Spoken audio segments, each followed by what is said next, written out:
Philippines. Fully digitalized. Numero 1 sa balita, komentaryo, drama at serbisyo publiko. Bombo Radio Philippines. Bombo Radio Philippines. Unmatched. Number 1 and most trusted source of news and information. Basta Radio Bombo.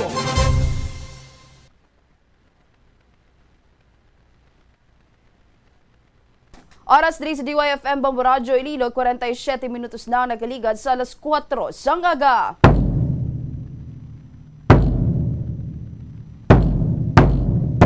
Maayong nga kalibutan, maayong nga Western Visayas. Welcome na sa pagpangalagad sang Bombo Reports First Edition. Adlaw kita subong sang Miyerkules, Pebrero 4, 2026.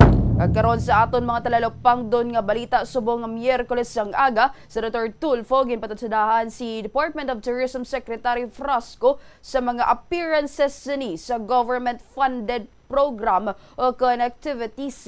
Kagang ining gabinete ginapanginwala ang akusasyon.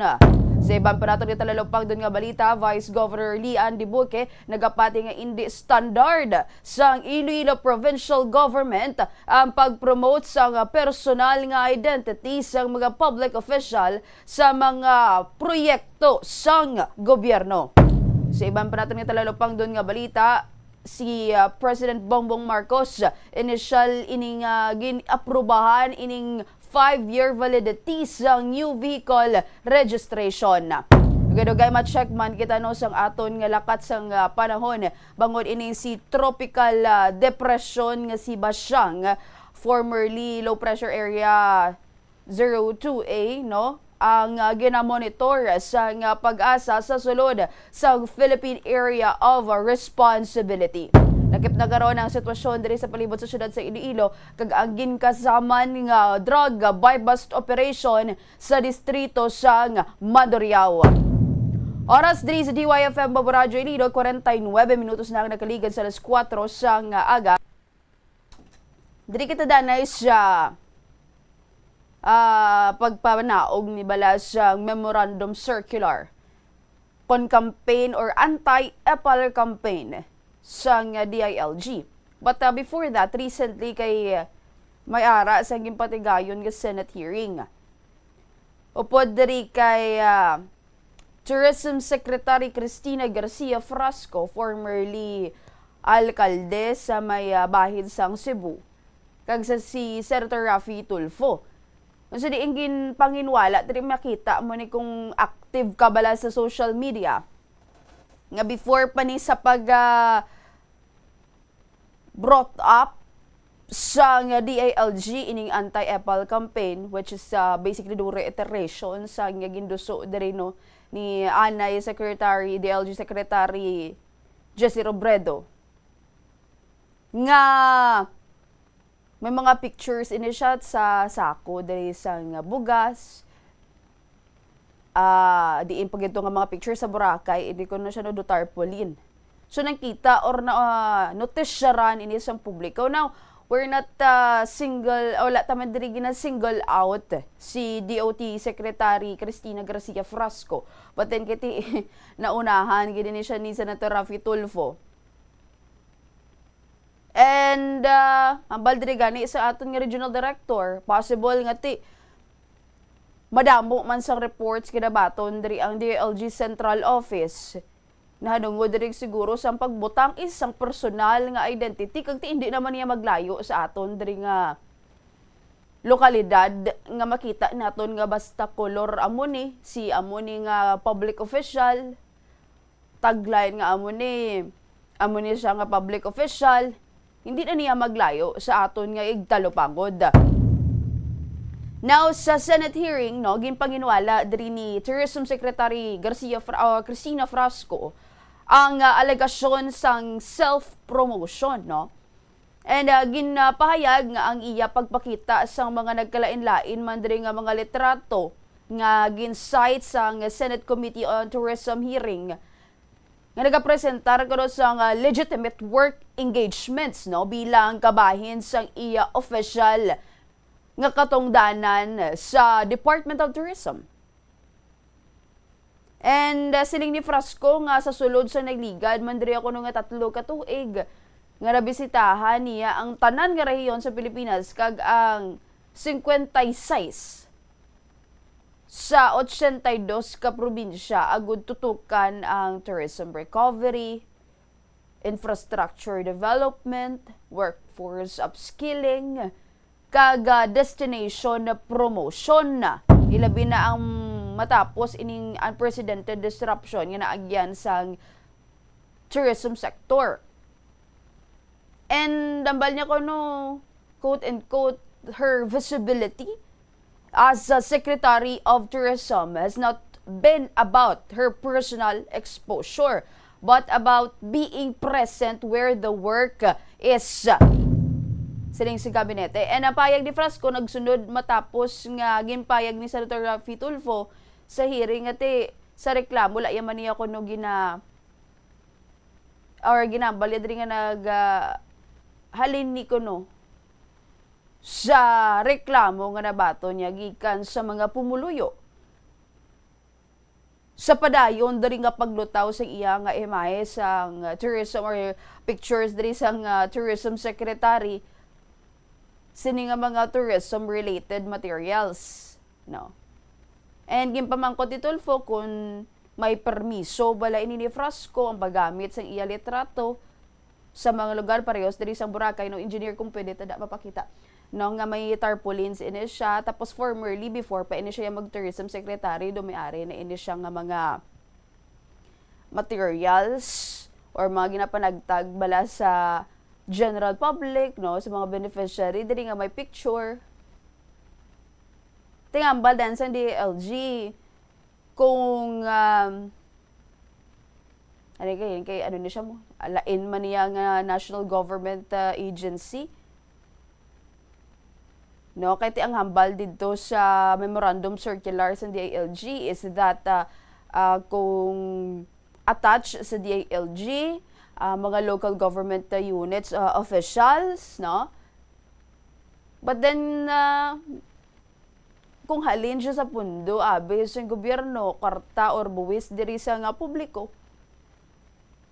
So, ginpamangko di Tulfo, kung may permiso, bala ini ni Frasco ang paggamit sa iya diri nga mga pictures sa mga lugar kapareho diri sa Boracay, South Cotabato, kag Taguig, kung kisaan nagaresulta.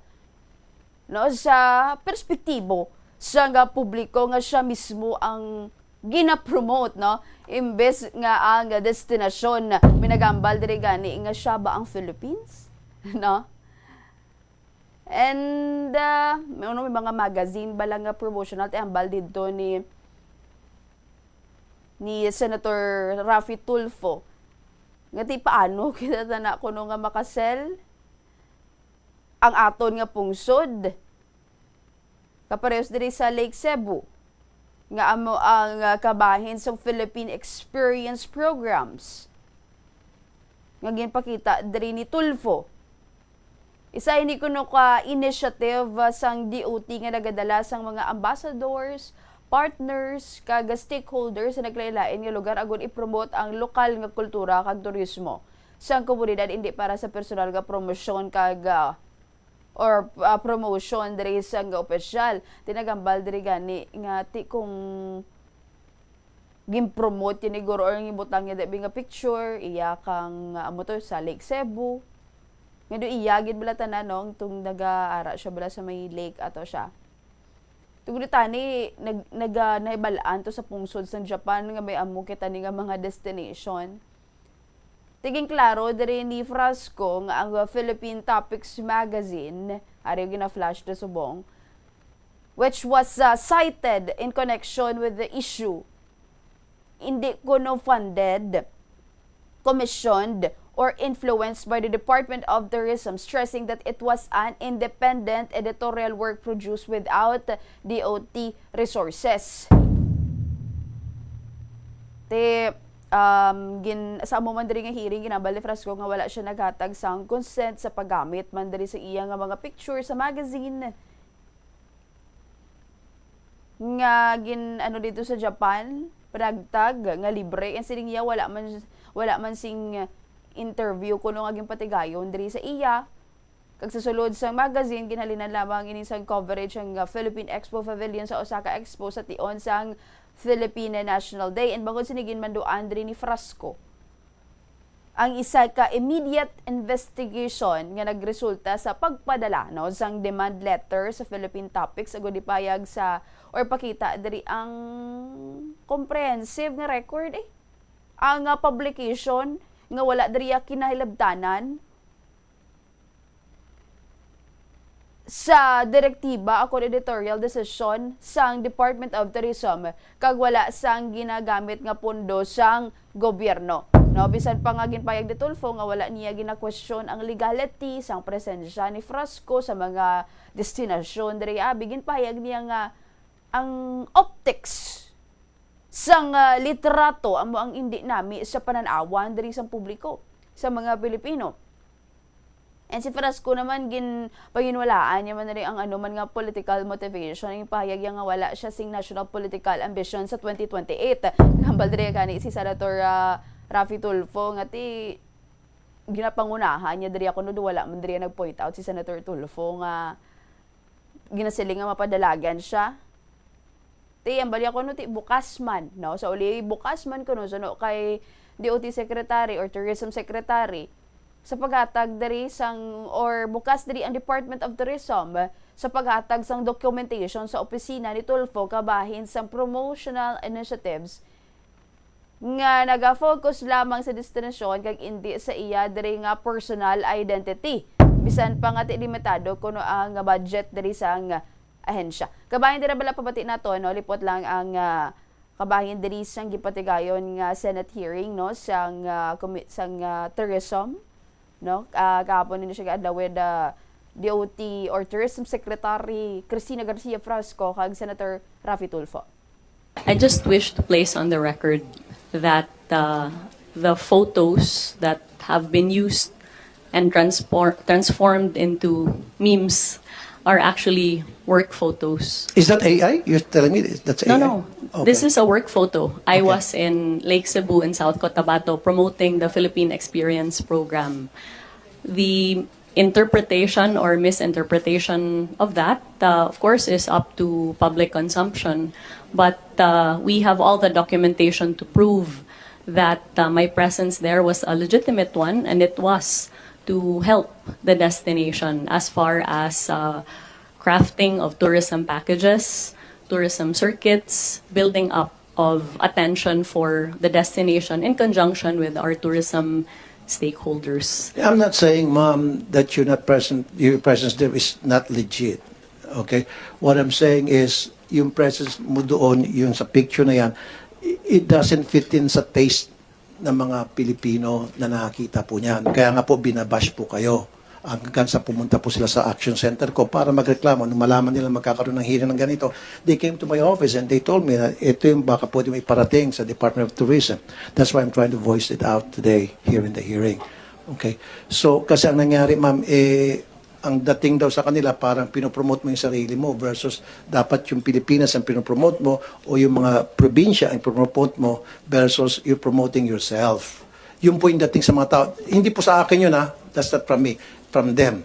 So, ang dating po sa mga tao na you're trying to promote yourself. So, maybe we have to refrain from doing that. We can use model siguro.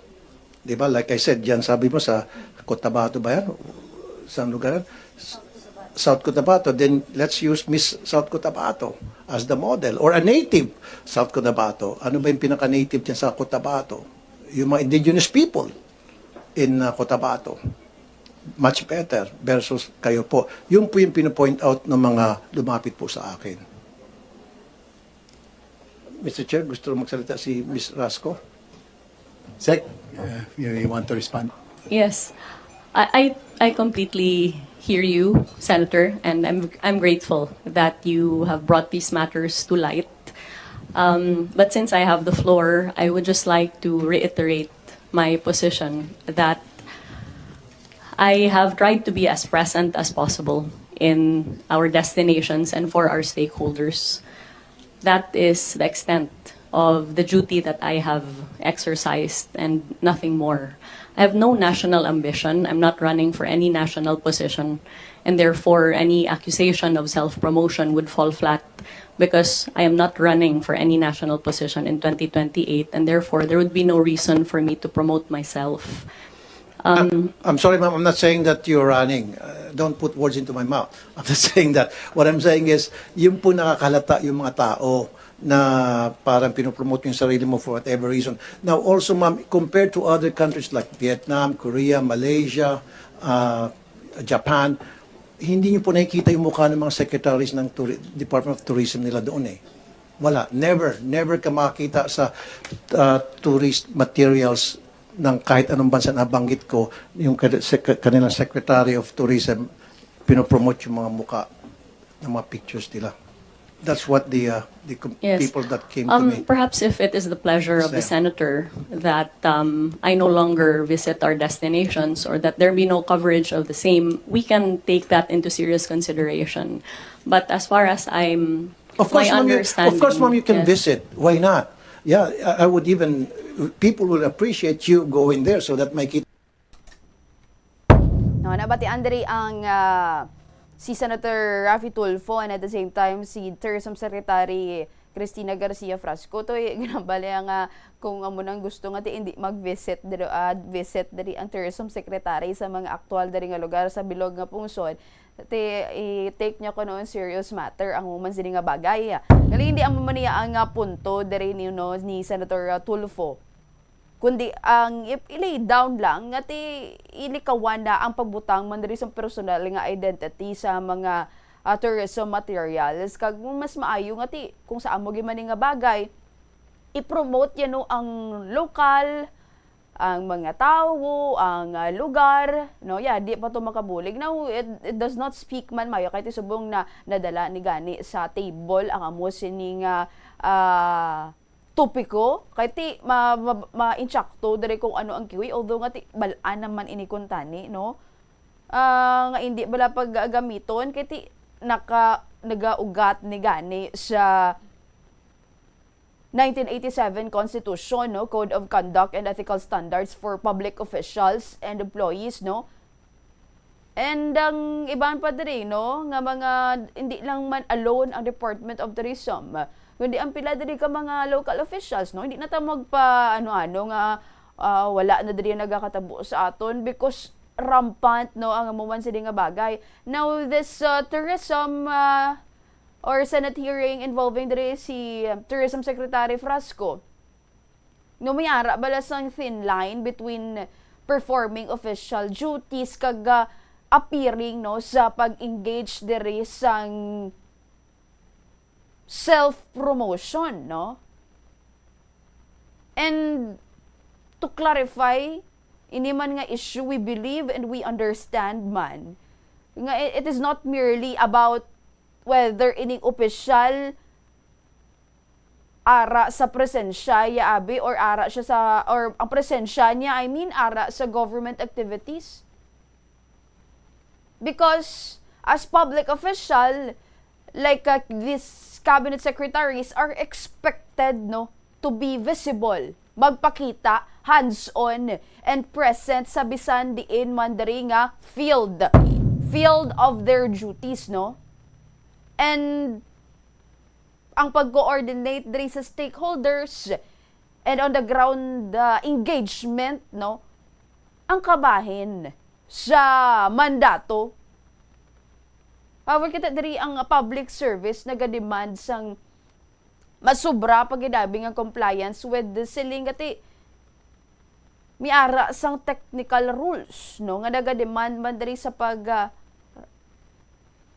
humility, no, kag constant awareness diri sang public perception, pananawan diri sang publiko because public servant sino ang ginaserbisyohan kundi ang publiko. And this is where the concern becomes valid kung ang image diri sang isa ka public official ang sulit-sulit bala nga nag-appear sa mga government-related materials Kati nagabutang man sa palamangkotanon sa aton nga utok, sa aton nga paminsaron. Kung inibala ang proyekto ang ginapromote o kung ang tao or the person behind it. Even if no law prior to this, no? Kung wala man niya sang una, sang lagi nga ginalapas. But then, erosion of trust, no? Public trust. And, amo na gani, ang ginasulit-sulit nga ginaduot nga ang public funds, resources, and government machinery, no? Naga-exist ini sila. Agud serbihan ang mga tao not to advance personal visibility. Nga ti makahambal nga may name recall bala. Ay, do siya man yung nakita ako to sa bangga. Shit, no? Do yaman ni color motif ang nakita ko to sa building nga amo ni ay ti tandaan mo na siya. Because may name recall, may color motif recall, tagline recall. Kag makakultivate diri sa political capital. And this standard applies equally, no? Sa mga barangay officials, sa mga governors, sa mga alkalde, and yes, even cabinet members. And this anti-EPAL policy, abiyas ang DILG, is designed, no, precisely to prevent this gray area where public service, no, begins to look like political advertising. Pag-promote, do commercial bala. Kag ang mga public projects niya dapat amo niya ang mas-speak, no, for themselves, hindi iya ang politiko nga nakabutang dira. Ang grabe man aton nga pasalamat kay gimbutang ni Maria gimbutang diri sa amo na nga politiko, no? Bauti, thank you gid kapwa, thank you gid mayor, ha? Kay ginpatindugan mo kami sang amo ni. But well, in fact, it's our money, no? It's public funds. Ining mga dalan, yan hindi man niya kinanglan sang tsura. Ining mga tourism destination, hindi man niya kinanglan sang personalidad. Dito nyo na ibutang sa inyong kwarto. No? I-affiliate nyo to ya dito ang inyong personality sa inyong balay. And what we need, no, is effective governance and sustainable planning and genuine community benefit. No, nga wala mo bala na iya ginobra, hindi para sa kaugalingon mo. Kaya at the first place, ara ka man dariya for public service, hindi man niya para sa imo nga kaugalingon. And at the time nga ti limited pang aton gani nga resources. And every peso nga gingasto must be justified by clear public value. Ti mas maayo ni nga kung ipakita dito ni Tourism Secretary Frasco no, kung diin gin man to kung may kailabtanan giban to ang budget sang gobyerno, sang publiko. And ti sa subong sa aton na nga medyo bag-o pa lang, hilaw pa ining memorandum circular sa Department of Interior and Local Government. Hindi pa kita makasalig kung ma-fully implement ini siya kag fully masunod diri sa aton nga mga opisyales. No, kag ti how sure are we nga ma-implement gid ini siya kag matuman gid ini siya? Kag public official must be stewards of trust, no? And inang pagsalig ang nakadepende diri sa ila man diri nga willingness nga mag-step back, mag-isol, no, sa spotlight. Hindi ikaw credit grabber, kung kumbaga, scene stealer. Kagianlaw lang niya ang programa, ang komunidad. Kag ang outcome nga magkuha dito sa center stage. Oras diri sa DYFM Bombo Radio, Iloilo, 11 minutos lang nakaligad sa alas 5 sa nga aga. Pagbalik diri sa Bamba Reports First Edition, i-check mo naton ang aton nga connection sa Pag-asa Iloilo. May kaangtanan diri sa sitwasyon sa lakat sang aton nga panahon bangod ining si tropical depression based diri sa Pag-asa na monitor diri ni alas 2 no sang aga. Si tropical depression ba siyang nga ginamonitor diri sa sulod man sang Philippine Area of Responsibility. Lakip naman diri ang mga pagpatuman man sining anti-EPAL sa mga local officials diri naton diri sa bahin sa syudad kag probinsya sang Iloilo. Makaligad lang ang pila ka mga pahanumdom. Tanan kita mayara sang mabulig agud pakibatuan ang climate change. Magamit sang bag nga pwede magamit sang liwat-liwat agud mabuhinan ang plastic bag nga ginahaboy bangod ini nagatugas ang greenhouse gases. Ikaduha, hindi masumi magamit sang computer. Kung 4 ka oras lamang sa isa ka adlaw ang imo nga paggamit sang computer, makabuhing ka na sang carbon dioxide emission nga 83%. Ikatatlo, kung malapit man lang imo nga kaladuan, mas maayo nga maglakat o kung magsakay na lang sa bike. Magluwas sa makakinot ka na, mabuhinan pang polusyon nga nagatugas ang climate change. Farmers Bazaar, your traditional public market with the touch of Plazuela Dos, ang isa ka lugar nga gintukod sa tion kag sa kasagsagan sa COVID-19 pandemic nga may tinutuyo nga maghatag sa imo sang safe marketing experience. Subong nga ang COVID-19 hindi nagidman dako nga pamahog kag nagapakadto na kita sa next normal. Rest assured nga ang Farmers Bazaar will further evolve agud yung magpadayon sa paghatag sa inyo sing satisfying marketing experience. The Farmers Bazaar. Sa lower level, tara na pahamtang ang fish, poultry, kag meat section para naman sa inyo mga kinahanglanon nga prutas, utang kag iban pa, magbisita sa upper level, pinaagi sa paggamit sa hagdanan o kon sa pagkadto direkta sa parking lot. The Farmers Bazaar, your traditional public market with the touch of Plazuela Dos.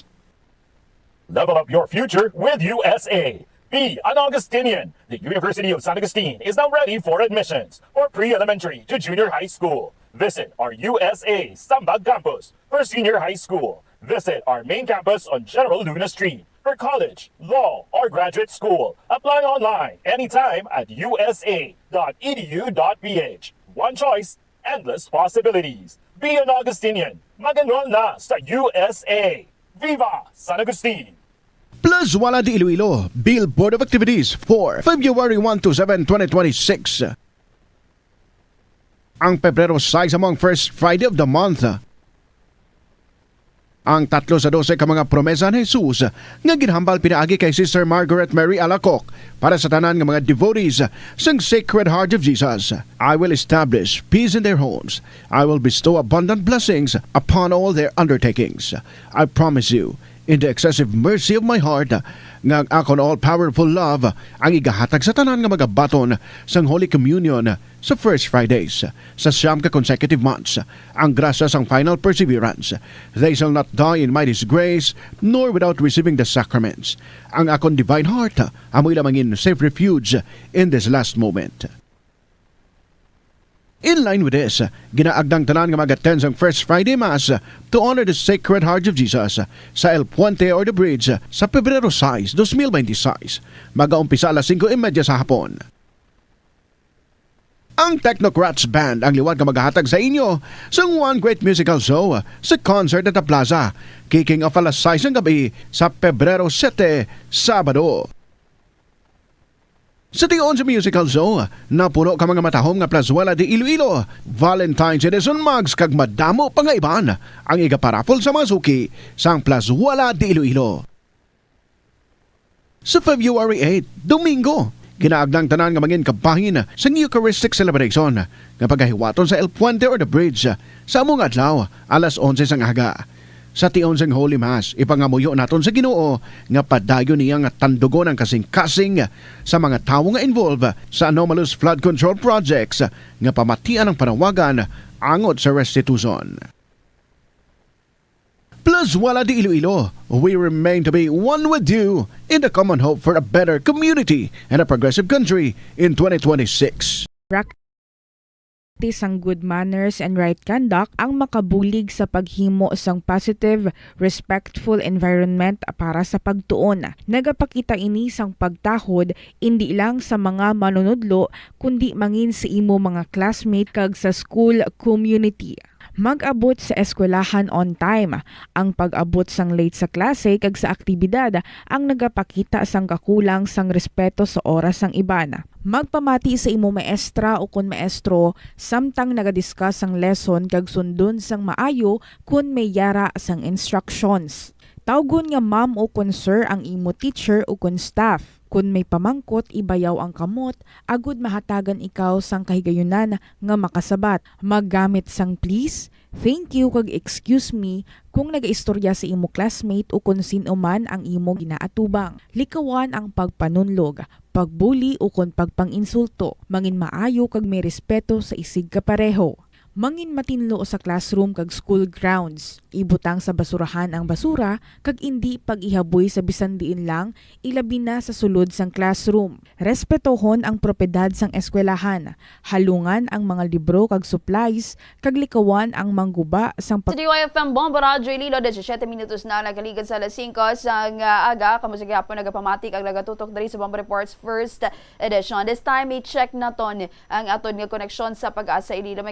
May kaangtanan no sa kahimtangan diri sa aton nga panahon, lakat sang aton nga panahon diri man sa syudad, probinsya sa Iloilo, diri sa aton nga pungsod. Bangod man ginamonitor ini subong sang ang DOST Pag-asa ang ining si tropical depression no sa bahin man sang or sa sulod na diri no sa Philippine Area of Responsibility kagati kada-aga giniya matulutugnaw gyud man yang aton nga tiyempo no sa mga kapin pagid no sa mga kaprobinsyanan bala malabig gid ang dapya no sang hangin and makabatsyag man kita at the same time sang pag-ulan-ulan, but we will check no kung maapektuhan bala kita diri sa tropical depression nga ni si Basyang bangod man sang aton diri mabatsyagan sang aton nga panahon, pero kapon nga lamon to siya nato do may ara gyud man gagum-guom no aton nga tiyempo kag may pagpanalithi, and at the same time no nang may init man gagwa man diri si haring adlaw, but we'll check no sa bahin diri sang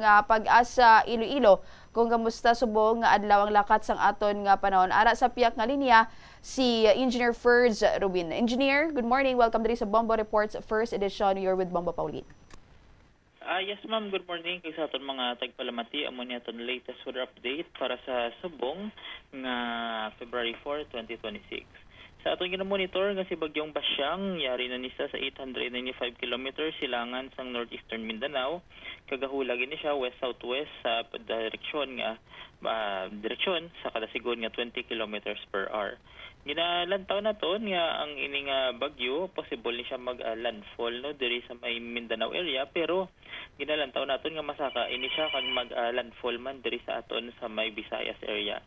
Sa subong nga mga tion wala di siya sang direkta nga epekto diri sa aton sa Western Visayas, pero ginalauman naton nga sa sunod nga mga inadlaw posible ini siya nga makalabot sang makalabot sang makadala sang landfall sa senaryo diri sa aton sa may Western Visayas. Sa latest analysis man naton, ginalantaw naton nga posible ni siya magkusog sa tropical storm category, kag kun sa diin nga posible ni siya nga hina man dayon once nga maglandfall ini siya sa kadutaan sang Pilipinas. Sa subong nga mga tinion, northeast monsoon ga apekto man sa may Luzon, kag kita sa Western Visayas generally fair weather pakita sa subong adlaw, may ara sa mga pag-ulan pero dala ini siya sa mga localized thunderstorms. Kasarangan tub tumabas kog nga hangin ang mga ibabaw sa Western Visayas, sa diin kasarangan tub tumabalod aton mga kadagatan. Temperatura yara sa 24 tub 32 degrees centigrado, adlaw mabutlak alas 6:13 ang kagahon kag matulod din siya alas 5:54 sa hapon. Amo ni aton latest weather update halin diri sa Pag-asa Iloilo. Ferds Rubin, madam ug salamat. Engineer, by the way, asan o ini siya or ano kadugay diri siya sa aton nga pungsod kag san o ini siya magwa sa PAR? Possible ma'am nga maglusaw ini siya or maghinas bilang isa ka low pressure area kag maglusaw no or magwa sa aton nga PAR line sa mga around Monday or Tuesday nga adlaw. Aside from Basyang, may ginamonitor kita outside sa Philippine Area of Responsibility diri, Engineer, nga malain abi nga tiyempo? So far, ma'am, is wala man. Sige, madami nga salamat, Engineer Robin. Thank you, ma'am. Salamat. Good morning. Nabatian rin aton nga koneksyon sa pag-asa ililumeng kang tanan sa lakat sang aton nga panahon so mo na no may ara kita sa mabatsa nga pagulon ulan pero hindi ini bangod no wala ka ta direkta diri nga nag or hindi ini direkta nga makaapekto diri sa aton sa bahin sa Western Visayas diri sa Iloilo ay ning si tropical depression ba siyang kay didto gina assume nga magalandfall man sa bahin sa Mindanao.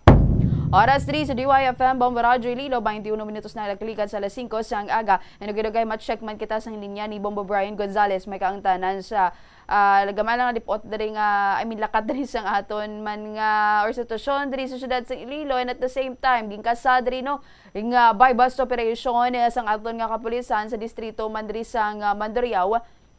Kag pilato linibo ang nakuha man or balor dari sang illegal nga droga no sa bahin diri sang distrito sang Mandurriao nga gin operate diri or ginpangunahan diri sang Iloilo City or Iloilo City Police Station 10. Naka-standby sa piyak nga linya si Bombo Brian Gonzales. Bombo Brian. Isa na naman no mamupuling ka madinalagon niya bypass operation no sa may syudad sa Iloilo ang ginpatigayon sa Iloilo City Police Station 10 sa pagpanguna ni Police Captain Lester Oliveros no Bombopolin no bag-o nga officer in charge assigned do sa Iloilo City Police Station 10. Ang bypass no ginpatigayon sa may Tabuka no sa may Mandurriao sa dinadakpan ining si alias Arnel no nga taga Kalaparan no Bombopolin kagati nakuha na sang 2 grams no 2 ka grams nga suspected siya bunga nagabalor sa 13,000 pesos. So kung nataon natin bala no, ang 2 grams ikumpara mo sa series of bypass operation nga ginapatigayon sa syudad sa Iloilo sa diin madamo o kung natalagko nga mga recoveries o kung items no, ang makolekta. Pero ang panugyan o kung pagpanumdum sa Japon sa aton yung mga otoridad no ilabi na ni Police Captain Lester Oliveros Bombopolin apisar gamay no pero kung ga-engage sa Japon no, sa illegal nga activities labi na sa illegal drugs wala sang pili no aton yung mga kapulisan agod dapat gayon na no sa bypass operation kagati pag pangtakop ang mga individual no nga ma-validate nila kag base man sa mga information nga ila mabato no sa mga kabarangayan as well sa mga pumuluyo. Dugay no nga monitoring ang ilagay na patigayon kagati pahayag man ni sinino sang natungdan o kuno ni alias Arnel nga taga Kalaparan nga sa Bakhaw man no sa distrito man sa Japon sang Mandurriao ang ilang source no kagati kagina ni dakop pero kaangtana naman iya sa carnapping no Bombopolin kagati padayon no ang pagtapna sa atong mga otoridad sa nasambitan iya nga mga illegal no activities kagati isa ini sa ginalantaw nila nga mga giya no Bombopolin sa pagpangdako pagid no o kung pagpatigayon further sa mga bypass operation tungod man sa mga information nga makuha nila sa ilang mga malakpan. Yarib na pamatyan naton ang pahayag ni Police Captain Lester Oliveros ang officer in charge sa Iloilo City Police Station 10. Dito sa may barangay Tabukan, nakakandak kita sa isa ka bypass operation kung sa dinadakpan nato ng isa ka suspect nato no o si alias Arnel Precisio nga taga barangay Kalaparan siya. Okay. Kag nabaklan sa sang aton nga operatiba no sa ginaburbanta or more or less 2 grams of suspected shabu kag may standard drug price nga 13,000 pesos. Okay. Sir, aside dyan, ano po mga recoveries naton aside sa nabakal naton nga 2 grams?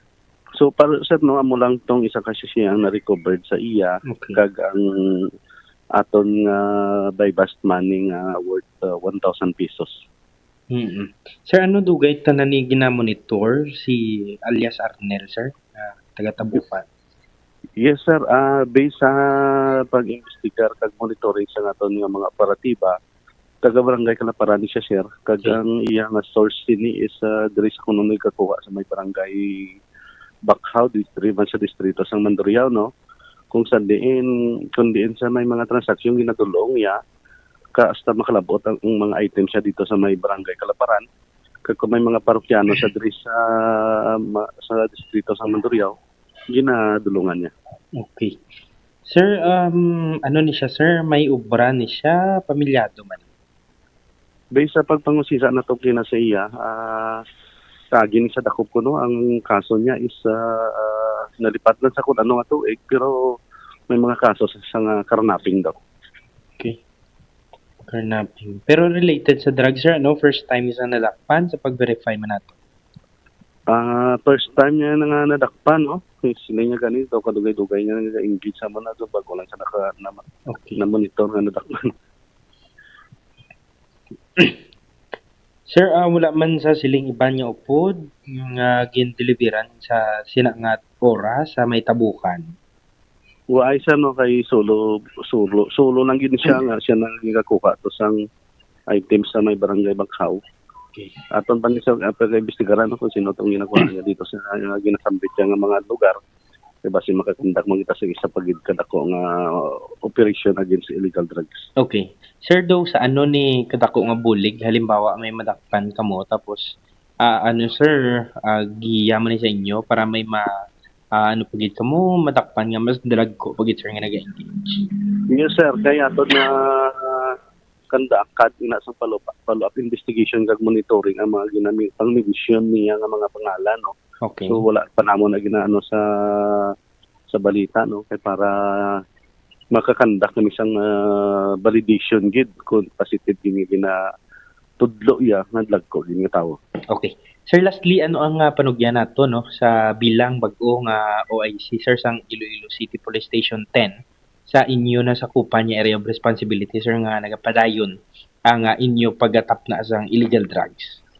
Yes, no, kaya nga aton nga aims dira is sa distrito sa Mandurriao is himuon ta maging peaceful na Mandurriao, no. Okay. Although medyo mabugat na nga, no, sugudan ta sa mga ginagmay lalo na sa illegal na droga, no, hindi kita gusto nga nilaptay na dila lalo na ginamention termino nga may drug terminal source sa Bakhaw, so pag-monitorong ginaton inamayo dira. Si Police Captain Lester Oliveros ng Bomboplin kagat isa karon niya na sa kustodiya sa kapulisan Iloilo City Police Station 10, no. Bomboplin ang nasambitan niyang suspetsado kon ang nadakpan, no, Bomboplin kaga magapangatubang sang kaso nga paglapas ang RA 9165 Bukon Comprehensive Dangerous Drugs Act of 2002. Sige, maraming salamat, Bombo Brian. Ini si Bombo Brian Gonzalez, and this is Bombo Radio Philippines, the number one and the most trusted source of inside information. Basta Radio, Bombo! Maraming salamat kay Bombo Brian sa idol ng sining report. Kada kayo check man nato, no, ang linya sa aton nga sister station ng Bombo Radio Bacolod Rojas kag Kalibo Batante Sena, no, nagpagwa man diri sang oy nagpasalig man diri si Mayor Raisa Treñas, no, nga matuman sang tanan nga mga opisyal sa syudad, no, ang ipapanaog nga memorandum circular or memorandum order 2026-006 ang DILG kag naibaloan diri nga ti ang ining memo, no, naga-cover man di sa provincial, city, municipal kag barangay officials upod diri ang DILG central kag ang field offices kag mga attached agencies gati wala diri sang personal, no, nga identity. And sunod diri sa alkalde pinaagi diri sa iyang tagpamaba nga si Joy Fantilaga Gorzal, iya ginapayag ati nakatalana nga papanaog mandriya sa tanan nga opisina nga nagapatuman, no, sa mga proyekto kag programa sa syudad nga ginapundoan sa gobyerno agod masiguro ang husto nga kapareho nga pagsunod sang amuman nga memorandum circular. Tanawon nato ni kung ma-apply diri sa bahin man sa syudad sang Iloilo, kagamuto kaning ginambal naton kagina kung it applies to everyone man diri, no. Ang amo sini nga ginpapanaog sa Department of Interior and Local Government nga wala naman balasang pinilian, no? wala man di sang exempted nga ti tanan bala masakop sa sini kag wala sang sini nga masiling bala naton nga naga katahap no ang naga-implement man sang sini nga campaign, sini nga order nga tanan kasi ba si balati amo to gani si Mayor Raisa Trenyas to gyud pakakasin natong iya nga tsura sa Atipan Center. So may ara na nga sang litrato nga nakabutang diri sa sagwa sang Atipan Center. So gyud pakakas ato siya following the order. Ti makita man walaihan naton ang visibility sang amo sini nga mga government funded projects diri sa palibot sang syudad sa Iloilo or sa probinsya man nga hindi din naton makita nga wala na sang color motif no, wala na sang personal identity nga naga connect man diri sa mga government funded project. Oras diri sa DYFM Mambaradyo Iloilo, 32 minutos na nagaligad sa alas 5 sang aga. Check naton dugay-dugay linya sang aton nga sister station ang Bomboradyo Bacolod Rojas kag kalibot diri sa province. Tinagambal diri si Vice Governor Lian de Buque.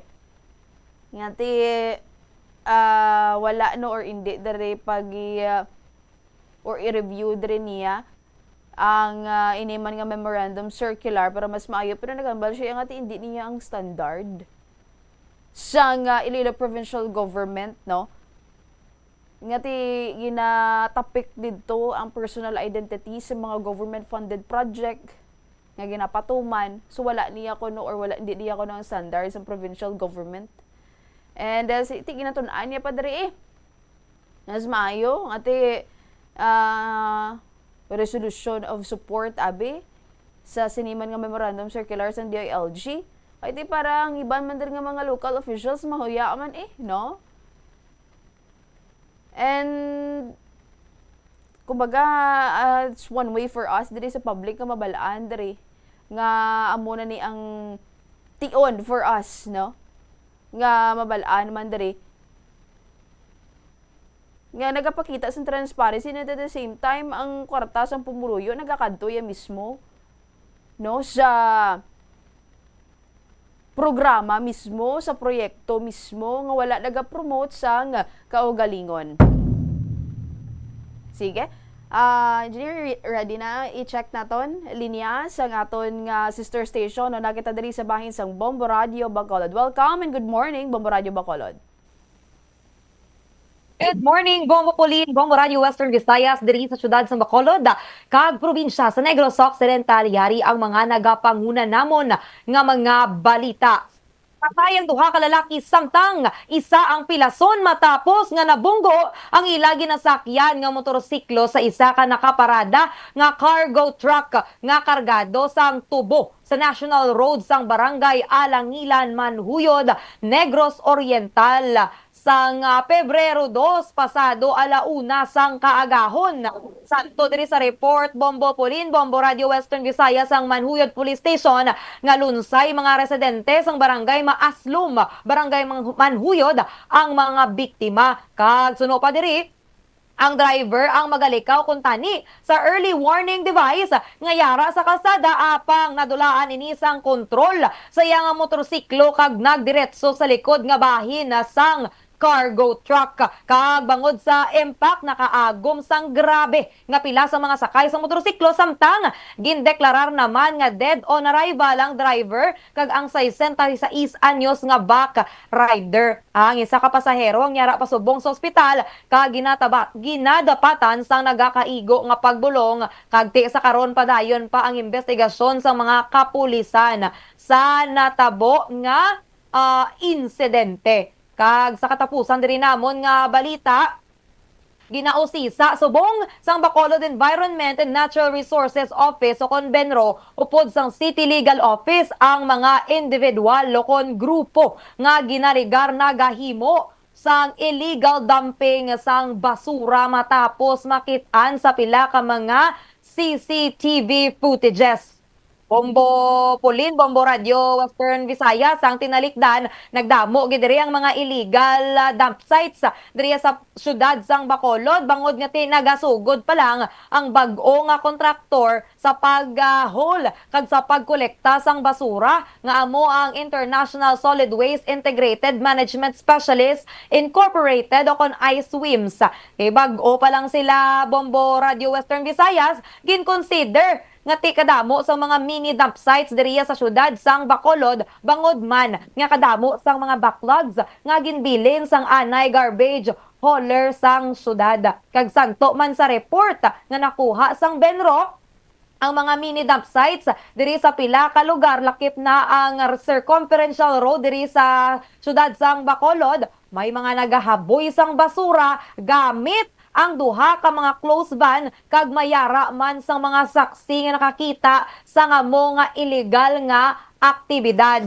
Ang pahayag diri sang alkalde sang Bacolod, Mayor Greg Gasataya, nga ginakilala na sa karon sang tag-iya ang mga salakyan or ang tag-iya rather sa mga salakyan kag kun ini ang may kaangtanan sa pila diri ka mga negosyo sa syudad. Klaro katama sa CCTV footage ang mga plate number sa mga salakyan nga gingamit sa paghaboy sang basura sa India halabuyan nga area. Ang pahanumdom lang diri sa alkalde, Bombo Radio Western Visayas, nga ginapatuman o kung hugot nga ginapatuman sa ang City Ordinance ng Bacolod nga tiil batok sa illegal dumping kag nagalapas man ini sila sa Republic Act 9003 o kon ang Ecological Solid Waste Management Act. Kag sunod man diri sa alkalde nga mayara iya sang pamaagi ang syudad agud legal nga madakpan ining mga nagapanghaboy sang basura diri sa pila ka mga dalanon.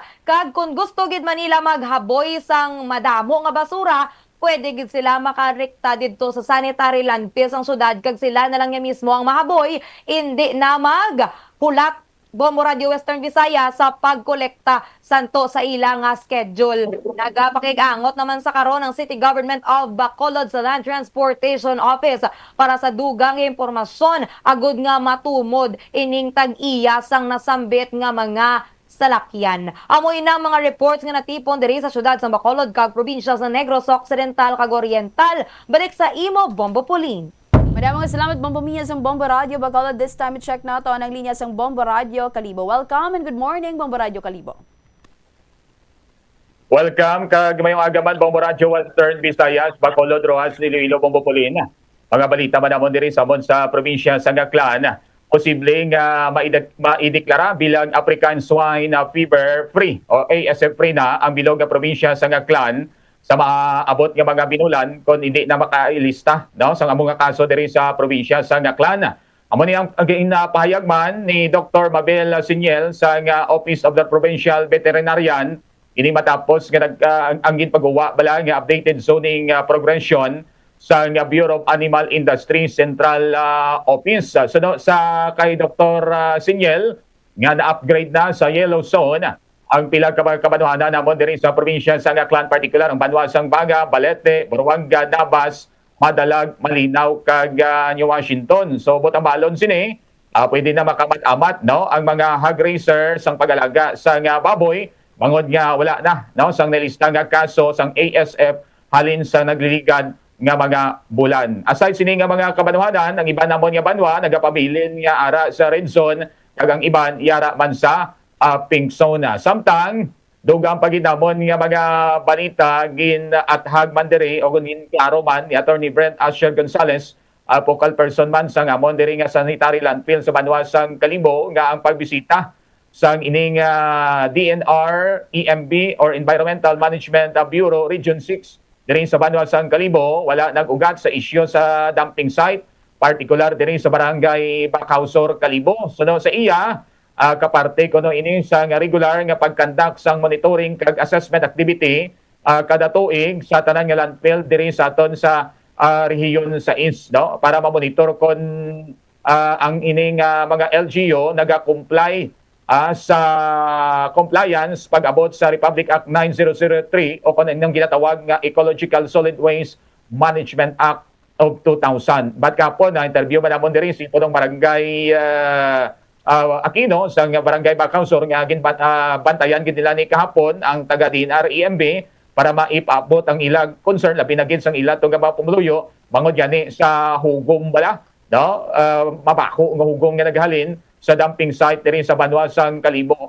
Although nga may ara naman nga ginapatigan nga odor mitigating measures ang LGU para mahaganaganan ang hugom, pero syempre hindi gina madula totally ang gusto kita ni sa mga pumulungyo diri makangkon sang long-term solution nga masolusyonan ang ining madugay naman nga problema sa pag-abot sa hugom, no, sa dumping site diri samon sa Banwasang Kalibo. Kag sa katapusan namon nga balita, naglabot na sa 563,303 ang mga individual nga nairehistro sa National ID System sa probinsya sa Aklan hasta sa nagligad nga Disyembre 31, no, last year. Inibase man sa ginpagawa nga datos o report sa ngamon diri nga Philippine Statistic Authority o kon PSA Aklan.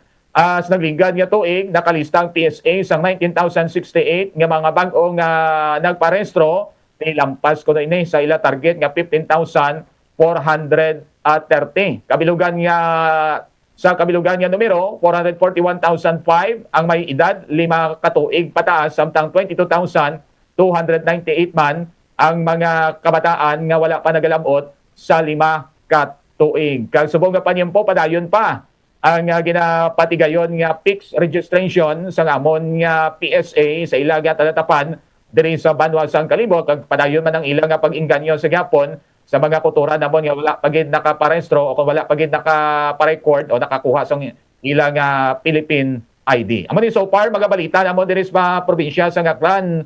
Balik sa imo, Bumupulin.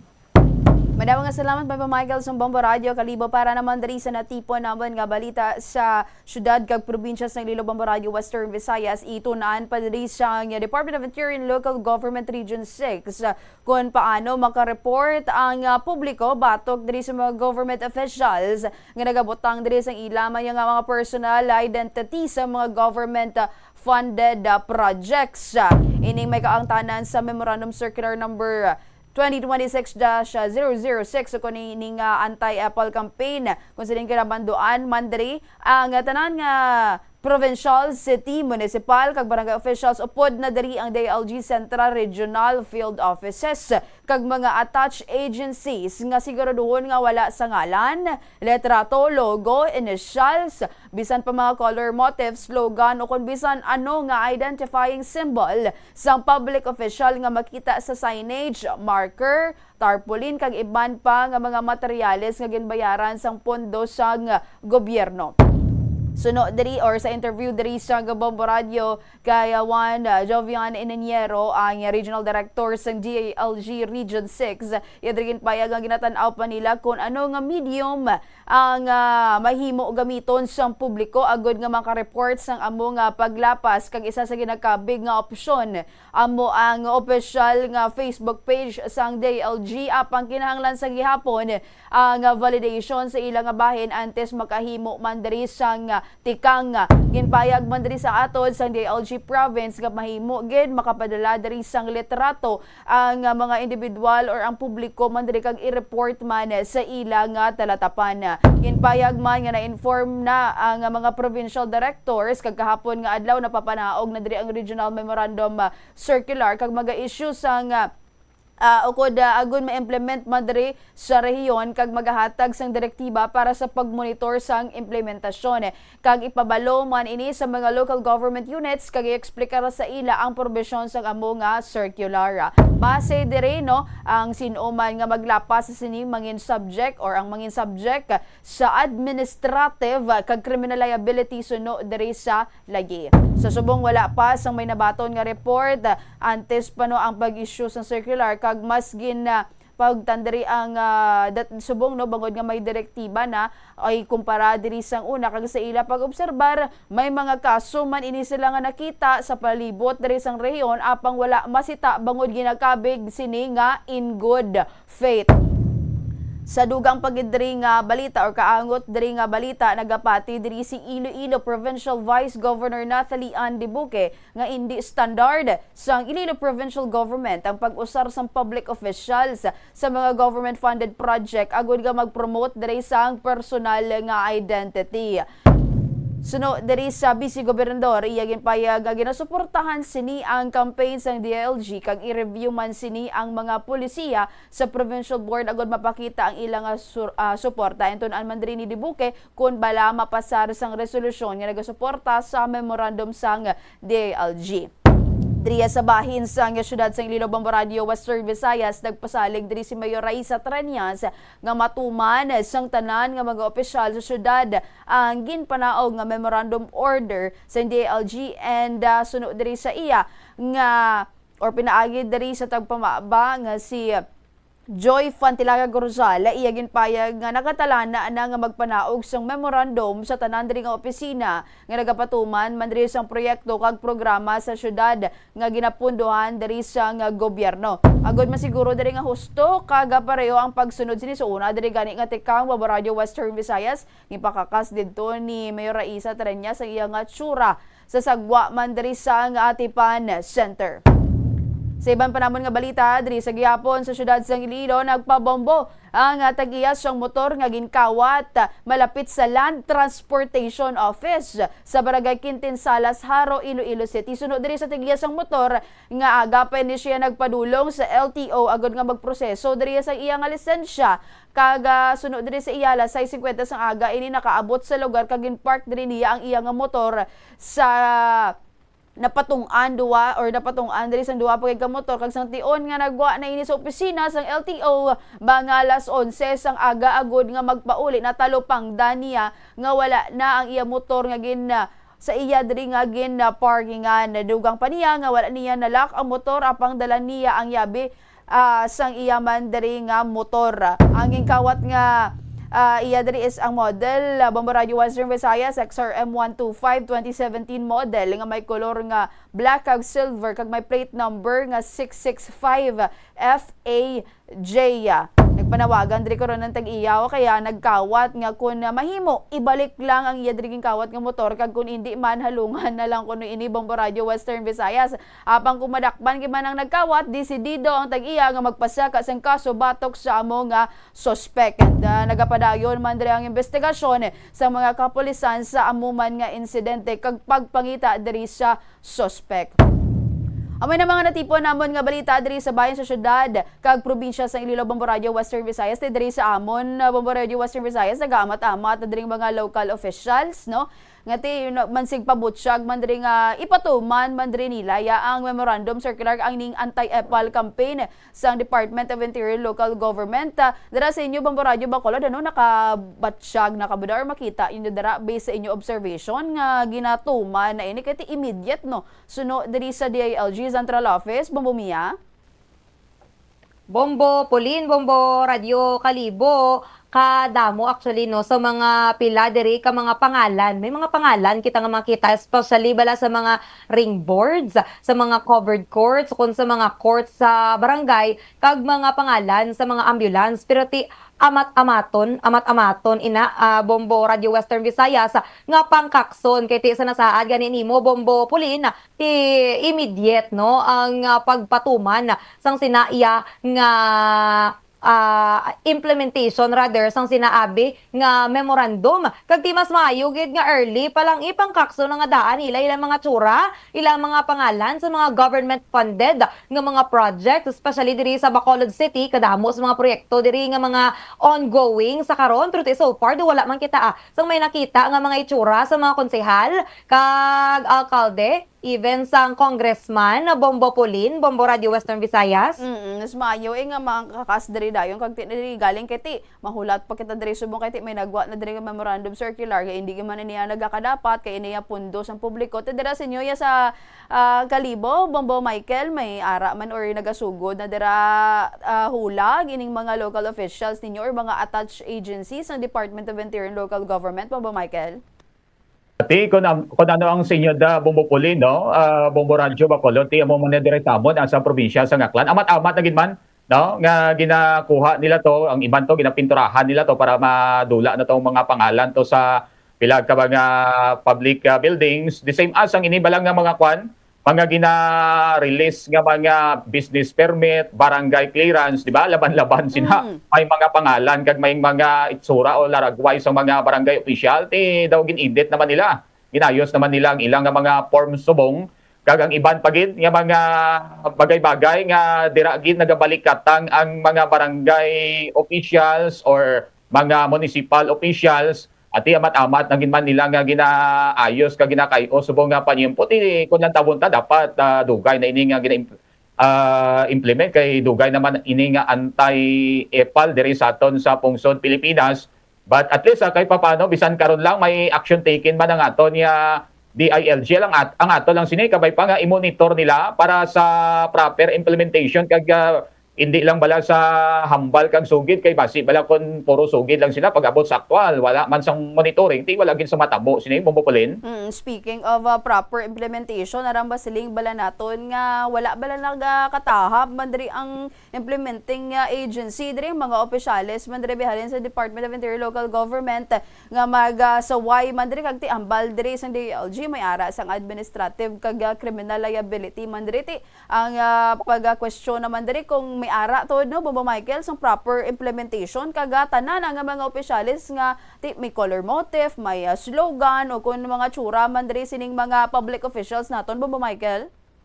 Ati amo gid ya kun lang tawon ta kwan malang man depende man ina sa kwan sa aton nya DILG kay syempre mahuya man guro ang aton yung mga official kundi nila pagsundo ng amo na nga mando kay may memorandum circular na gid man ang aton nya secretary sa DILG dapat muntan sang buot ni DILG Secretary Molya para maipakita nga may ngipon man bala ang gina-implement nila nga memorandum circular Bombopolin. Hindi kita gani naton dito Bombomiya sa may City of Pasig nga tidon nagkuha to bala sang certificate ang bag-o diri nila nga ginprint wala na sang pangalan diri sang mga opisyales sa kilid diri sang papel or sang dokumento man diri Bombomiya. Oo, actually, insakto gid na Bombopolin kay tikon kisando nagakaon man sang space noong pagbutang pada nila sang column specifically or intentionally para sa pangalan kag picture dira sang punong barangay. Mayo na lang na nga logo ang makita ang body sang kun ano man dira nga certificate ng ilang nga kuhaon pirma para ti madasig kag manami sa mata tulokon Bombopolin. Exactly Bombomiya Bombo Radio Bacolod kag ti makumatuman diri ang ato man diri nga opisyales kag ti amo na ganing ginhambal naton kag ina immediate no ang pagpatuman man diri sa DILG. Siguro pagbalik sa inyo Bombo Radio Western Visayas madamo gid nga salamat. Oras diri sa DYFM Bombo Radio Iloilo 53 minutos na nakaligad sa alas 5 sang gaban diri nga mga balita nga wala naton man diri mapatpat sa siniman nga programa bantayan no, sa iban man nga public affairs program sang Bombo Radio Iloilo. 53 minutos na nakaligad sa alas 5 sang aga magasunod na diri ang dalagkuhan nga balita sa Bombo News and Views Morning Edition kapag sundan din sa Bombo Report Second Edition. Ako ang nagapod news subong nga Miyerkules ang aga Bombo Pauline Dimitilio Piliora. This is Bombo Radio Philippines, the #1 and the most trusted source of news and information. Basta Radio, Bombo! Agud makalikaw sa food poisoning o kung paglain sang tiyan, sundo ng ining mga pahanumdom sa pagpreparar sa mga pagkaon kag ilimnon. Manghugas ang kamot kag ipabili ng katinlo antes kag pagkatapos ang paghimos. Kung nagamasakit, likawan ang pagpreparar sang pagkaon para sa iban. Siguraduhon nga naluto sang husto ang pagkaon. Kung mahimo, kauno ng pagkaon samtang mainit pa. Siguraduhon ang katinlo sang pagkaon agod ang selebrasyon mangin mas malipayon. Mas nanamian bala ikaw magtuon sa balay ipaanggid sa eskwelahan nga madamo ang tawo? Isa ka panugyan para epektibo ang pagtuon sa balay, amo ang pagpangita sa designated area agud nga matiniran kung ikaw nagasulat, nagabasa o kung nag-review. Pwede man nga lamesa sa kusina o kung sa desk sa gwa sang inyo nga balay, pero hindi gid maghigda sa imo nga katre samtang nagatuon. Ini bagod nagakatemptar gid ikaw nga magpiyong-piyong, tubtub nga dalayon na ikaw nga matulugan. Siguraduha man nga malimpyo kag organisado ang lugar nga imo ginatun-an. Ini nga pahanumdom ang ginadulong sa imo sang the #1 and most trusted radio network in the country, Bombo Radio Philippines. Basta Radio, Bombo!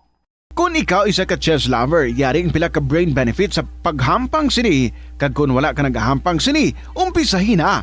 Sunod sa pagtuon ng paghampang sang chess makabulig likaw sa Alzheimer's disease. Bangod ang utok nagatrabaho kaangay sang muscle, nagakinahanglan ini sang exercise agud mangin healthy kag malikawan ang injury. Magluwas diri ang paghampang sang chess ang nagapa-improve man sang concentration, memory, creativity, kag problem-solving skills kag napamatud-an man nga nagapaalam. Naga-subscribe bala ikaw sa mga serbisyo nga wala mo man ginagamit. Halimbawa, ang balayran mo na bala para nga makalantaw ikaw sang movies. Pero sa tuod lang, wala naman ikaw tiyempo nga maglantaw sini. Hapos lang libatan ang bulanan nga mga subscription sa streaming services kag mobile apps. Kag, wala ka lang nakadipara, ma-charge na ini sa imo nga bank account bisan nga wala mo man regular nga ginagamit. I-review gid ang imo nga ginagastuhan sa mga charges kaangay sini. Kag, ikonsiderar man ang pagkanselar sa mga hindi kinahanglanon nga mga subscription agod nga mas magamit mo ang imo kwarta sa mas kinahanglanon nga mga butang. Ini nga pahanumdom ang ginadulong sa imo sang the number 1 and most trusted radio network in the country, Bombo Radio Philippines. Basta Radio! Bombo! Yari ang mga simple nga paagi agod makakinot sang tubig. Magpamunyag lang sang tanom kon ginakinahanglan kag nagakadapat. Magtala na sang adlaw kag oras sang pagpamunyag sa mga tanom kag sundon ini. Bunyagan sa makaisa lang ang mga tanom sa sinang adlaw. Antes maglas 9 sa aga ang mas nagakabagay nga oras sa pagpamunyag agod nga mas makapanalupsop ini sa mga gamot kag mangin available sa bilog nga adlaw. Nagasala ka bala sa imo nga tulunan kag daw hindi ka makahibalo kung ano ang imo nga unahon? Kung magtuon ikaw, siguraduhang anay nga nakakaon ikaw sang maayo, agud nga maka-function ang imo nga utok. Kung gusto mo ang snacks, siguraduhan man nga na-preparar na ini antes pa man ang imo study time. Bangod basi, mawili ikaw sa pagkuti sang imo nga pagkaon kag ma-distract ikaw sa imo nga tulunan. Siguraduhan man nga tapos na ang imo nga ulobrahon sa sulod sang balay para nga makalikaw sa interruption kag para sigurado naman nga maka-relax ikaw kung matapos mo na ang pag-review. Ini nga pahanumdom ang ginadulong sa imo sang the number 1 and most trusted radio network in the country, Bombo Radio Philippines. Basta Radio! Bombo! Yari ang mga household level fire safety measures nga dapat tandaan agud makalikaw sa sunog sa balay. Hindi magbutang o kung magtipon sang flammable substance o kung chemical nga makatugas ang sunog sa kusina o kung sa sulod sang balay.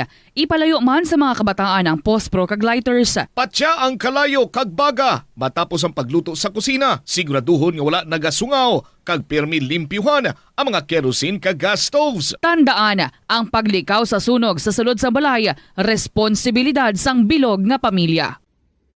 Ang kalibutan ginakabugusan sang 71% sang tubig o kun kadagatan. Kag ang kadagatan nagabulig sa pagtugas sang tubig nga aton mainom kag hangin nga aton ginahaklo. Gani, aton halungan kag imentenar ang malimpyo nga ginaagyan sang tubig kag mga kadagatan. Sa masunod nga mga pamaagi. Magpartisipar sa mga organisasyon o kan clean-up events. Likawan ang paghaboy sa mga basura kung sa diin lang. Buhinan ang paggamit sa mga single-use plastic, hindi pag-i-flush o kung ihulog sa mga lababo ang mga basura sa panimalay, kaangay sang plastic straw, auto fluids, kag mga grasa. Kadagatan proteksyonan, kag limpyuhan. Ini nga pahanumdom ang ginadulong sa imo sang the number 1 and most trusted radio network in the country, Bombo Radio Philippines. Basta Radio! Bombo! Hindi lamang sa jeans o kung tugas ang katigulangon ang rason sang hair loss o kung pagkaunot sang buhok.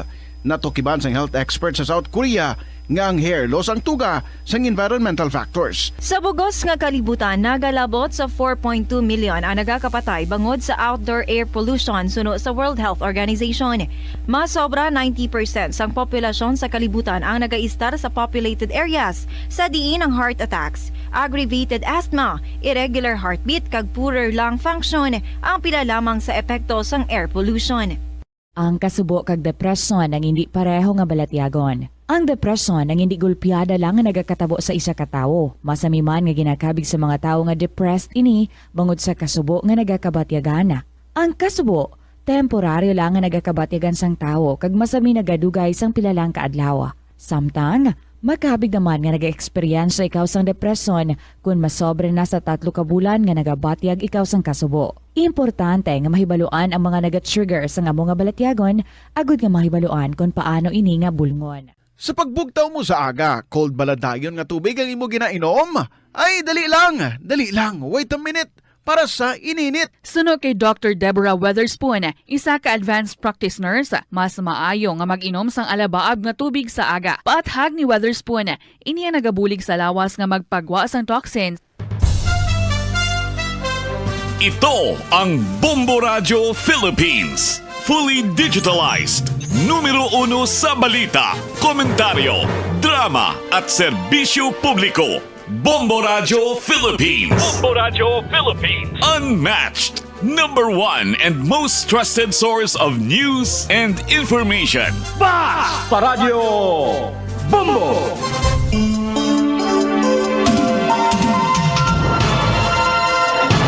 And the Golden Glove for Best Newscast Provincial Program goes to Bombo News and Views Morning Edition. DYFM 837, Nevada News FM Manila, TBS Incorporated, Bombo Radio Philippines. Ka-Bombo! Welcome sa Bombo News and Views Morning Edition adlaw sa bangsang Miyerkules, Pebrero 4, 2026.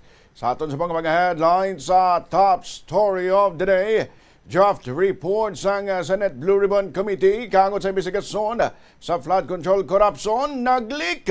3 sa mga senador nagbawi sang ila pirma sa mga report. Sa iban pa nga nagapanguna nga balita, majority block sa Senado, solid sa gihapon, suno kay Senate President Tito Soto, apesar sa ginatuyo nga kodita. Loren Legarda na malibad naman sang gintanyagan nga buslan si Soto. Sa balita lokal, Iloilo City Mayor Raisa Treñas nagmando sang maidid kag madalom nga investigasyon sa insidente sang pagbakal gamit ang peking nga kwarta sa Iloilo Terminal Market. Balita National Legal Team ni President Bongbong Marcos, wala pa sang preparasyon suno sa Malacañang. Apesar may duha na kay impeachment complaints nga ginpasaka batok sa iya.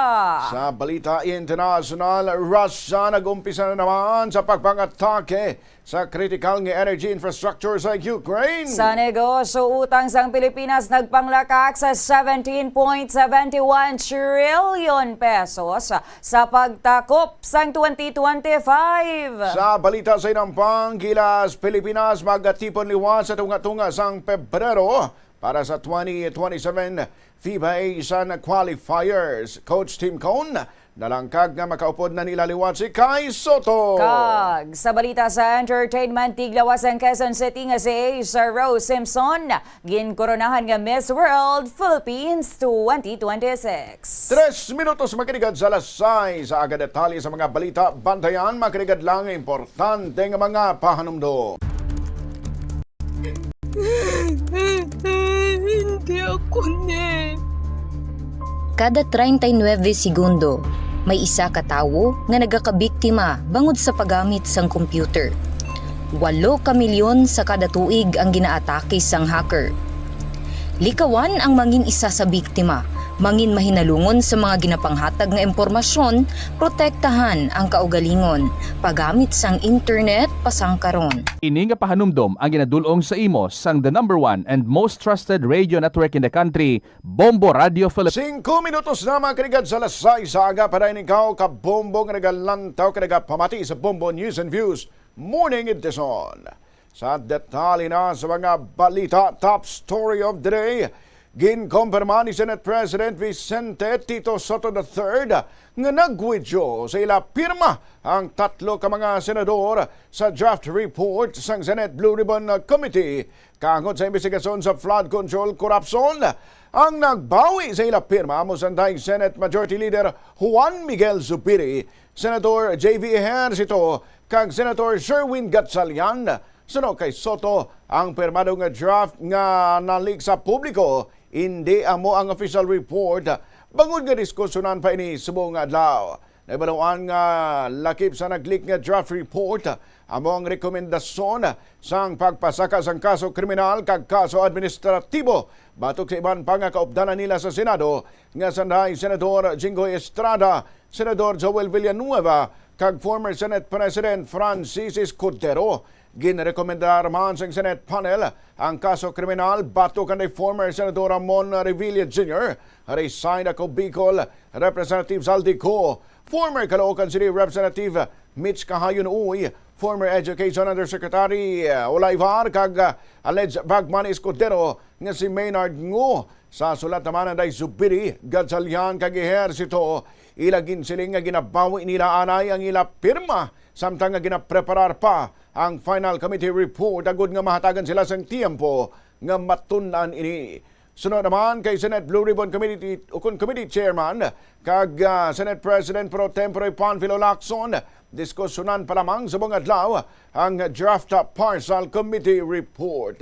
Ining santo sunod sa iya sa nakabutang sa Rules of Procedure sa mga kaangay sining nga inquiry in aid of legislation. Sa iban pa nga nagapanguna nga balita sa bungadlaw, gintuyo sang pila ka mga senador nga kumbensihon si Senator Loren Legarda nga magbulos bilang Senate President.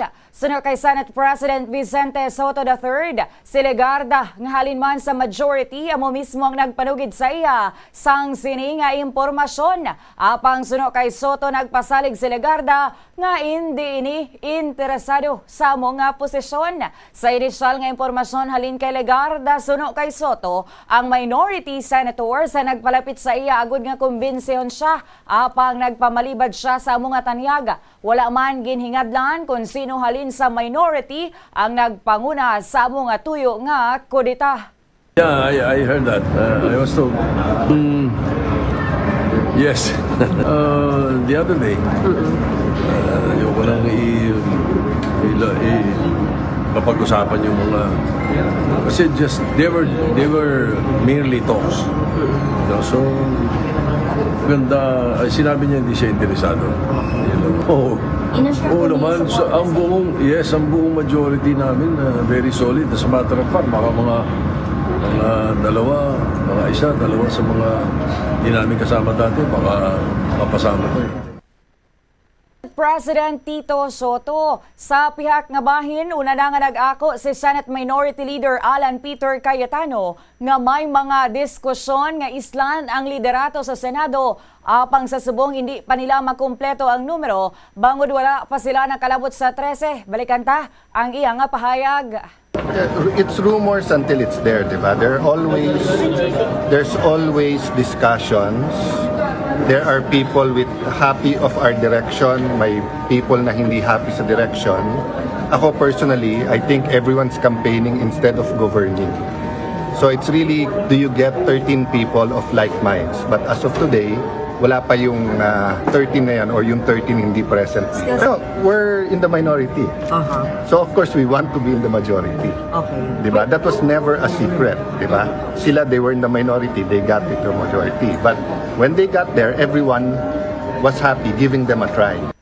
Si Senate Minority Leader Alan Peter Cayetano, gindepensahan naman ni Senate President Pro Tempore Panfilo Ping Lacson si Senator Legarda sa tunga sa mga naguluwa nga mga impormasyon kasunod sang pagpamalibad sini nga magpungko bilang Senate President.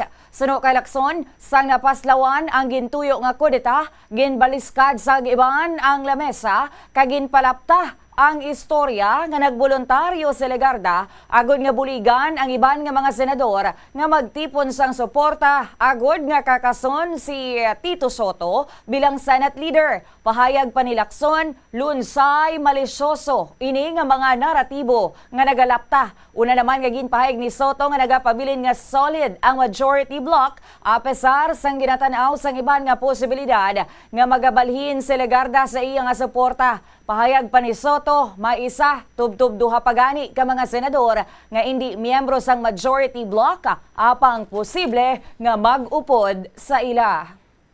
Oras sa Bombo Philippines Standard Time, 10 minutos makinigad sa lasay sa aga. Iban pang mga balita, bantayan, makinigad lang importante ng mga pahanumdom. Ano Wala ang dapat tandaan sa tion nga magbiyahe agod mangin hassle-free ang bakasyon. Yari ang pila ka mga tips. Una, i-check ang health kag travel alert sa napili nga mga lugar. Ikaduwa, magpili isang safe nga accommodation. Mag-research ka magbasa sa mga reviews sa napili nga lugar antes mag-book. Ikatatlo, siguraduho na nga may nagagana nga mobile phone ang tanan nga mga upod agod mangin mahapos ang komunikasyon sa tion nga madula o kung kinahanglan nga magbulagay sa dalan. Be prepared in case of emergencies. Siguraduho na nga may backup nga emergency plan nga may medical reimbursement sa tion nga may maospital bangod sa 11 minutos na mga kanigad sa alas 6 aga pa rin ikaw ka Bombo nga nagalantaw ka nagapamati sa Bombo News and Views Morning Edition. Sa likitasbong sa detalye sa nagapangunang nga balita nasyonal o kung balita lokal, ginmanduan ni Iloilo City Mayor Isa Trenya sa Iloilo City Police Office amo man ang Local Economic Enterprise Office nga magparigayon sa maidid kag madalong nga investigasyon sa insidente na hanungod sa naglaptang peke nga kwata sa Iloilo Terminal Market. Sa interview sa Bombo Radio kay Joy Fantilaga Gorsal, ang spokesperson ni Mayor Raisa, iyagin pahayag nga gusto nila nga maklaruhan bangod sa hindi marami nga natabo nga may niyara sang involved nga pagpanakit sa babayi nga ginaaligar among nagamit sang peke nga kwarta sa pagbakal. Suno sa alkalde, wala niya ginatolerar ang anuman nga hindi marami nga buruhaton sa mga tawo, customer man ini o kon vendor. Dugang pa sang alkalde, kung masulit man ang insidente, galayon ini nga i-report sa market in charge bangod magyara sila sang gindesignar nga mga personnel nga mag-handle sang kaangay sini nga insidente. Nagpahanumduman ang alkalde sa mga vendors nga mag-obserba gid sang profesionalismo kag pagtaha o kon respeto sa ilang nga mga customer. Gusto naton nga maatagan and maklaruhan, no? Antes kita maghatag sang aton man nga konklusyon. May kang tanan sa report nga may mga improper actions nga natabo sa sining natungdan nga customer, wala ginatugutan sang city government ang bisan anuman nga improper actions batok sa customers, no? Kung may mga individuals nga ginaligar nga ng pang-biktima or may kasubong sini same incident in the future, no? Ginapanawagan naton nga mag-report gilayon sa aton nga market in charge. Ginatanaw naton ang tanan nga mga possibility kag ginalantaw, no, ang tanan nga mga anggulo.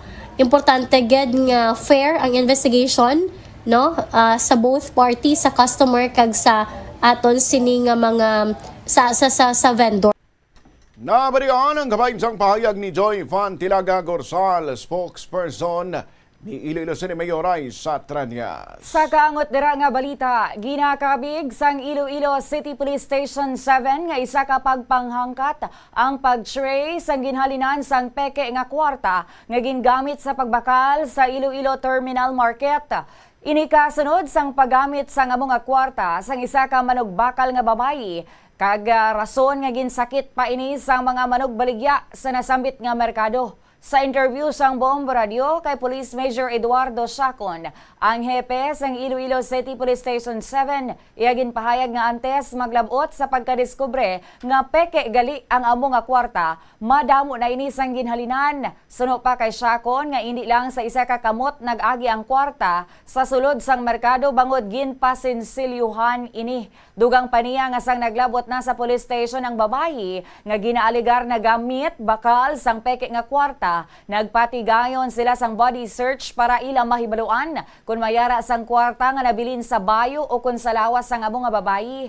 Ilang man na pamatud-an nga wala ini sang may ginatago kag didto na nila nadiskubrihan nga wala sang matuod nga 500 pesos nga kwarta ang babayi. Bangod kun sa iya naghalin ang peke nga kwarta, may posibilidad ini kuntani nga gintago sini ang matuod nga 500 pesos.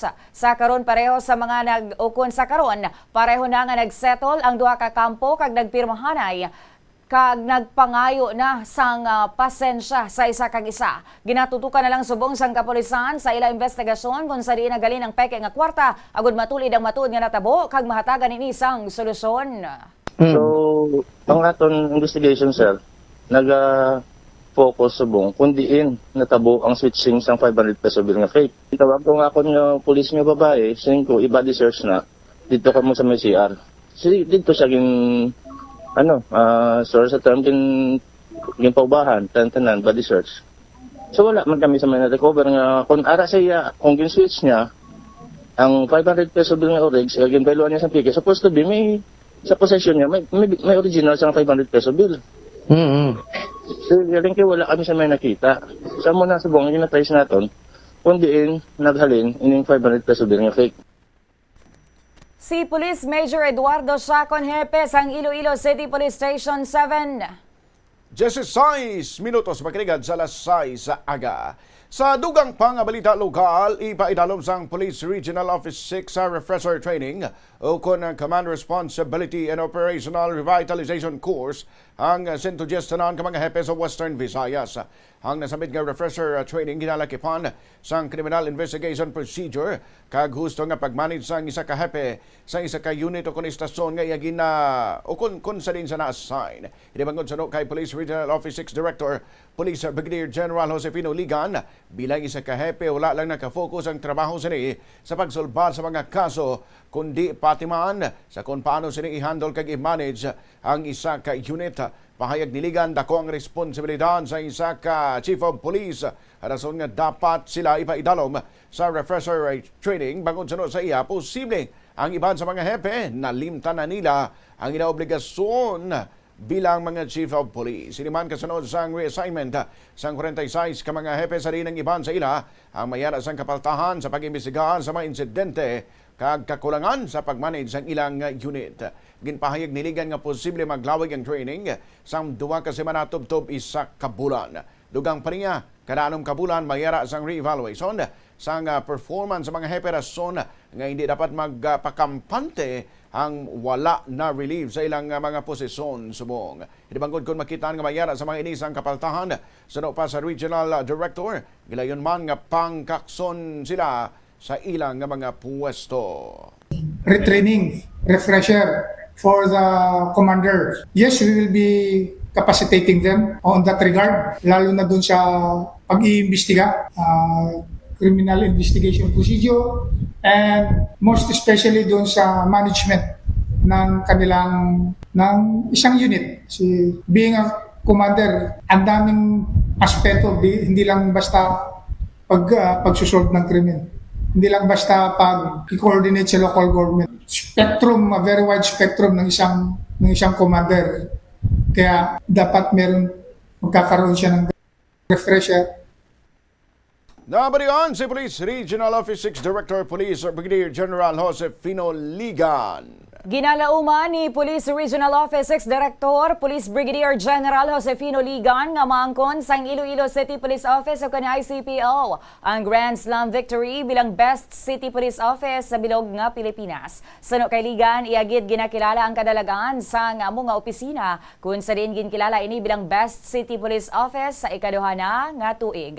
Pahayag niya dako ang iya pagsalig sa mga kapulisan nga masustain sini ang kadalagan bangod man sa ilang ginapakita nga mga achievement kag successful operation sa ilang nga trabaho. Nagpanumduman ini sa mga police personnel nga dapat padayunon ang ila dedikasyon sa trabaho kag paghatag sang tampad nga serbisyo sa publiko. Dugang pa sini nga ang kadalagan sang kapulisan sa national nga level nagapakita lang sa maayo nga koordinasyon sang publiko amo man sang local government unit gani nagapasalamat man ini sa mga tawo nga nagakoordinar ini sa bulhaton sang mga kapulisan. For ICPO, congratulations at the outset. They have garnered the second time as the best highly organized city. And like what RD Engineer had said earlier, we will sustain that so by next year, hopefully, magiging Grand Slam na yung ICPO. And mangyayari yan, if ever, sustain yung lahat ng operational accomplishments nila. Kabahin sang pahayag ni Police Brigadier General Josefino Ligan. 20 minutos na makiligad sa alas 6 sa aga. Sa ibang pang mga balita, nagpabombo ang tagiya sa isa ka motorsiklo bangod ginkawat ini malapit sa Land Transportation Office sa Quintin Salazaro, Iloilo City Natabo ang pagkawat sa mga motorsiklo kahapon. Sa interview sa Bombo Radio kay ZJ Senar, ang tagiya sang motorsiklo, iagin pahayag nga aga pa ini nga nagpadulong sa Land Transportation Office agud magproseso sa iyang lisensya. Suno pa sa iya sang tiyon nga natapos na siniprosesong lisensya, nagdesisyon na ini nga magpauli apang natalupang dana niya nga wala na ang iya motorsiklo sa lugar kung sa niya inigin park. Dugang pa niya wala niya nalakang motor hapang dala man niya ang yabi sini. Ang ginkawat nga motorsiklo among XRM 125 2017 model nga may duag nga black kag silver kag may plate number nga 665 FAJ. Nagapanawagan man ang tag-iya sa nagkawat nga kung mahimo ibalik na lang ang ginkawat nga motor kag kung hindi man halungan na lang niya ini. Nagpahayag man ang tag-iya nga kung madakpan gid man ang nagkawat, desidido sa nga magpasaka sang kaso batok sa mga kawatan. Nagaparayon sa mga investigasyon sa otoridad sa insidente, kagamuan ng pagpangita sa posible mga suspect. Nag-process ko sa LTO, then pagwa ko, ang akong motor sa akong parkingan, wala na. Ang XRM nga itom, nga 2017 model. Wala ko malak, ma'am. Ang bali, park ko lang sa may ara, mas itupad yung motor. Kagang akong helmet, ginayara pa to. Gusto ko lang ipalabot sa akong nagkuha ang motor. Kung pwede, balik mo lang. Kung hindi mo magbalik, ilungay na lang. Wala lang. O ma'am, kung in case madakpan yun man, mapailgi ko yung kaso yan. Nabarihan si ZJ Sinarang tagiya sanggin kawat nga motorsiklo. 22 minutos na makrigad sa alas 6 sa aga. Dugang pa nga mga balita, bantayan makrigad lang nga importante nga mga pahanumdo. Ang paghambalan, apesar limitado ang imo abilidad nga mag-invest, ang gamay nga contribution sa investment accounts ang makabulig sa imo nga maggamit ang earned money nga maka-generate sang dugang nga income. Ikonsiderar ang pagbukas ng retirement account o kun iban nga investment account. Ini nga pahanumdom ang ginadulong sa imo sang the #1 and most trusted radio network in the country, Bombo Radio Philippines. Basta Radio Bombo! Yari ang mga simpleng nga paagi agod makakinot sang tubig. Tinguba ang mga lalabahan kag tinguba man ang pagpanglaba. Ang pagpanglaba sang isa ka bes sa isa ka semana ang nagakinot sang naglabot sa 50 litro sang tubig. Kung nagagamit sang washing machine, iset ini sa mas manubo nga wash cycle. Makakinot ka na sa tubig, makakinot ka pa sa enerhiya. Nga ginadubilian ang iligal nga droga. Makamamatay. Ang nagagamit sang shabu posible mapatay 22 minutos na makrigad sa alas 6 sa aga pa rin ikaw ka bombo nga nagalantaw ka nagapamati sa Bombo News and Views Morning Edition. Sa ilo kita sabong sa nagapangunang nga balita nasyonal, wala pa sang preparasyon nga ginhimo ang legal team ni Presidente Ferdinand Marcos Jr. Apisa duha na ang impeachment complaints nga ginpasaka batok sa iya. Sunog kay Presidential Communications Office Undersecretary Claire Castro, ginahulat pa nila ang formal nga pagproseso sa mga complaints. Sunog kay Castro, tahuron sang Presidente ang impeachment process. Formal ini nga mag-aumpisa kung matubod na sa House Committee on Justice nga sufficient in substance ang duha ka complaints. Una na nga gindesisyonan sang Lunes nga sufficient in form ang impeachment complaint o kung nagatumod sa formalidad. Ginpadagan liwan ang hearing sang committee kahapon apang wala pa sang desisyon kung bastante bala ang substance. Subong nga Miyerkules na kaschedule ila pagbinatuhay sa among nga desisyon kasunod sa ilang nga himuon nga diskusyon. Pag-usapan, yes, ang sabi lang niya ay nandiyan ang proseso at kung anong proseso, igagalang niya. Nagsisimula na rin po ba ng paghahanda yung legal team ni Presidente tungkol dito? Hindi pa. So alamin na natin kung anong mangyayari sa proseso. So pag nandiyan naman po yung proseso, sasagot na naman po ang Pangulo. Si Palace Press Officer Attorney Claire Castro. Sa iban pa nga balita national, ginduso ni House Majority Leader Sandro Marcos ang isa ka hagna agod nga hindi masweldohan ang mga miyembro sang Kongreso kung hindi sila magtrabaho. Nakabutang sa House Bill 7432 nga sakop sini ang tanan nga miyembro sang Kongreso bot silingon ang mga yara sa Senado kag sa Kamara. Sa idalom sang hagna, nakabutang nga masweldohan lamang ang mga senador kag congressman kung present sila kag naga-perform sa ilang official legislative duties nga buot silingon, nagatambong sa plenary session, nagapasakop sa committee hearing kag naga-entra sa mga official activity. Sa explanatory notes, ang kongresista ginpahayag sini nga gidasunod ang no work no pay nga patakaran sa tanan nga mga mamumugon sa pungsod. Apang ginmuno niya nga ang mga miyembro sang Kongreso nga amo ang may katungdanan nga magbalay sang lai kag mag-represent sa mga tawo ang ginasweldohan sa gihapon apesar nga may attendance sila o kun wala. Sunod sa kongresista, uyang ini sa kwarta sang pumuluyo nga nagabayad sang buwis. Gindugang sini nga naka-provide sa iya ginaduso nga hagna ang safeguard sa valid nga mga rason sa pag-absent, kaangay sang balatian o kon official representation duties. Wala sang ginhingadlan sa explanatory note ni Sandro Marcos apang ang pinakamatunog nga kontrobersiya nga kaangod sini nga isyu sang damlaglang amo si Senator Bato de la Rosa.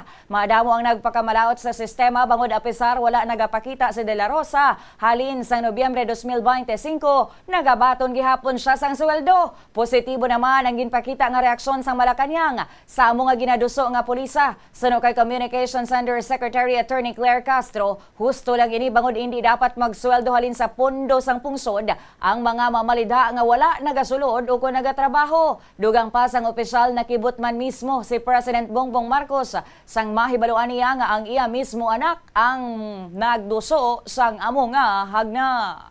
Sinabi po natin na ito'y panukala ni Congressman Sandro. So mukhang hindi pa po sila nag-uusap patungkol po dito dahil nabigla siya na may proposal si Congressman Sandro.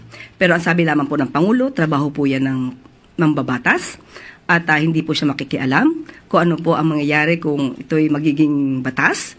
At kung ano lang po ang ihahain sa kanya at bababasa niya, yun lamang po ang kanyang aaralin. Muli, yun lamang po kasi ang nabanggit sa atin ng Pangulo. Pero kung pag-uusapan po in general, maganda po ito dahil po para malaman naman nila na ang mga taong hindi nagtatrabaho ay hindi naman dapat na makinabang sa pondo ng bayan. Pero muli, ulit natin ang sinabi ng Pangulo, hindi po niya saklaw ang paggawa ng batas.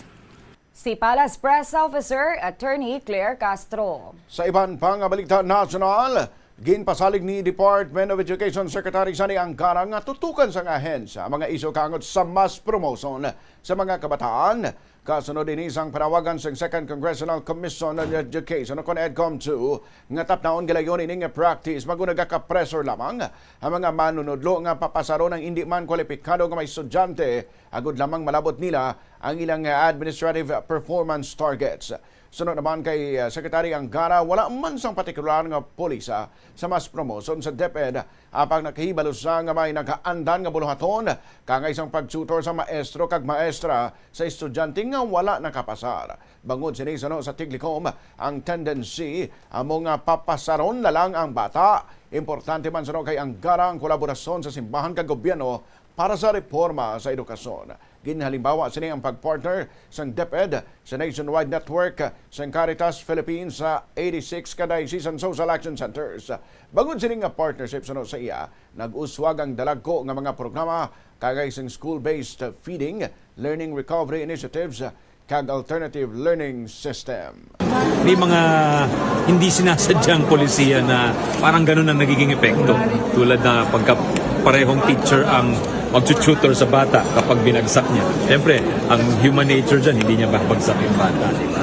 Tapos yung transmutation of grades, siguro titingnan namin yung mga ganun. Yung ibig sabihin transmutation, inaakyat kapag 60 ang grado, gagawing 75 yun. So, yun, naabutan ho namin yun. Pag-aaralan namin yun. Dahil pagdating naman sa mga international assessments, sa mga college entrance exam, wala namang transmutation. So, siguro dapat consistent tayo throughout the educational system. Nabalikan si Department of Education Secretary Sani Angara. 29 minutos na nakaligad sa alas 6 kabalita international. Nagbalik na naman ang mga pagpangatake sa Russia sa kritikal ng mga energy infrastructure sa Ukraine. Sandig sa Ukraine Air Force, nagpalupad ang Russia sa 71 ka missiles kag 450 ka mga drone kahapon. Sa sininga numero, 38 missiles kag 412 ka mga drone ang napunggan nga makasulod. Samtang 27 naman ka missiles kag kag 31 ka drones ang nakaigo kag nakatupa gid sa 27 ka mga lokasyon. Ini ang pinakadako nga pagpangatake nga ginhimo sang Moscow sa Ukraine subong nga tuig. Ini man ang pinakamadamo nga munitions nga ilagin paulan sa isa lang ka gabi. Kun basahan ang record halin sang Desyembre 2000 o kun sang Desyembre 27, 2025. Sa post naman sang Russian Defense Ministry, ginkumpirma nila ang dako nga pagpangatake sa military-industrial complex kag energy facility sa Ukraine. Ini nga mga pasilidad suno sa Russia amo ang ginataguan sa mga long-range unmanned aerial vehicles sang Ukraine. 30 minutos makinigad sa lasay sa aga. Sa ilo kita subong sa balita na sa negosyo diri sa Bombo News and Views Morning Edition. Bombo Business News. Nagdangat sa 17.71 trillion pesos ang utang sang Pilipinas sa pagtakop sa 2025.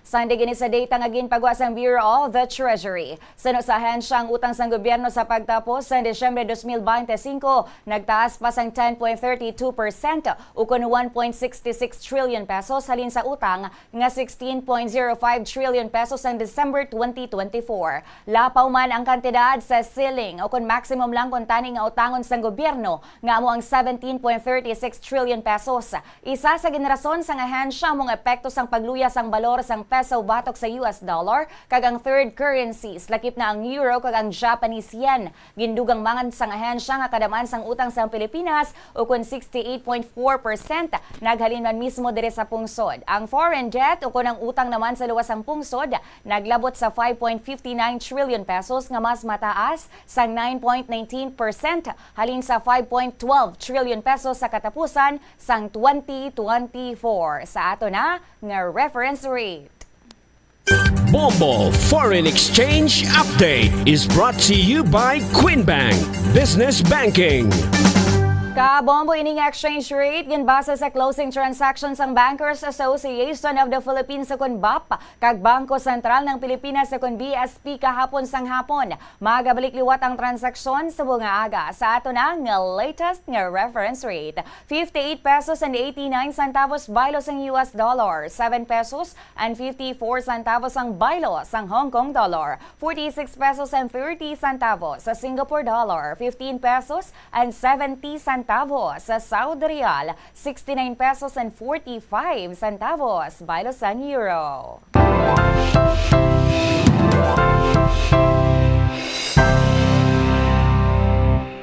Sa balita sa hinampang na langkag si Coach Tim Con nga makapod na liwat si Kai Soto sa mga hampang sang gilas.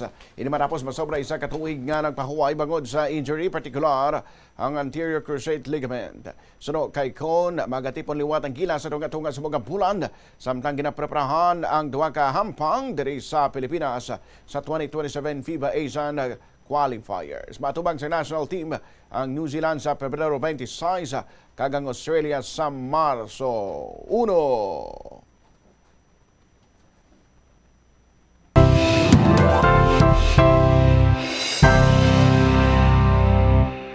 33 minutos na magrigad sa lasay sa aga. Kabombo na barian kag nalantawan mong kabagusan nga pagpalagad. Sang Bombo News and Views Morning Edition. Adlaw kita subong sa Miyerkules, Pebrero 4, 2026. Magasunod ang Bombo Report Second Edition. Kami ang imo nanging newscaster. Bombo Gisa Padilla. Kag Bombo Ayan Gahete. This is Bombo Radio Philippines, the number one and the most trusted source of news and information.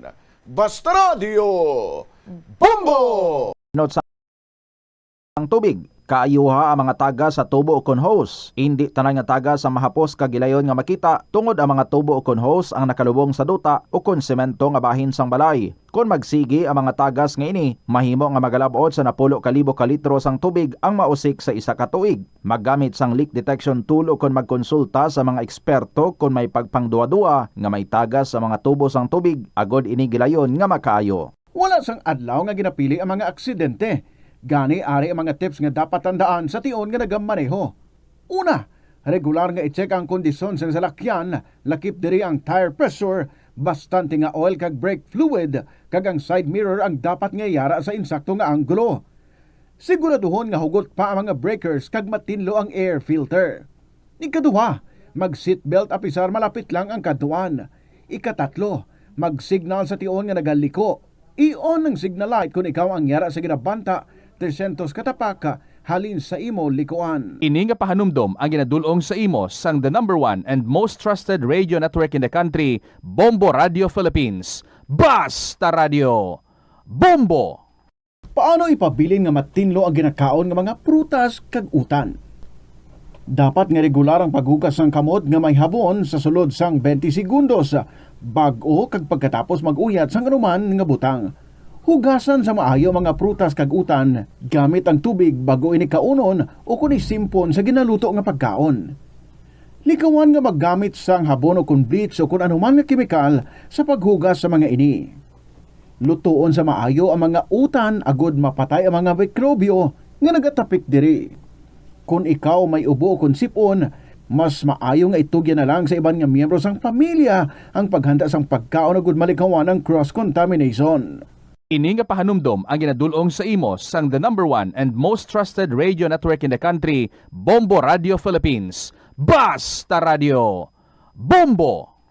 Kadungan sang pagtigulang, nagataas man ang risgo sang vitamin deficiencies nga nagatugas sang physical kag emotional changes. Santo sa isa ka scientific study, ang B vitamins ang importante agod nga mag-function ang body cells nga nagabulig sa metabolism, paghimo sang bago nga blood cells, kag nagabulig sa pag-maintain sang healthy skin cells, brain cells, kag body tissues. Magluwas sa supplements, lakip sa mga pagkaon nga bastante sa vitamins sa ang karne, whole grains, prutas, gatas, cheese kag mga ulutanon. Nagabulig sa paglikaw sa nanuhay tuay nga balatian ang simple nga pagkaon sang citrus fruits kaangay sang pomelo nga puno sang powerful immune boosting antioxidant.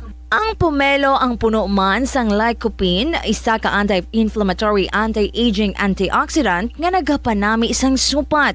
Ang duga naman sang panit kag dahon sang pomelo ang natukiban nga makapatay sang cancer cells kag nagapalikaw sa paglapta sini sandig sa test tube studies. Yari ang mga importante kag praktikal nga mga pamaagi agud makakinot sang tubig.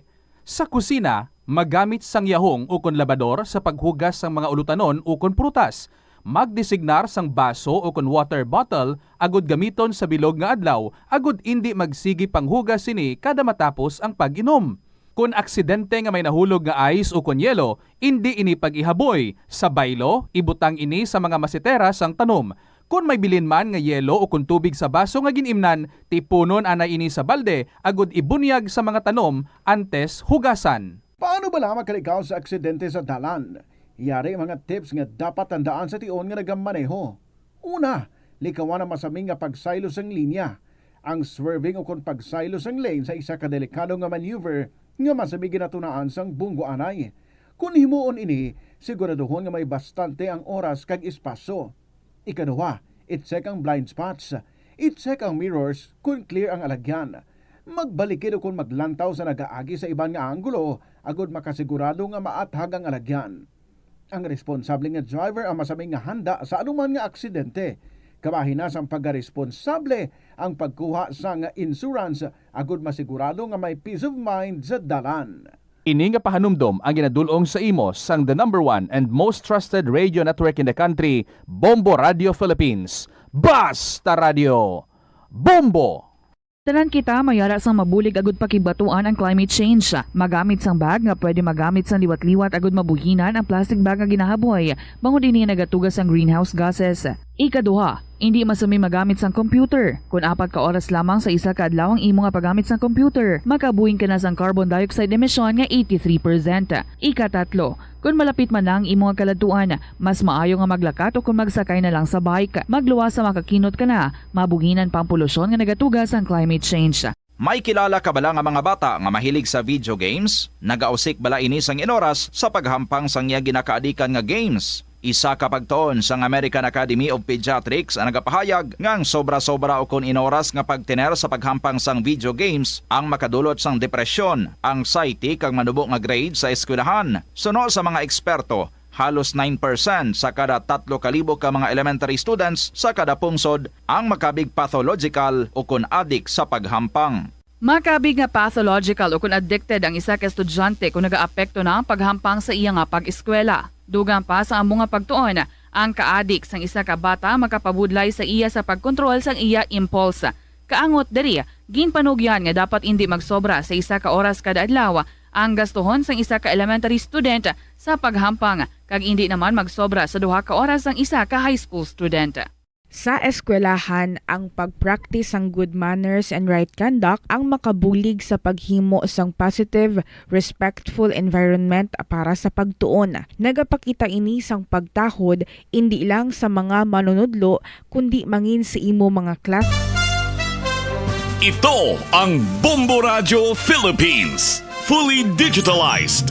Numero 1 sa balita, komentaryo, drama at serbisyo publiko. Bombo Radio Philippines. Bombo Radio Philippines. Unmatched. Number 1 and most trusted source of news and information. Basta Radio Bombo! Ang Oras Philippine Standard Time, 40 minutos na nakaligad sa takna ng alasay saga. Welcome sa Bombo Report Second Edition. Kagkaroon sa aton sining nga mga headlines ang pag-asa padayon nga ginamonitor ang tracking sang sining bagyo nga si Basyang. Ginakasulod na sa Philippine Area of Responsibility kag mahimo man nga mag-landfall da sa aton nga sining kadutaan. Kaga aton maning tutukan sa aton sining mga kabombo kay base sa iya sining forecast track mag-cross ini sa Visayas region kag malabay gid no diri sa may area iya sang Panay Island kag mahimo nga mapektuhan gid kita diri sa may syudad kag probinsya sang Iloilo sa masunod ya sining mga inadlaw samtang nga ari pa ni sa sulod sang Philippine Area of Responsibility ang ining bagyo nga si Basyang. Tropical depression karon ang iya sining kategorya ti sa mga kabombo naton dira, you know the drill no kung may ara sang palabuton sining bagyo ang mga pangandam nga dapat naton sinadra nga himuon para nga preparado kita pananglitan nga may ara gid man sang seryoso nga epekto ang ining bagyo diri sa aton sini nga rehiyon.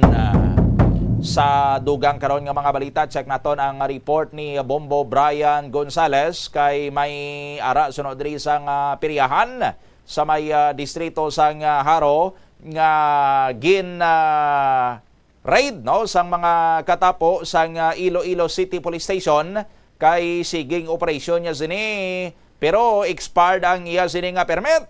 Sinuayhan ang ara sa likod sang sining operasyon sang piryahan nga expired ang permit kag ang information padri amo nga may ara sang minor de edad ya diri nga nagataya.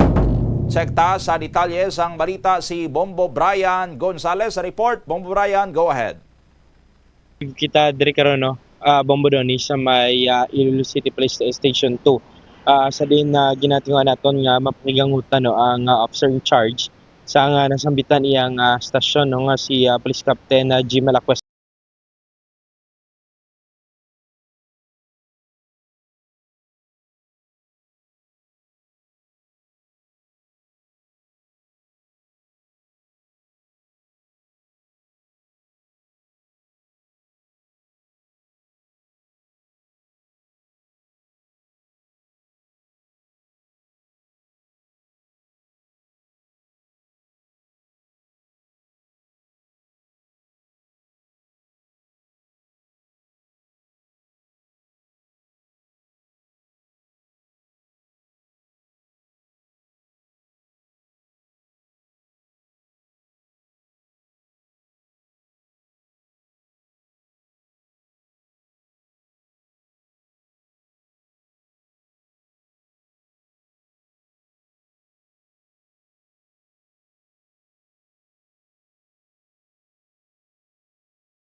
may permit no Bombodoni nagikan sa barangay. I mean, may pista sa ilang nga barangay sa nagligad? Sa aton nga pag-obserbar Bombodoni do wala man no piyesta to sa ilang barangay. Pero lapit na grabe no. Anong gingamit nila nga rason daw para nga magkapaperya sila draman ang pista sa haro? Ang mga event no siguro dira sa may Lapas Plaza Bombodoni kagat yan tinalikdan man nga festivities din yung festival no sa DNT makita ba naton na mayayara sa mga napahamtang mga kiosk gati mga baligyaan no sa nagkalilain nga distrito diri sa syudad sa Iloilo pero further siya na validate pa naton diri sa Iloilo City Police Station 2 pero sa padayon no may issue man sunod man sa stasyon no sa police no nga business permit ang barangay no sa November 7 tubtob January 7, 2026 no Bombodoni pero February na kita sa karon amoy na no ang again pahayag ang permit halin sa barangay anong duration niya? November 7, 2025 to January 7, 2026 Bombodoni. Ti kung magmuna daw malapit-lapit iya sa rason nga kay bangon Pasko kag may New Year celebration mapaperya sila. Yes, correct Bombodoni. Kaya kung nataon naton agid man no. Pero ang iya sang Iloilo City Government kag issue nga mayor's permit hasta January 31. Yes, correct Bombodoni sa din naka butang no nga para ini sa New Year Bazaar, Night Market kag Fun Fair kag amusement Bombodoni. So amoy na no kagapon may information nga na-receive kagabi ang aton nga mga otoridad kapulisan na diri no sa Station 2 gani ginaaktuhan nila sa Gileon sa pagpanguna ni Police Captain Acosta Bombodoni mayara sila sang nadakpan no duha ka lalaki kag isa ka babaye sunod man no sa aton nga information nga nakuha diri Bombodoni kag ti sa karon ang nasambitan niya nga peryahan sirado no Bombodoni tungod sang ginapatigayon nga pag-raid no sang aton nga mga kapulisan pero dugang nga detalye sini karon Bombodoni ko nato no kun bala ang permit nga ni or hasta gid man January 31 kagating nga hasta Pebrero sa karon no Bombodoni naga-operate sa gihapon ang nasambitan iyang peryahan kagati kung bala ano ang rason kung nga hasta January 31 gid ang permit nga halin niya sa Iloilo City Government apisar no nga wala man na sang kapistahan sa may Burgos no sa may distrito sang Lapas sa karon nga mga tinion no kun lang taon nato abi ang palibot dira no Bombodoni wala sang mga banderitas nga nagsabit ako na patimaan abi nga may selebrasyon no sa kapistahan sa nasambitan niya nga barangay sa nasambitan niya nga distrito Bombodoni. So far no amoy na ang latest no na tipon nga balita nagikan sino ang sa permite sino ang nag-apply sang permit nga mag-operate sang peryahan or ang operator niya Bombo Brian? Bombodoni amo pa no isa ka kilala na ni kapitan sa Burgos laboton na si Kapitan Bombo Brian. Thank you Ged. No Bombodoni. So far inano nga latest nga balita nga makolekta sang patrol ini si Bombo Brian Gonzales Sentences Bombo Radio Philippines, the number one and the most trusted source of news and information. Basta Radio Bombo. Maraming salamat sa kay Bombo Brian Gonzales sa gindulong sining nga report. Bao daw kalawig man nga operasyon sang priyahan halin Nobyembre hasta katapusan sang Enero. Kung ang gin-applyan malang sini initially nga permit kay ti ang base iya sa barangay sini nga permit para kuno sa Christmas and New Year celebration ti daw malapit-lapit kung maghalin sa Nobyembre tubtob first week of January kay man January 7 kuno ang katapusan sang ila sini nga operasyon dra base sa ila sini nga barangay permit. Pero may lain pagidya ko nung naging issue ang Iloilo City Government nga tubtob January 31. Pilayahan niyang binayad sa taga-syudad. nga amo gini kalawig, no? I mean ang mayor's permit, no, nga gin bayaran sang permiti o kon sang operator. Kag sino ang operator sang nasambitan niya karon nga peryahan.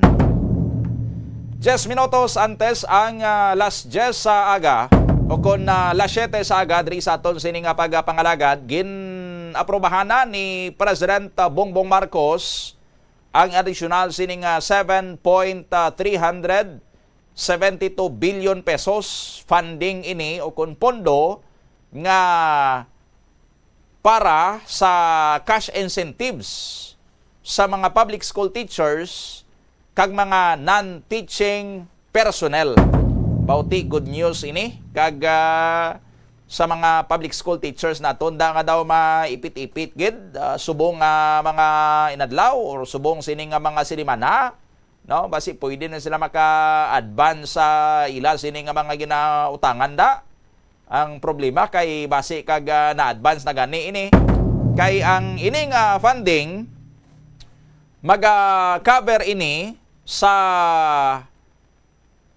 nabilin niya sining funding requirements para sa 2025 nga Service Recognition Incentive o kun SRI sang mga kwalipikado sini nga mga manunodlo or mga public school teachers and sa mga empleyado man sang Department of Education nagatrabaho sa mga eskwelahan pero mga non-teaching mga personnel ini sila.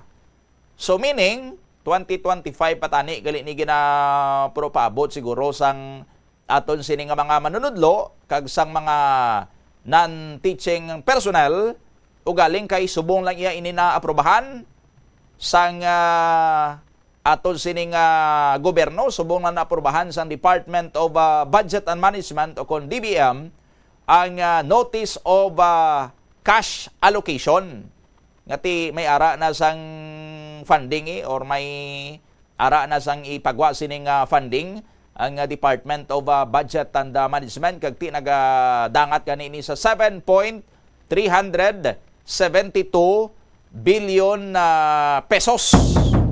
Sang December 11, nag-issue si President Marcos ang Administrative Order number 40 nga nag-authorize sa paghatag sang one-time nga Service Recognition Incentive sa tanan sini nga mga kwalipikado nga mga government employees para sa tuig 2025, no? Ambot kun aside sa Department of Education ang iban sini nga mga national government agencies kung may palabuton pa man sini nga mga SRI pero ti ang na-report lang edri karon sa Department of Budget and Management nga may ara sang ipagawa na sila nga funding para sa SRI iya sang Department of Education, no, sa ato niya sini nga mga kabombo at ti laban-laban kung nabalaan ni sang mga manunudlo naton kag sa mga non-teaching personnel nga may palabuton sini nga SRI or lakip sila to sa mga kwalipikado nga makabaton sang SRI as early as December. Laban-laban may na-advance na ini. Kag may mga manugsukot na sining ayawan na kabalik-balik sa mga sulokto nila kay abi diri basi sang Disyembre pa or first week sang January or second week sang January abot ang SRI ni ma'am or ni sir pero way gyapon, no? Pero ti good news man sa mga manugsukot dra nga may mga sulokton kay ariya sigurado na gid, no, kay may notice of cash allocation na ni sa bay niya sang DBM. So kung manukot kamo dra ti ipabalo nyo nga daan sa mga sulokton nyo nga kabalo kamo nga may ara na sang funding ini. No, gani hindi na pwede maka-whereas da nga tuganan sa base sa Valentine's Day pa. 5 minutos antes ang las 7 sa agadri sa aton sini nga pagpangalagad makaalarma karon ang ining mga serye sang kinawatay sang motor or motor napping diri sa may bahin sang syudad sang Iloilo. Ang pinakaulihi sining insidente ang kahapon sa may malapit mismo sa Land Transportation Office. Ang driver or ang tag-iya to sang XRM sining motor nag-process ang iya sining driver's license. Binili niyang iya sining motor sa gwa. Waay niya man malak, kampanti man siguro nga ti matawo ang lugar kag lapit sa ahensya mismo sa ngaton sining gobyerno. No, waay niya lalak ang iya sining motor pero dala niya man kuno ang yabe. O galing kiti pagbalik nga iya, waay nang iya sining motorsiklo. Ti way pagkaroon matumod kung sino ang nagkawat o nagmotor nap sini. Magluwas sini, sang nagligad sini nga mga sinimana, daw iniman to nga bulan sang Enero, may natabo man dira sa may area sang Haro, no? Sa may area sang Luna, no? Malapit lang dira sa may West Visayas State University Medical Center. Ti matawo man nga lugar kag in broad daylight man ato. Naka-parking man ang motor, syempre ti way ang tagiya na diskitahan sang sospitsado, ti taban man, ti unsolved man to until now. Kag previously pagid sina diri naman niya sa may area sang Lapas, no? Malapit sa may Gaisano Mall dra sa Lapas or daw dra gid ganito sa may Gaisano Mall sa Lapas. May ara man sang allegedly gin motor nap ti daw ay man sang bati-bati kung anong latest nga investigasyon sa to sa ngaton sini nga mga kapulisan. Ti alarming ini nga nagakatabo karon niya diri sa may syudad sa Iloilo nga may series sa mga motor napping pero daw way lang iya sang may nahimo pa nga aton sini nga mga kapulisan sa pag-imbestigar kag sa pagtumod sa mga individual nga responsable sini. Daw mas natutukan pa gani karon sa ngaton sini nga Iloilo City Police Office ang ining isa ka bilog to nga piki nga 500 peso bill nga isolated man anto ang natabo sa may area sa Iloilo Terminal Public Market, no? May directive idya si Mayor Treñas gani nga paimbestigaran to. Ti ano ginto kadako abi kun ikumparar sa ning serye karon sa mga motor napping incidents diri sa syudad sa Iloilo nga daway lang niya sa ingkoy sa ngaton sini nga mga kapulisan in broad daylight nagakahinabo ini. Suryahan ta na karon sa iban pa naton sini nga mga news and public affairs programs. 2 minutos antes ang las 7 saga. Standby, magasunod na ang mga balita sa Bombo Network News. Ini si Bombo Donny Digalan, this is Bombo Radio Philippines, the number one and the most trusted source of news and information. Basta Radio, Bombo! Agud makalikaw sa food poisoning o kung paglain sang tiyan, sundo ng ining mga pahanumdom sa pagpreparar sa mga pagkaon kag ilimnon. Manghugas ang kamot kag ipabili ng katinlo antes kag pagkatapos ang paghimos. Kung nagamasakit, likawan ang pagpreparar sang pagkaon para sa iban.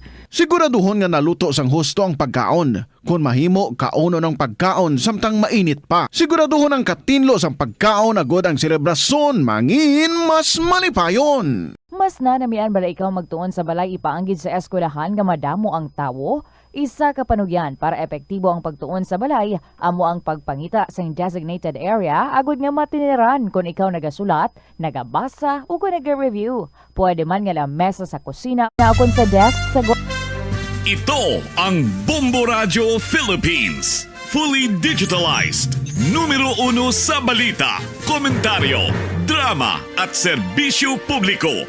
Bombo Radio Philippines. Bombo Radio Philippines. Unmatched. Number 1 and most trusted source of news and information. Basta Radio Bombo! This is Bombo Network News, Morning Edition, broadcasting live at Bombo Radio Broadcast Center, Makati City, Philippines. Araw po ay ng Miyerkules, ika-4 sa buwan ng Pebrero taong 2026. Sa ating mga headlines, sa ating weather update, ang bagyong Basyang ay bumilis pa ang galaw patungo sa Mindanao. Signal number 1 nakataas na dyan sa bahagi ng Surigao. Samantala, kinaroroonan naman po ng lumubog ng MV Trisha Kirsten 3 na tukoy na. Ang gobyerno pinayuhan na mag-focus din sa travel deals, tourism infrastructure at peace and order at hindi ang puro promotion ng mga opisyal ng naturang ahensya. Ang House Justice Panel naman sinabing hindi maaaring i-impeach si Pangulong Ferdinand Marcos Jr. sa pag-aresto at turnover kay dating Pangulong Rodrigo Duterte sa International Criminal Court. Paratang naman na drug addict ang Pangulo, wala daw sapat na batayan ayon sa komite. At abangan din sa ating international news, ang United States military pinabagsak ang drone ng Iran na lumapit sa kanilang aircraft carrier. Ang NATO ay tiniyak naman ang suporta sa Ukraine dahil sa patuloy na pag-atake ng Russia. At live nationwide via satellite, dumako na tayo sa mga detalye ng ating mga balita. Bombo Weather Update.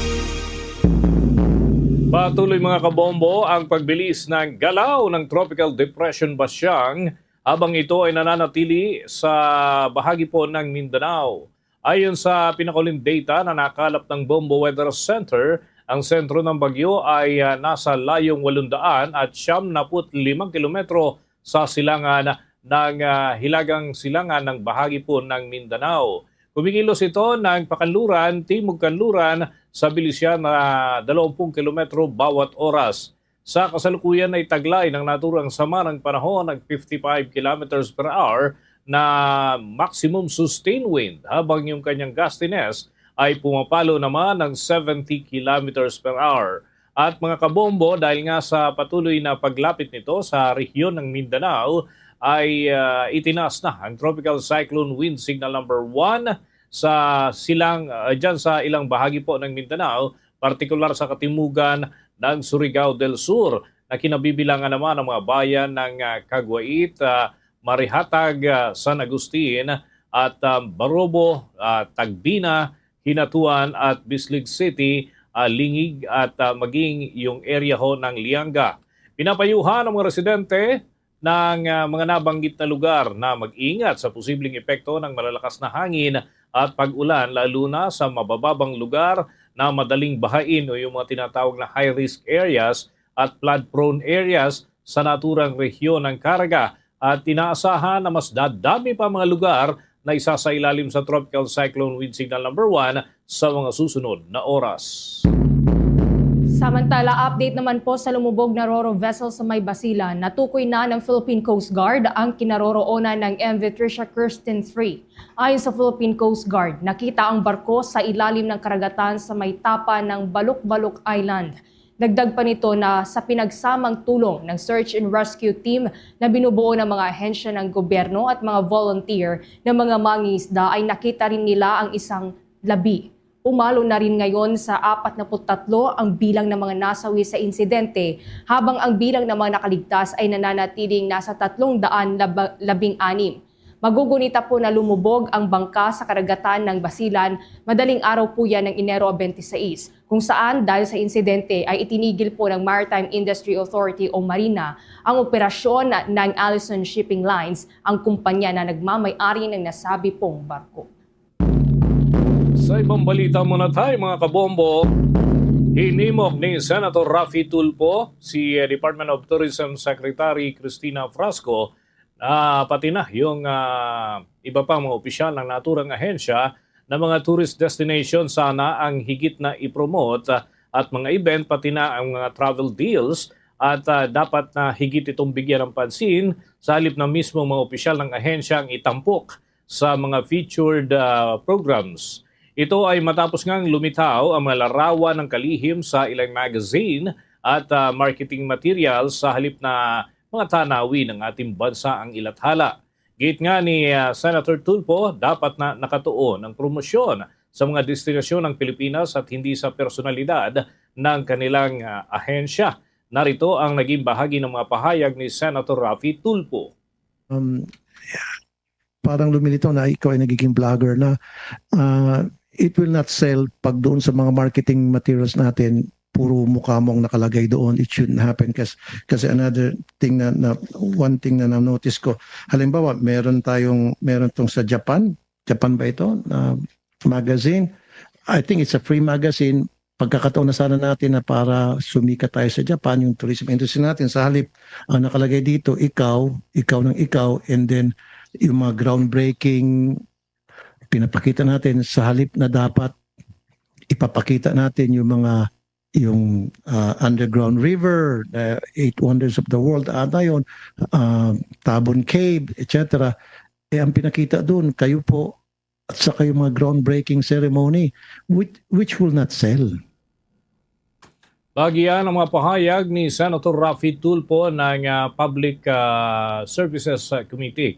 Pero para naman sa panig ni Secretary Frasco, wala siyang pahintulot sa paggamit ng kanyang larawan at hindi niya nais na i-promote ang kanyang sarili at hindi rin kinontrata o binayaran ng Department of Tourism ang magazine na naglabas ng cover kung saan siya ay itinatampok. Narito naman ang mga pahayag ni Tourism Secretary Cristina Frasco.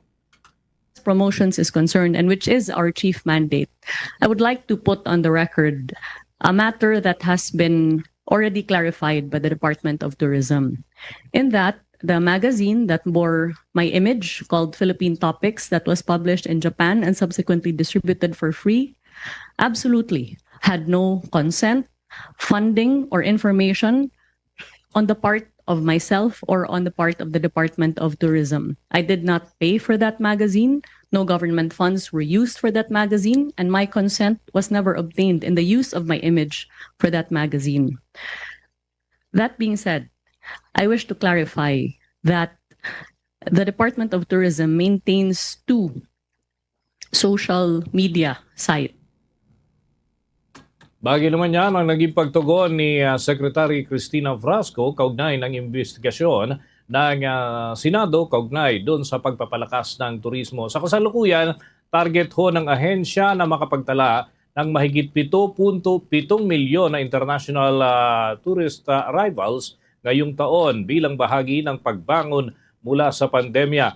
Binanggit din ni Senator Tulfo na malaking oportunidad ang nasasayang kapag hindi tanawi ng bansa ang ipinapakita sa mga materyales dahil nababawasan ang interes ng ilan sa mga turista. Ginigit ni Frasco na bahagi naman ang kanyang tungkulin ang pagbisita doon sa mga destinasyon, kaya automatiko umano na nakukuhanan ng mga larawan ang kanilang aktibidad upang ipakita ang suporta ng pamahalaan. Gayunman, nanindigan nga ang senador na hindi dapat maging vlogger style ang kampanya ng naturang kagawaran. Sa uli naman ay sinabi ni Senate Committee on Tourism Chairman Senator J.V. Ejercito na hindi lang dapat sa promotion nakatutok ang effort ng ating bansa kung gusto talagang palakasin ng turismo, kundi maging sa mga infrastruktura at kayusan ng biyahe, pati na ang peace in order kung saan pangunahin itong ikinukonsidera ng mga bumabiyahe papasok sa ating bansa. Narito naman ang tinig ni Senator J.V. Ejercito. Our aim is really to improve on, as mentioned by Senator Ligarda. Kayo po talagang promotion lang, no, DOT. But the rest, sabi ko nga, parang bahay yan eh. No, nag-imbita tayo, but handa ba yung bahay natin, no? Infrastructure later, we'll ask yung trip, no, yung mga road to tourism areas, ano namang date. So the main factors on why we are, of course, trailing, of course, our ASEAN neighbors in terms of tourism arrivals, peace and order, infrastructure, airport, no, traffic, no, inconvenience. So at least we will have the committee will have an idea on what things that we really have to improve on so that they can also accommodate and at least welcome our tourists, no, with better welcome our tourists. Tinig naman niya ni Senator J.V. Ejercito ang pinuno ng Committee on Tourism dyan sa mataas na kapulungan ng Kongreso. Dako naman po tayo dyan sa may kamara. Tinuturing po ng ilang miyembro ng House Committee on Justice na insufficient in substance o kulang sa substansya ang unang impeachment complaint laban kay Pangulong Ferdinand Marcos Jr. na inihain ni Atty. Andre De Jesus. Bagamat nakaschedule pa lamang na pagbotohan ng komite ang naturang usapin ngayong araw ng Miyerkules. Sa ikalawang araw nga po ng deliberasyon sa impeachment complaints laban sa Pangulo nitong araw ng Martes, tinalakay ng komite kung sapat ba ang nilalaman ng reklamo, kung may malinaw na personal na kilos o kapabayaan ng Pangulo at kung may aktwal na paglabag sa konstitusyon, graft at corruption o betrayal of public trust. Tinukoy ng ilang mambabatas na walang sapat na batayan ang paratang na kidnapping kaugnay ng pag-aresto kay dating Pangulong Rodrigo Duterte dahil ito umano ay implementasyon ng arrest warrant bilang pakikipagtulungan ng Pilipinas sa Interpol kung saan kasapi ito. Maging ang aligasyon ng umano'y drug addiction ng Pangulo ay sinabing walang ebidensya. Kulang din umano sa detalye ang paratang hinggil sa unprogram appropriations at tinawag na hearsay lamang ang mga aligasyon ng graft, kickbacks at ghost projects. Wala rin umanong malinaw na patunay na nilikha ang Independent Commission for Infrastructure upang protektahan ang mga kaalyado ng Pangulo. Sa boto naman na 24 na bumoto ng pabor at 21 ang tumutol na pagpasyahan din ng panel na isama sa pagtalakay sa sufficiency in substance ang usapin ng authenticity ng mga kalakip na dokumento. Binanggit ni Representative Terry Redon na karamihan sa mga annex ay pawang news articles lamang at kulang sa opisyal na ebidensya. Samantala sa pagpupulong muli ng komite ngayong araw, tatalakayin din ang ikalawang impeachment complaint na inihain naman ng grupo ni Liza Maza bago magsagawa ng hiwalay na botohan para sa dalawang reklamo. Kaugnay pa rin mga kabombo, mga ka-Star Nation, mga kaganapan na inaasahan dyan sa Kamara de Representantes. Ang House Justice Panel ay sinasabing hindi maaaring ma-impeach agad-agad. Ito si Pangulong Marcos dahil sa pag-aresto kay dating Pangulong Rodrigo Duterte dyan sa International Criminal Court at yung iba pang mga usapin na nakapaloob doon sa reklamong inihain dyan sa panig ng Kamara. May balita si Bombo Annalise Soberano. Nagkaisang pananaw ang mga miyembro ng House Committee on Justice na hindi maaaring i-impeach si Pangulong Ferdinand Marcos Jr. kaugnay ng pag-aresto at pagsuko kay dating Pangulong Rodrigo Duterte sa International Criminal Court noong March 11, 2025. Sa pagtalakay sa impeachment complaint na inihain ni Attorney Andre De Jesus, sinabi ng mga mambabatas na legal na ipinatupad ng pamahalaan ang ICC arrest warrant na idinaan sa Interpol at hindi ito maaaring maituturing na betrayal of public trust. Ayon sa mga miyembro ng komite, kulang sa sapat at beripikadong ebidensya ang reklamo at karamihan sa mga isinumeteng dokumento ay pawang mga news articles. Sinabi Bicol Saro Party List Representative Terry Redon, walang personal na kaalaman at autentikong dokumento ang nagrereklamo upang patunayan ang kanyang mga paratang. Pakinggan natin si Representative Terry Redon. To be clear, this is not in pursuance of a relations between the International Criminal Court and the Philippines because this relation has already been broken when we had left the ICC in the previous government. So, para malinaw lang po, walang batayan para sabihin na meron pong pananagutan ang ehekutibo dito po sa pag-aresto sa dating Pangulo at pagdadala po sa kanya sa International Criminal Court. Binigyang diin naman ni Manila Representative Joel Chua na hindi maaaring magtagumpay ang alegasyon ng kidnapping dahil ang ganitong krimen ay maaari lamang gawin ng pribadong individual. Pakinggan natin ang pahayag ni Representative Joel Chua. Ay yung act, dapat po, the act is illegal or the deprivation of liberty is without legal justification. Maliwanag naman po that the arrest of the former president was via warrant issued by the International Criminal Court. So dito pa lamang po sa dalawang elementong ito ng kidnapping, wala na po, kulang na po. Kaya masasabi ko po na yung offense charge will not be sufficient in some. Ayon naman kay mamamayaang Liberal Party List Representative Leila de Lima, inaresto si Duterte batay sa ICC warrant at hindi siya isinuko at wala ring inilatag na tiyak na mga pangyayari na mag-uugnay ng pananagutan sa Pangulong Marcos. Pakinggan natin si Representative Leila de Lima. The surrender of FPRRD to a foreign tribunal. Complaint cannot rely on judicial notice to establish the specific acts that constitute surrender to a foreign tribunal, which is in fact also debatable, especially in light of alternative versions that FPRRD was not surrendered but arrested by virtue of an ICC warrant in accordance with RA 9851. So to me, Madam Chair, the first allegation is not a sufficient allegation of fact, but mere conclusions lacking in specificity. So insufficient po para sa akin. Iginiit naman ni Cagayan de Oro Representative Rufus Rodriguez na obligasyon ng gobyerno na ipatupad ang arrest warrant alinsunod sa pandaigdigang batas. Sa kabila ng panukalang ibasura ang reklamo, nilinaw ng komite na boboto ito sa kabuuan ng impeachment complaint matapos talakayin ang lahat ng paratang laban sa Pangulo. Sinabi din ng mga miyembro ng House Committee on Justice na walang sapat na batayan din ang paratang na drug addict si Pangulong Marcos at hindi ito pumapasa sa pamantayang itinakda ng konstitusyon para sa impeachment. Iginiit ng mga kongresista mula sa iba't ibang partido na ang alegasyon ay kulang sa factual allegations at walang maipakitang matibay na ebidensya. Sinabi pa ni Representative De Lima, hindi sapat na batayan ang sinasabing unfitness para sa impeachment at wala ring ipinapakitang ebidensya na naapektuhan ang tungkulin ng Pangulo dahil sa umano'y pagkalulong sa illegal na droga.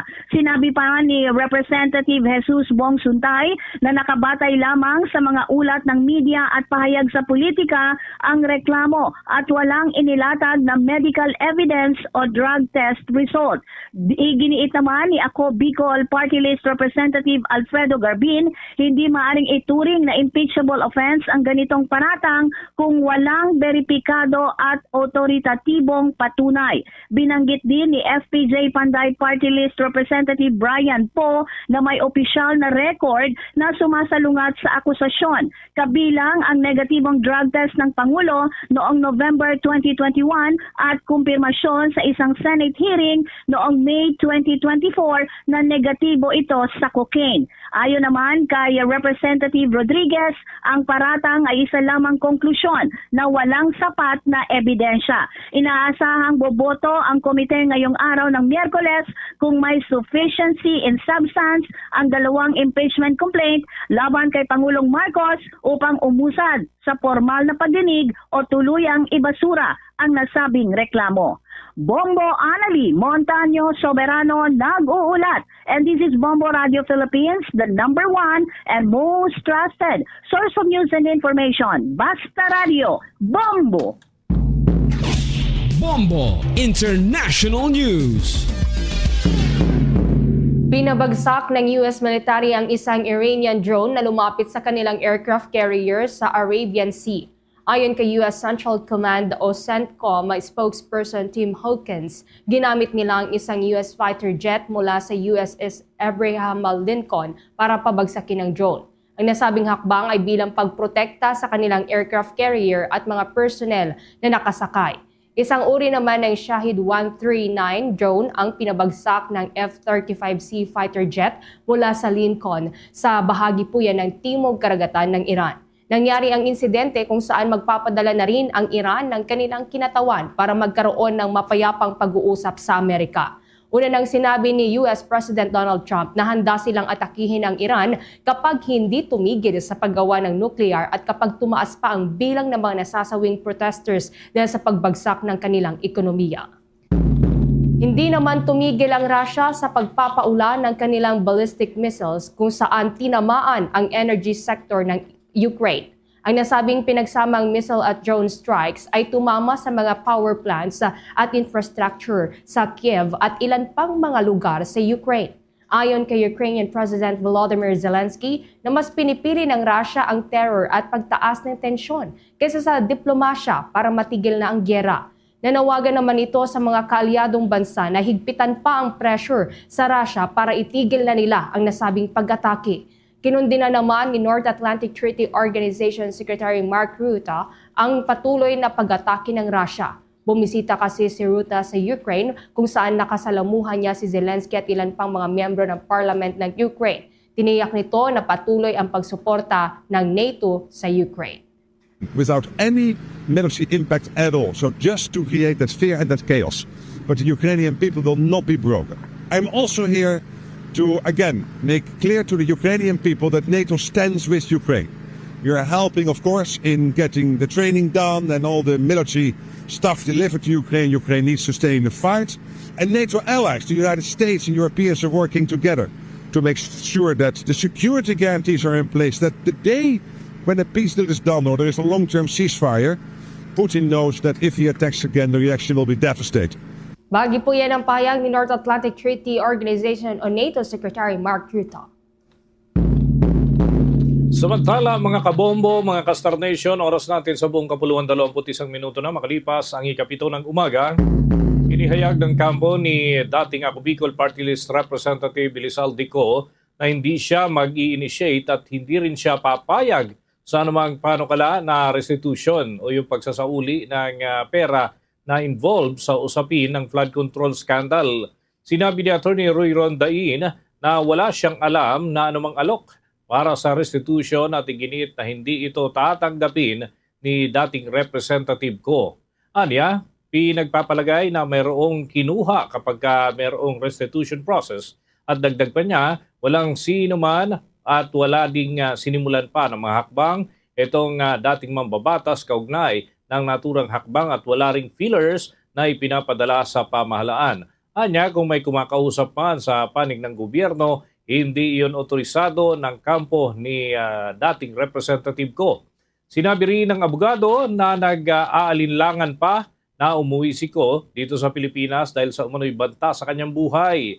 Nauna nang sinabi ng Office of the Ombudsman, partikular na yung Ombudsman Jesus Crispin Remulla, na may mga lumalapit sa kanya para naman sa dialogo, ngunit iginigiit na dapat munang ibalik ang malaking bulto ng pera na involve sa pagwaldas ng pondo. Natatandaan mga kabombo na may warrant of arrest na laban kay dating representative ko mula naman sa Sandigan Bayan kaugnayan ng kasong graft at malversation of public funds. Isang umano'y manumalyang proyekto ng road dike sa Oriental Mindoro at maraming iba pa. Nananatili namang kumpiyansa ang Malacanang na maaresto ang mga high-profile na mga kriminal.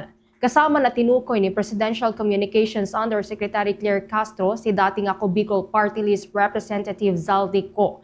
Sinabi ni Castro na tuloy-tuloy ang ugnayan ng gobyerno sa International Criminal Police Organization na Interpol para mahanap si Co. Naniniwala ang opisyal na dahil sa maganda ang ugnayan ng gobyerno sa Interpol ay mapapabilis ang pag-aresto sa dating mambabatas.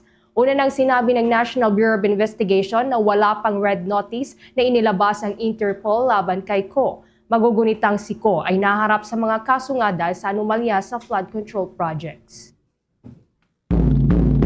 Sa karagdagan pang balita, mga kabombo, hindi inaalis ni Senator Robin Hood Robin Padilla ang posibilidad ng pagbabago sa pamunuan ng Senado sakaling umabot umano sa kapulungan ang panibagong impeachment complaint laban kay Vice President Sara Duterte. Subalit sa ngayon, ayon kay Padilla, wala pa siyang nakikitang dahilan para naman palitan si Senate President Vicente Tito Soto III. Anya, maaaring magbago ang sitwasyon kung meron ng impeachment complaint na pag-uusapan. Ayagan ding sinabi ni Padilla na isang kilalang taga-suporta ng Vice President na tutol siya sa anumang hakbang para i-impeach o patalsikin ang pangalawang Pangulo. Kung umabot umano sa panig ng Senado ang kaso, nais ni Padilla na mula sa minorya o kaya naman ay isang taga-suporta ni Vice President Duterte ang siyang mamuno sa impeachment trial. Noong Lunes mga kabombo, 2 impeachment complaint ang inihain laban kay Vice President Duterte dyan sa panig ng Kongreso o sa Kamara de Representantes matapos na igiit ng mga petitioner na tapos na ang 1 taon na pagbabawal o 1-year rule at yun ay paghahain ho ng reklamo laban sa pangalawang Pangulo base na rin sa naging desisyon ng Korte Suprema. Matatandaan na noong Pebrero 5 ng nakalipas na taon ay ipinasa ng Kamara de Representantes sa Senado ang ika-4 na impeachment complaint laban kay Vice President Duterte matapos naman ang 3 naunang kaso noong Disyembre ng taong 2024. Gayman, inarchive lamang ng Senado ang ika-4 na reklamo noong Agosto ng taong nakalipas matapos na ideklara na walang bisa ng Korte Suprema mula pa sa simula ang naturang complaint. Abangan ho mamaya mga kabombo, patuloy tayong nakikipag-ugnayan sa kampo naman ni Vice President Sara Duterte kaugnay sa usapin ng impeachment. Sa iba pang mga balita, isusumite ngayong araw po ng Miyerkules, Pebrero 4 ng House Committee on Ethics and Privileges ang rekomendasyon nito kung muling sususpindihin ng 60 araw o tuluyan ng papatalsikin sa pwesto si Cavite Representative Francisco Kiko Barzaga. Ayon yan kay Manila Representative Rolando Valeriano. Pahayag ito ng mambabatas matapos ang closed-door hearing na isinagawa sa kaso ni Barzaga. Bagamat tapos na ang naunang 60 araw na suspensyon, sinabi ni Valeriano na sinadya umanong hindi dumalo ng bagitong mambabatas sa investigasyon, batay na rin sa mga post nito online. Tinalakay rin ng komite ang umano'y patuloy na paglabag ni Barzaga sa House Rules, kabilang na dyan ang mga controversial na post niya online laban sa National Unity Party at kay yumaong Antipolo Representative Romeo Aco. Dahil dito, muling inaprubahan ng Kamara ang muling investigasyon laban sa mambabatas. Bukod nga sa ethics complaint, sinabi din ni Valeriano na naghain siya ng kasong libel laban kay Barzaga kasama ang mahigit 10 pang miyembro ng National Unity Party kaugnay ng mga paratang at cyber libel na isinampa rin ng negosyanteng si Enrique Razon at NUP Chair na si Representative Ronaldo Puno. Sa dagdag pang balita, hiniling ng kampo ni dating Pangulong Rodrigo Roa Duterte sa International Criminal Court, Pre-Trial Chamber 1, na payagan ang apila sa korte nagbabasura dun ho sa hiling na indefinite adjournment ng pre-trial proceedings sa drug war case. Sa 19 na pahinang dokumento na may petsang 2 ng Pebrero na hiniling ho ng defense team ni dating Pangulong Duterte na payagan ang pre-trial chamber na magbasura doon sa kahilingan na evidentiary hearing at noon ngang Enero ay nakita ng chamber na may sapat na kakayahan ang dating presidente para naman dumalo sa pre-trial proceedings laban sa kanyang mga kinakaharap na kaso at nais nahilingin ang pagbasura doon sa indefinite adjournment at maraming iba pang kahilingan ang mga kabilang panig. Subalit iginigit nga ng kampo ng dating Pangulo na nabigo ang pre-trial chamber ng tukuyin ang dahilan kung bakit malusog ito si Duterte batay sa pagtingin ng mga eksperto na kinumisyon ng International Criminal Court kaugnay ng naturang issue. Bigurin anya ang pre-trial chamber na ikonsidera ang impact sa abilidad ng dating Pangulo para dumalo pa sa mga pagdinig. Kinumpirma naman ng Civil Aviation Authority of the Philippines o CAAP ang pag-i-issue ng notice to airmen sa loob ng Manila Flight Information Region na siyang bunsod ng mga magiging military exercises ng Armed Forces of the Philippines. Ayon sa CAAP, ang naturang notice ay magiging epektibo simula alas 7 ng umaga ng Enero 22 hanggang alas 5 ng hapon ng Marso 31 sa vertical limits na hanggang 18,000 feet. Kasunod po nito ay inabisuhan rin ang mga operator ng mga eroplano at iba pang sasakyang panghimpapawid na maging maingat at palaging tiyakin po ang kaligtasan habang nasa himpapawid at habang nagpapatuloy ang mga pagsasanay upang maiwasan na rin po ang kahit anumang untoward incident. Samantala, magiging katuwang naman ng Pilipinas sa mga military exercise na ito ang iba pang kaalyadong bansa gaya na lamang ng Estados Unidos at iba pa. Samantala, mga kabombo, mga ka-Star Nation, kuha muna tayo ng report mula sa ating news team. Si Rear Admiral Roy Vincent Trinidad nanindigan na kailanman ay hindi magiging dahilan ng agresyon ang mga aksyon ng Pilipinas sa West Philippine Sea. Ang Armed Forces of the Philippines patuloy lamang sa pagprotekta sa teritoryo ng ating bansa sa kabila ng mga pagkwestiyon ng ilang mambabata sa ginagawa ng militar sa West Philippine Sea. May balita si Bombo Bea Pinisa. Nanindigan ng Armed Forces of the Philippines na kahit kailanman ay hindi magiging dahilan ng agresyon ang mga aksyon at pagsasanay na isinasagawa ng Pilipinas sa West Philippine Sea matapos ang muling bigyang diin ng China na ang pagkakaroon ng exercise box ng Pilipinas ay delisyonal. Ayon kay Armed Forces of the Philippines spokesperson for the West Philippine Sea, Rear Admiral Roy Vincent Trinidad, kung pagbabasihan ang kasaysayan, ang grupo ng Pilipinas ang madalas na nakakaranas mga agresibong aksyon mula sa panig ng China. Kabilang na dito ang mga dangerous maneuvers ng mga barko nito at iba pang mga coercive at agresibong aksyon ng naturang bansa. Ang patuloy na pagsasagawa rin ng mga iligal na pagpapatrolya sa West Philippine Sea ng China at pagpapadala ng mga barko nito sa iba't ibang bahagi ng West Philippine Sea ang ilan lamang din sa mga itinuturing na agresibo at iligal na aksyon nito. Historically, the Philippines has been on the receiving end of coercive and aggressive actions. We have not claimed what is not ours. We have been, on the other hand, we have received a lot of coercive and aggressive actions. Numbers do not lie. People do. So facts will tell us that we have not been, nor will we be, the reason for aggression in the West Philippine Sea. Maliban naman dito, tiniyak rin ni Trinidad na sa kabila ng ingay ng ibang mga mambabatas hinggil sa mga aksyon at pagkwestiyon sa tunay na sakop ng Exclusive Economic Zone ng Pilipinas sa West Philippine Sea, ay mananatilian niya ang kanilang presensya at pagsasagawa ng maritime domain awareness na siyang nakasaad sa kanilang sinumpaang mandato. Anya kahit sino ay kayang maintindihan na maliwanag ang mga nakasaad sa batas at maging sa mga international laws na sumusuporta sa West Philippine Sea bilang bahagi na Exclusive Economic Zone ng Pilipinas. The West Philippine Sea is very, very clear. The areas covered by our maritime domain in the western part of the country constitute the West Philippine Sea. The coordinates could be plotted out.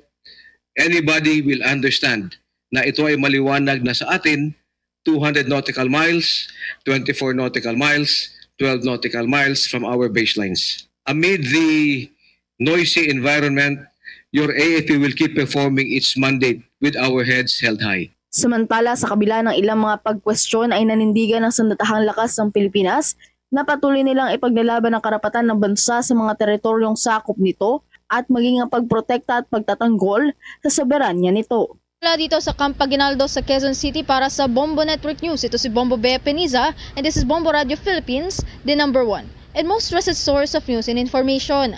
Basta Radio, Bombo! Umabot po sa record high na 17.71 trillion pesos ang utang ng gobyerno ng Pilipinas sa pagtatapos ng 2025 ayon sa Bureau of Treasury. Mas mataas ito kung nasa 10.32% o katumbas po ng 1.66 trillion pesos kumpara noong 2024 at lumampas pa sa borrowing ceiling na 17.36 trillion pesos. Paliwanag po ng Treasury, dulot ito ng mas aktibong pangungutang ng gobyerno para pondohan ang mga programa at yung paghina rin ng halaga ng piso laban sa dolyar, euro at yen.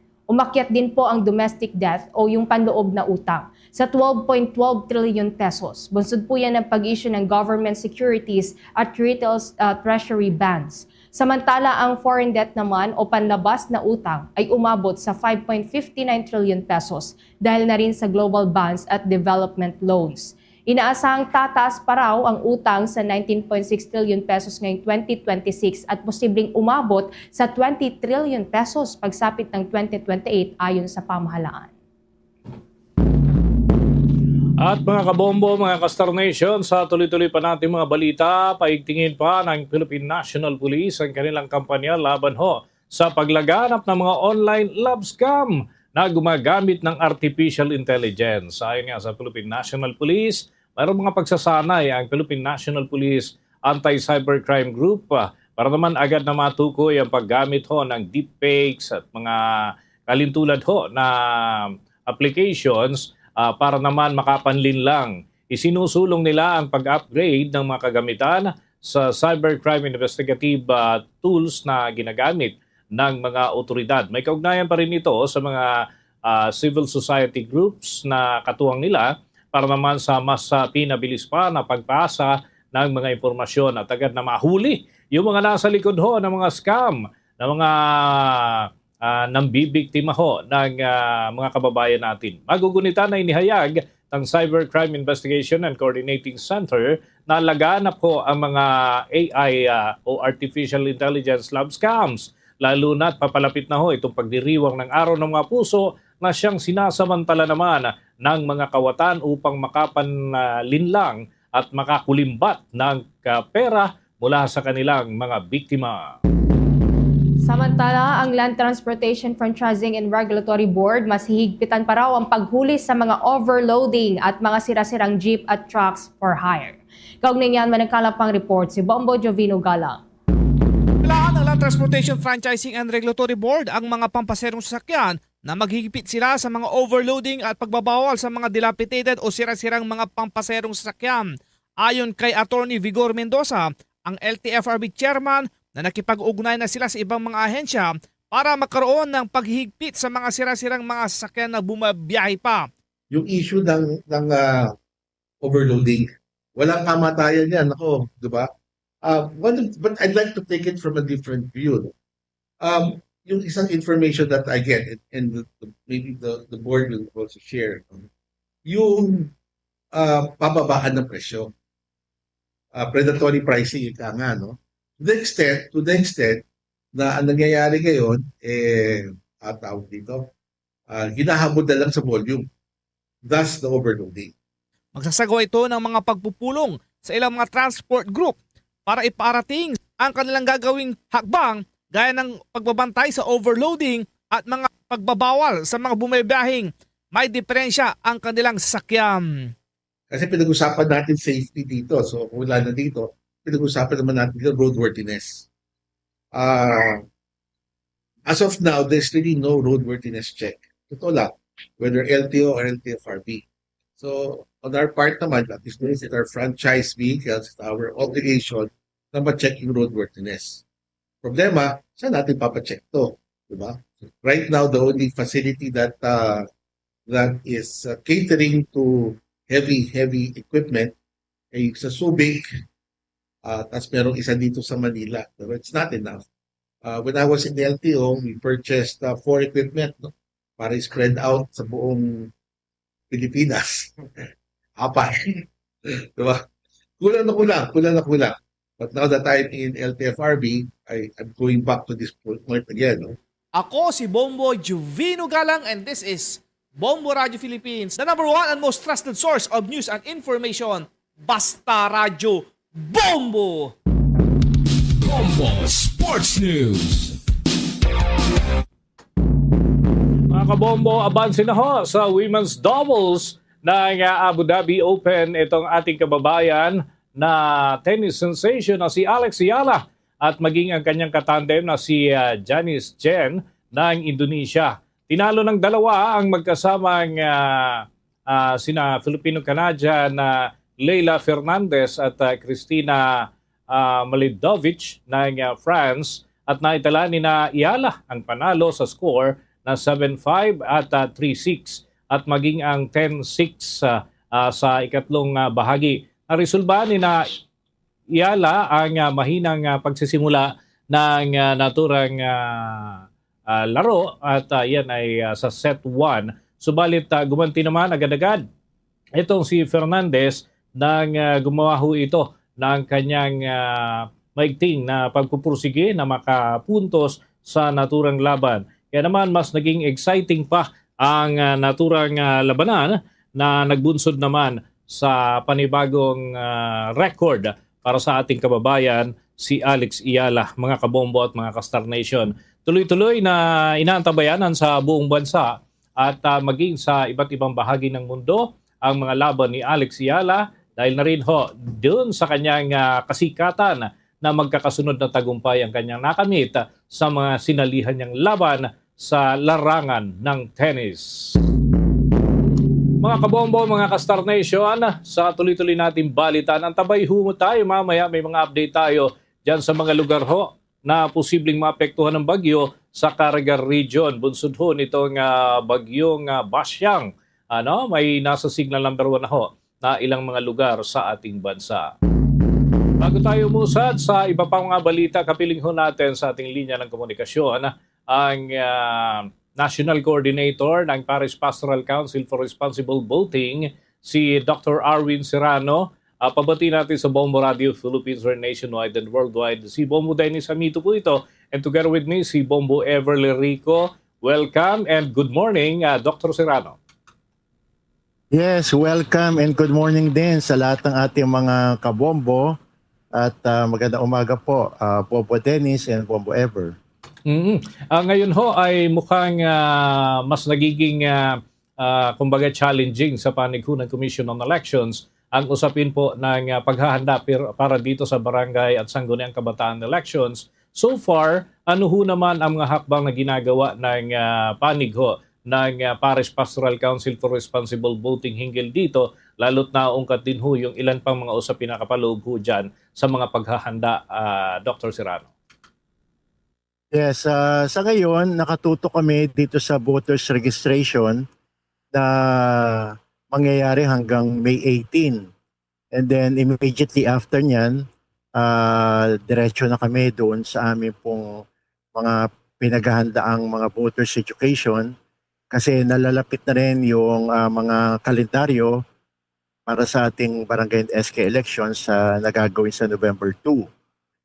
In fact, pagdating niyan ng mga bandang mga June, July, ay nakatuto kami doon sa talaan ng mga botante na gagamitin para doon sa ating PSKE. And then malapit na yan hanggang doon sa pagpapiling ng COC sa September 28, October 5. Kaya ano na yan, hindi na yan masyadong malayo, kaya pinaghahanda namin na yan ang gusto. Isa pang punto, Dr. Serrano, yun hong sa Bangsamoro Region, na minsan ay nagiging sanhi na ho ito ng alitan ng ilang mga opisyal doon at yung mga interested parties na mag-participate sa eleksyon dahil naurong yung halalan ho dyan sa Bangsamoro Region, being the national official ho ng Paris Pastoral Council for Responsible Voting. Alam ko, you're from the church, the Catholic Church. And ito namang activities ng Bangsamoro, of course, para ho sa ating mga kababayang Muslim. So, paano ho yung partisipasyon dito ng inyong panig para kahit paano makaagapay dito sa mga ginagawa ng poll body? Nagsisipatay saman kami doon sa mga nangyayari dito sa mga pagpo-postpone ng ating BARM election. Nagsimula nga ito noong sana ay natapos na noong synchronized noong May 12, 2025.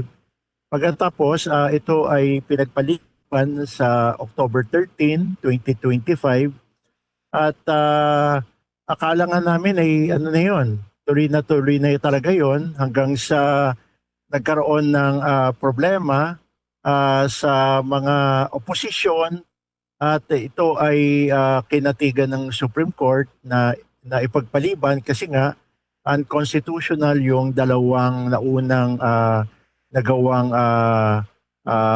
batas ng BTA at ito ay binigyan ng bagong petsa ng March 30 kasi nga hanggang bago mag-March 31. Pero dahil nga sa medyo mabagal at ito naman ay hindi naman namin masisisi kasi ayan ay talagang pinag-uusapang mabuti doon sa BTA kaya nahuli sila ng paglabas ng bagong districting law. Ngayon, noong dumating naman yan, hindi naman yan kaagad na pirmahan at hindi naman yan kaagad na napalimbag. At nakalagay pa doon sa kanilang districting law na 15 days after pagkapalimbag ay saka pala maging epektibo. Hanggang ngayon, hindi pa ito na ipapublish . Kaya minarapat ng COMELEC na kanselahin na yung nauna nilang dalawang COMELEC resolutions regarding doon sa kalendaryo at doon sa mga ilang pang mga guidelines at ito ay pinagpapaliban na at ngayon naman ay meron namang development sa Congress na ito ay maaring maisagawa sa September 28 this year. Ngayon, dahil sa ang COMELEC ay nagmamanage ng ating halalan, aantay nila kung ano nga ba talaga ang magiging final na suggested na petsa bago ito mangyayari. Pero sa panig naman namin, syempre gusto rin namin na talagang matuloy ito sa lalong madaling panahon. Kasi nga, gusto nga natin na magkaroon na rin talaga ng first ever na elected officials doon sa ating ginawang struktura dyan sa parte ng BARM. At kami ay nag-aantabay rin 10 ng aming pong mga coordinators and volunteers doon sa lugar ng BARM. I see. Ang akin hong katandem dito si Bombo Ever, may lang katanungan din po para po sa inyo, Dr. Serrano. Alright. Doc Erwin, tanungin ko na lamang din po kung nakonsulta din po ba kayo ng Commission on Elections doon po sa issue ng anti-political dynasty bill na isinusulong po ngayon? Hindi naman actually yung COMELEC yung kumukuha ng aming opinion o panig, kundi yung ating Kongreso. Last year nagkaroon na rin ng unang hearing ang Committee on Suffrage ng Senado, at ito nga ay pinangunahan ng noong Vice Chairperson na si Senator Risa Ontiveros, na ngayon siya na yung tumatayong chairperson. In fact, mamaya nga ay magkakaroon din ng hearing, pangalawang beses ito, para nga dito sa issue ng anti-political dynasty na isa lang ng ilang mga senador. Sa darating na next week, yung pagpapatuloy naman din, pangalawang hearing na ng mababang kapulungan para naman doon sa mga naghain ng napakaraming mga versions ng anti-political dynasty. Although karamihan dito ay nagkakapareho-pareho din naman ng malaki, meron lang ilang mga pagkakaiba. Kaya kami bilang aktibo sa larangan ng pagtutok sa halalan ay may malaking kinalaman din dito sa magiging sino nga ba talaga yung magiging masasaklaw, matatamaan kung ito ay gagawing second degree or even up to fourth degree of consanguinity or affinity. Kung paano ba i-define itong sino ba ang tinatawag na dinastiya? Ito ba ay nakakasaklaw sa lokal lamang or sakop din yung nasyonal? So kung sa lokal, ito ba ay hanggang regional, probinsya, o hanggang syudad o munisipyo lamang? Kung ito ba ay sasakupin yung appointive or mga elective officials lamang. Yung mga ganyang mga anggulo, yan yung mga hihimayin, yan yung mga pag-uusapan hanggang sa hopefully umabot ito bago tayo magkaroon ng halalang pang barangay sa darating na November 2. Kung hindi naman, arinawa, ito ay umabot bago halalan tayo ng national presidential election ng 2020 sa Mayo 2028. Dahil sa pinag-uusapan nito ng maaga, malaking tsansa na umabot ito bago sa lalo na doon sa ating 2028 elections. Alright. So do you think po, Dr. Arwin, kailangan mo po muna na magkaroon ng trial o pilot implementation sa local level o nationwide na po? Yan yung mga pag-uusapan. I'm sure nung tinitignan ko yung mga sinalang na mga Senate bills ng ilang mga senador natin, yan yung mga pag-uusapan mamaya. Maganda rin na tunghayan din ng Bombo Radyo itong hearing mamayang alas 10 sa Senate, and then ganun din sa February 10 sa lower house naman. Alright. Since ang PPCRB po ay kumakalap din po ng mga volunteers para umasisti po dito sa darating po na barangay and SK elections, as of now, open na po ba ito para po sa mga registration ng volunteers?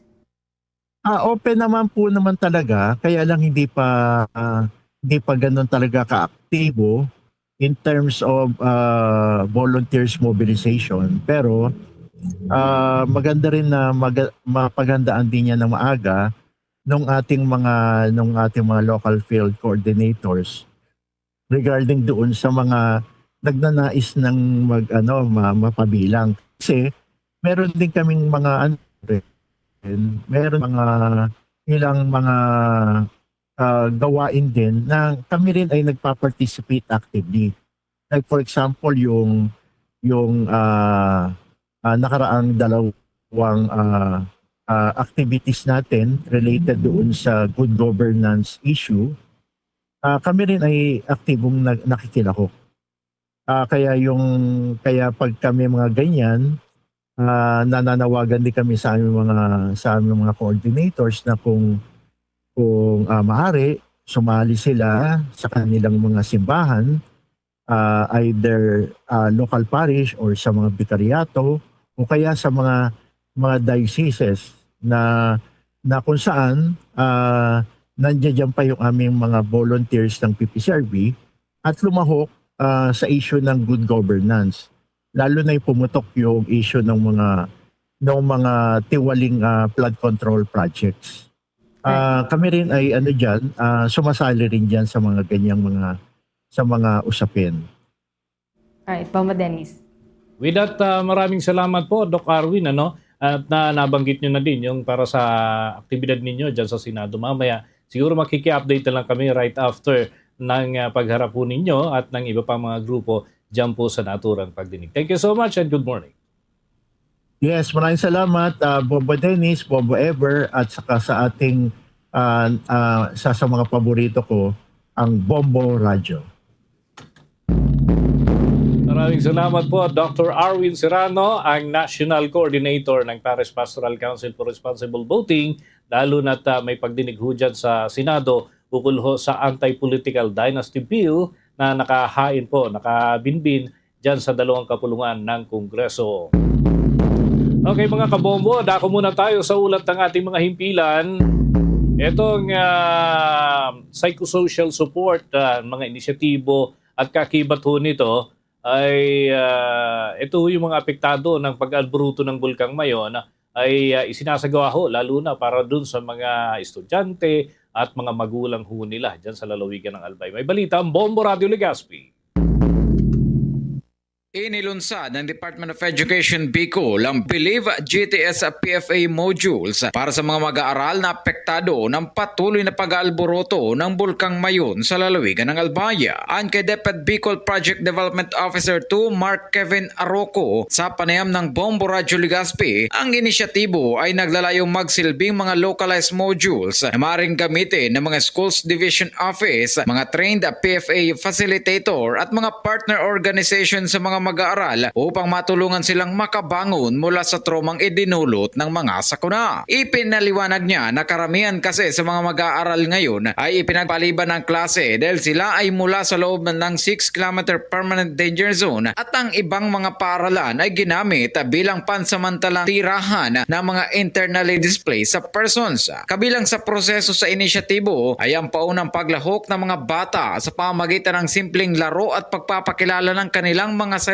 pananatili at sa paglipas ng oras ang mga aktibidad ay mas lumalalim na naglalayong alamin ang nararamdaman ng mga mag-aaral at gamitin ito ng mga facilitators upang magbigay ng naaangkop na tulong. Tiniyak din ni Arroco na patuloy nilang minomonitor ng kagawaran ang kalagayan ng mga estudyante upang matiyak na hindi maantala ang kanilang pag-aaral at hindi sila mawalan ng gana sa gitna ng iba't ibang sakunang nararamdaman sa rehiyon ng Bicol. Meron tayong mga initial activities, palalim na yung mga aktibidad. Ang pinakalayunin po ay malaman kung dinaramdam ng ating mga estudyante. Mula rito sa impilan ng Bombo Radio Legazpi, ito po si Bombo Eugene Rochan and this is Bombo Radio Philippines, the number one most trusted source of news and information. Basta Radio, Bombo! Bombo International News. Ang bomb cyclone, binalot daw po ng lamig ang Amerika. Kaso ng aksidente, tumataas din dahil sa black ice. Kaugnay niyan, kumuha po tayo ng buong detalye sa pagulat ng Star FM Bacolod. Nagdulot na nagyayelong temperatura sa malaking bahagi ng Estados Unidos, mula Gulf Coast hanggang England dahil sa isang matindi at mabilis na bomb cyclone. Nagatid naman ng malakas na pag-ulan ng niebe sa North Carolina at may naitalang 2 namatay dulot ng lamig. Sa panayam ng Star FM Bacolod kay Winston Sario, Filipino migrant sa USA, ibinahagi nito na araw-araw may kanselasyon ng mga flights dahil sa bomb cyclone. Ang average na nakakancel na flight ay umaabot ng 2,000 flights a day. May nai-record ng mga banggaan sa mga kalsadang binalot ng mga niebe o black ice at inaasahang tataas pa ang bilang dahil bumabagsak ang temperatura tuwing kung kaya't nagbigay ng payo si North Carolina Governor Josh Stein na manatili lang muna sa mga kabahayan kung wala namang importanteng pupuntahan para sa seguridad ng mga taong naglilinis sa kalsada at sa mga residente mismo. At yan ang balita mula dito sa Star FM Bacolod para sa Bombo Network News. Ito si Star DJ Jessie and this is Bombo Radio Philippines, the number one and most trusted source of news and information. Basta Radio, Bombo! Bombo Exchange Update is brought to you by Quinbank Business Banking. Mga kabombo, mga ka-Star Nation, ang data ng ating foreign exchange update ay mula sa record ng pagsasara ng trading kahapon ng hapon. Ang resumption ay mamayahong alas 9 ng umaga. Ang katumbas na naitala ng isang US dollar ay umabot ho sa 58 pesos and 89 centavos, Hong Kong dollar 7 pesos and 54 centavos, Singaporean dollar 46 pesos and 30 centavos at Saudi Arabian rial 15 pesos 70 centavos, habang ang euro ay 69 pesos and 45 centavos batay sa data ng Bangko Sentral ng Pilipinas at Bankers Association of the Philippines. Manatiling updated sa mga kaganapan sa loob man o sa labas ng ating bansa, tutukan ang mga balita at impormasyon hatid ng Bombo Mobile App, YouTube, TikTok at maging ang Facebook Live ng Bombo Radio Philippines. Sa Mindanao region, mga kabombo, lalo na ho dyan sa Davao, masusubaybayan ng Bombo Radio at Star FM Davao. Doon naman sa Northern Mindanao, Bombo Radio Cagayan de Oro. Diyan sa Caraga region, apektado ho ngayon ng bagyo, nariyan ang Bombo Radio Butuan. Doon naman sa Soc Sargent region, Bombo Radio Jensan. At para sa mga hiligay non-speaking sa Mindanao, Bombo Radio Coronadal. Diyan din po sa may Mindanao area, maaari niyo pong tutukan ang Bombo Radio Malaybalay, Star FM Zamboanga, Star FM Dipolog at Star FM Cotabato. At bago po tayo magtapos, samahan niyo po kaming manalangin ng Orasyon Perata for Peace. God, our Heavenly Father, Lord of peace and justice, we humbly come before you during this time of escalating geopolitical tensions in our part of the world. Through the years, you have sustained our faith in you as a nation. It is our faith in your divine providence that has made us survive the countless natural and human-caused calamities that have come our way in our history as a people. Spare us, Lord, from the horrors of war. Hear our pleas as we cry out to you. Have mercy on us, Lord. Rescue us from the malevolent forces that influence world leaders. For we believe that our struggle is not against flesh and blood, but against the rulers, against the authorities, against the powers of this dark world, and against the spiritual forces of evil in the heavenly realms. We pray for your leaders entrusted with making crucial decisions for our nation. We place all our hopes in you, seeking your forgiveness and mercy for the times when our fears and suspicions have tainted our perceptions with ethnic biases and prejudices verging on racism. We earnestly pray, Lord, that you make us instruments of your peace. Where there is hatred, let us bring love.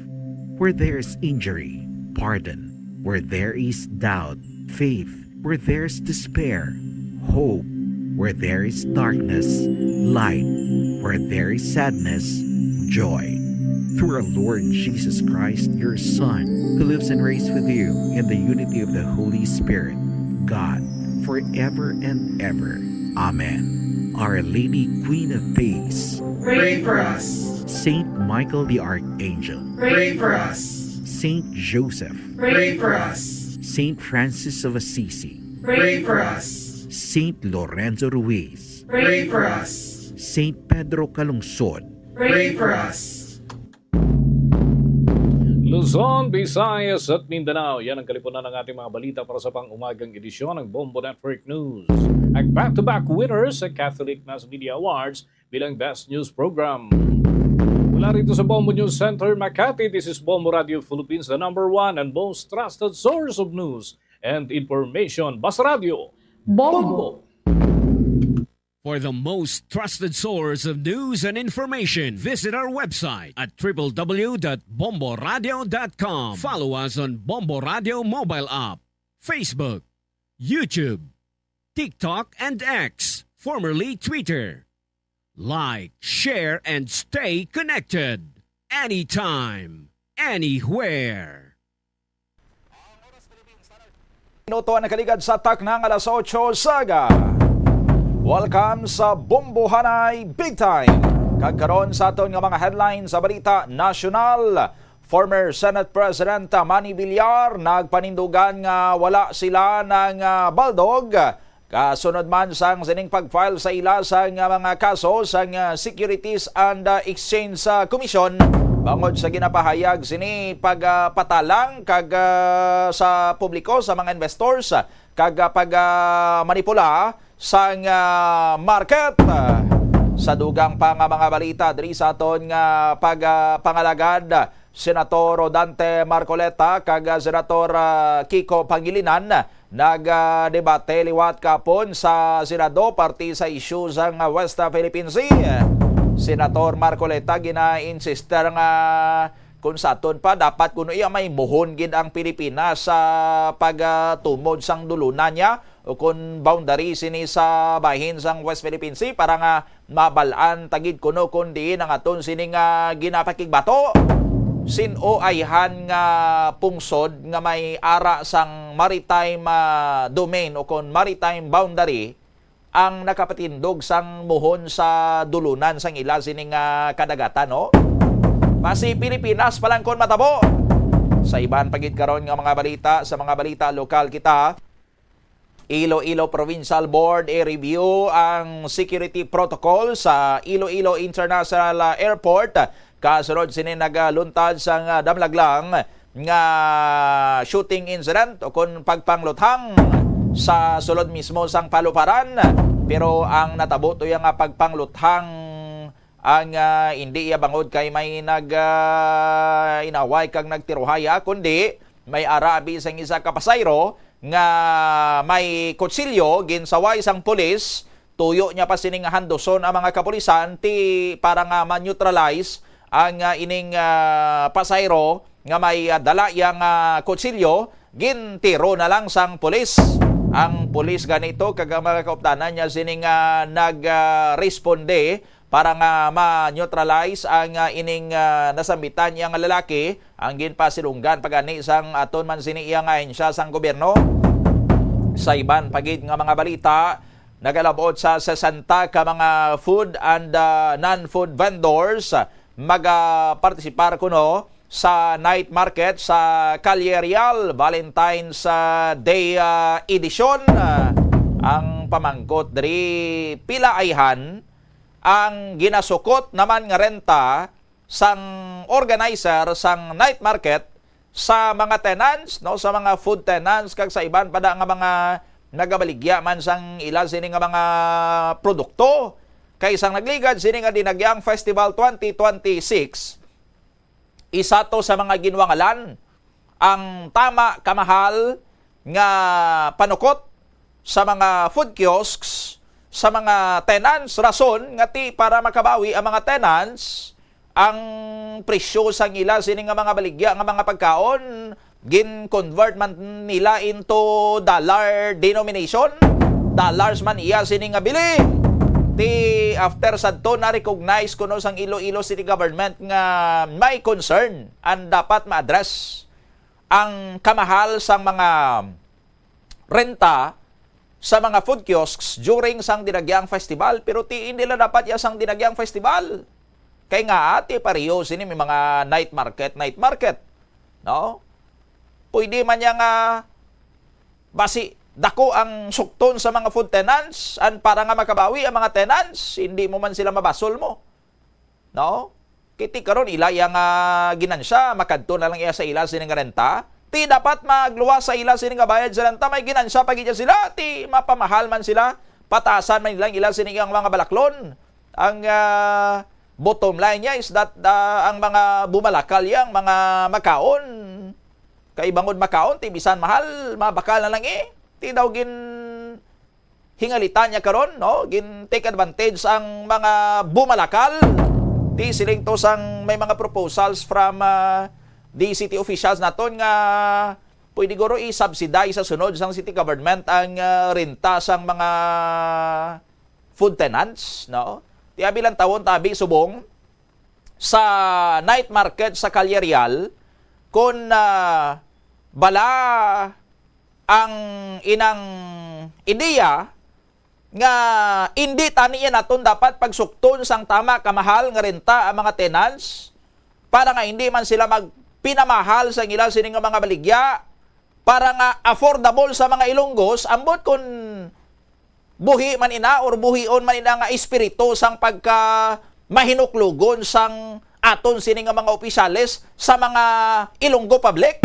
Kay man ang pagsukot sang mahal-mahal sa food tenant nga tulod man sa mga tenants nga pamahalon man ang ila sini nga mga baligya nga masakit man sa bulsa sa mga taga-syudad sa Iloilo, that is not the Ilonggo way. Sa dugang pagkaroon nga mga balita diri sa aton sini nga pagapangalagad, serye sa mga motor napping diri sa syudad sa Iloilo. Kamusta? May nasulbarayhan ang Iloilo City Police Office. 7 minutos ang nakaligad sa tak ng alas 8 sa aga diri sa aton sini nga pagapangalagad. I-check na to ng report ni Bombo Pauline Piliora. Ang Iloilo Provincial Board may plano sunod diri nga patigayon sang inquiry para nga ma-review ang mga security protocols sa may area sa Iloilo International Airport, no? Hindi man iya nga mapasar ang Iloilo Provincial Government or Iloilo Provincial Board sang ordinansa nga amo ang i-impose dra sa may Iloilo International Airport kay ti ang seguridad ya sa Iloilo International Airport ti under na iya sa jurisdiction sang Civil Aviation Authority of the Philippines kag sang aton man sini nga Philippine National Police through sa Aviation Security Command or Aviation Security Group or ABSECOM. Ti ang natabo abi dra sang nagligad sini nga semana may ara sang pasahero nga nakasulod masaka na dito sa boarding area galing paglabay niya sa x-ray machine, pag-check, na detect nga may ara sa iya sang metal, no? Nga dala sa iya sining baggage to. Hindi man ganito sang dakogid nga baggage. Ti sang gin-check na hibuloan nga kutsilyo gali. Ti tumawag ang mga staff sang responde sa mga kapulisan, abtik man ang kapulisan nga nagresponde. And ginpasikto ang pasayro ginpa surrender sa iyang kutsilyo pero ti daw hindi guro sang amo gid ang dalagan sang paminsaron sa tong lalaki that time nga imbis nga isurrender niya peacefully kay ti illegal item. Why man ganiya nga ginakuha gid sa iya nga i-confiscate, no? Gin-advisean pagani sa iya nga process naton nga madala mo ina, i-check-in na lang, no? Ang inang imo sini nga konsilyo kung gusto mo gid sini nga dalon, di naman pag i-confiscate pero i-check-in mo na, hindi mo na pwede nga dalon sa sulod sang eroplano nga ara sa imo iya sini nga paginakop. No? Dito tay ay upod sa mga kargo, tiway gid. Hindi magpapacify ang lalaki kag nang saruso pa sa aton sini nga mga otoridad. Hana pa nga handuso ng aton sini nga mga kapulisan nga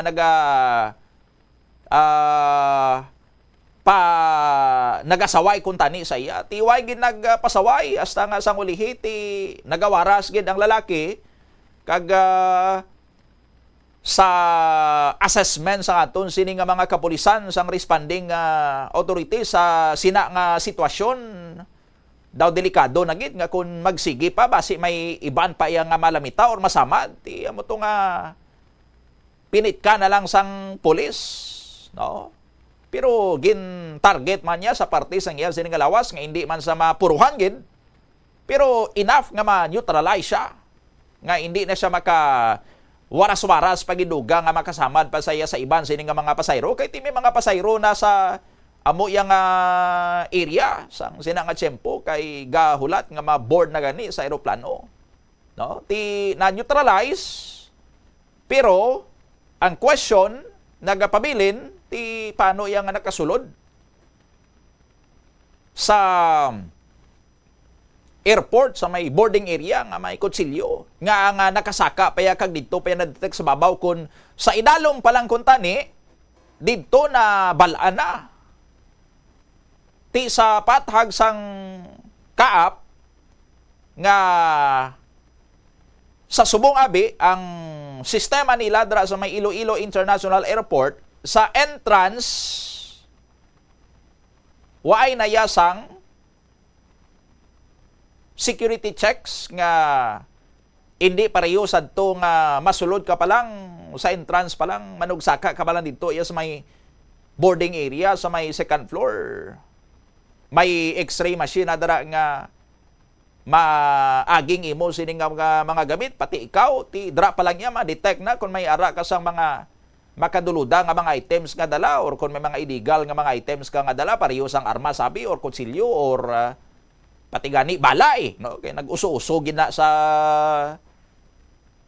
mga airports adto ang tanim bala, no? Ma-detect ti galing gin kuha na to kay para kuno mas mangin convenient sa mga pasayro, no? Nga hindi na bala maawat ti malabay ka da sa x-rays dalom pag sa babaw malabay ka liwat sa x-ray ti pala rihos malang yapon, no? Ti para nga mas mahapos pagsulod, ti direkta ka lang sa babaw, no? Kag dito na lang iya ang checking.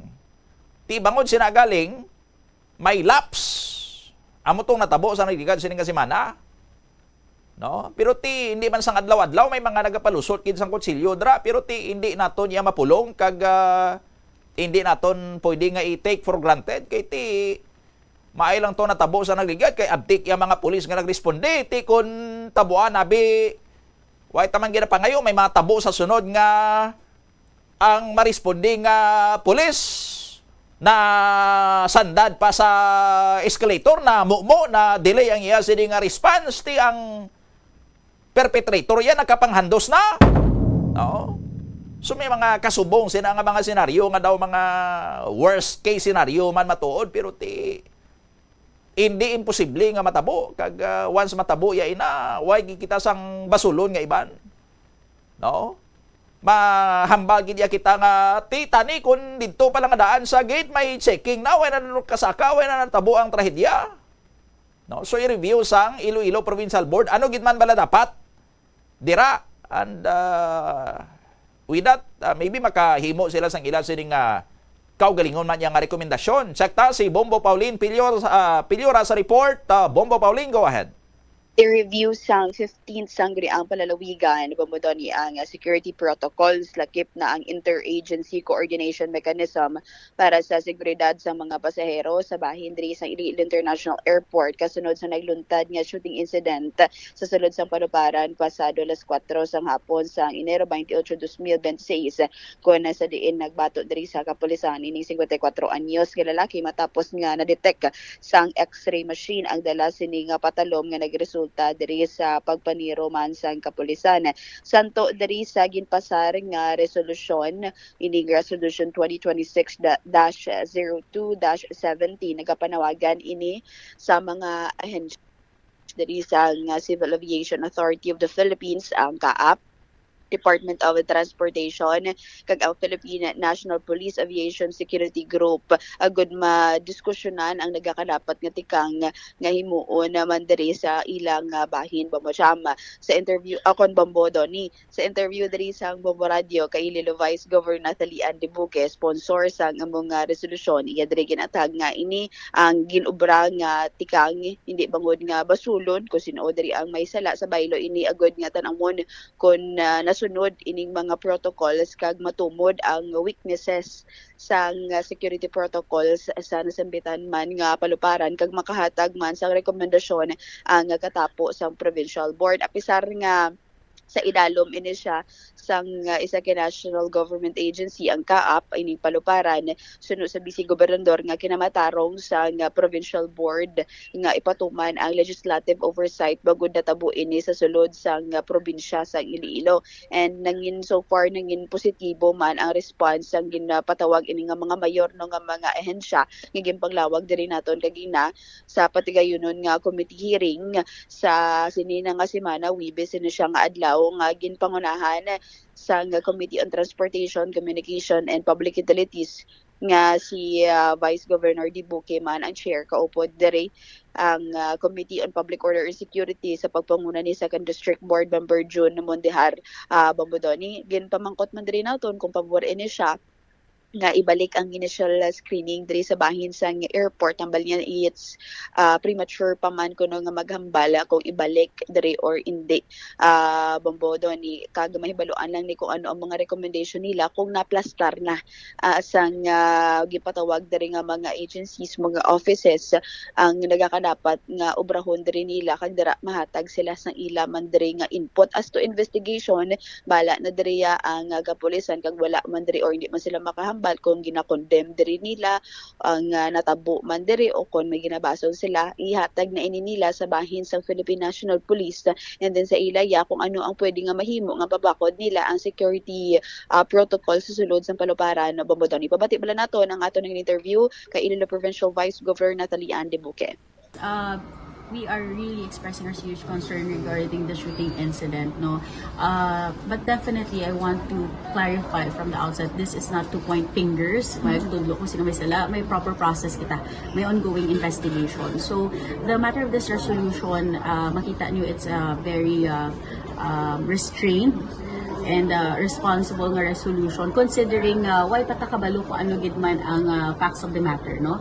That is why aton nga resolution lang is to express serious concern kag magpatawag nga urge sa aton nga mga airport security stakeholders to conduct a comprehensive review sa ilang policies kag to conduct a thorough investigation.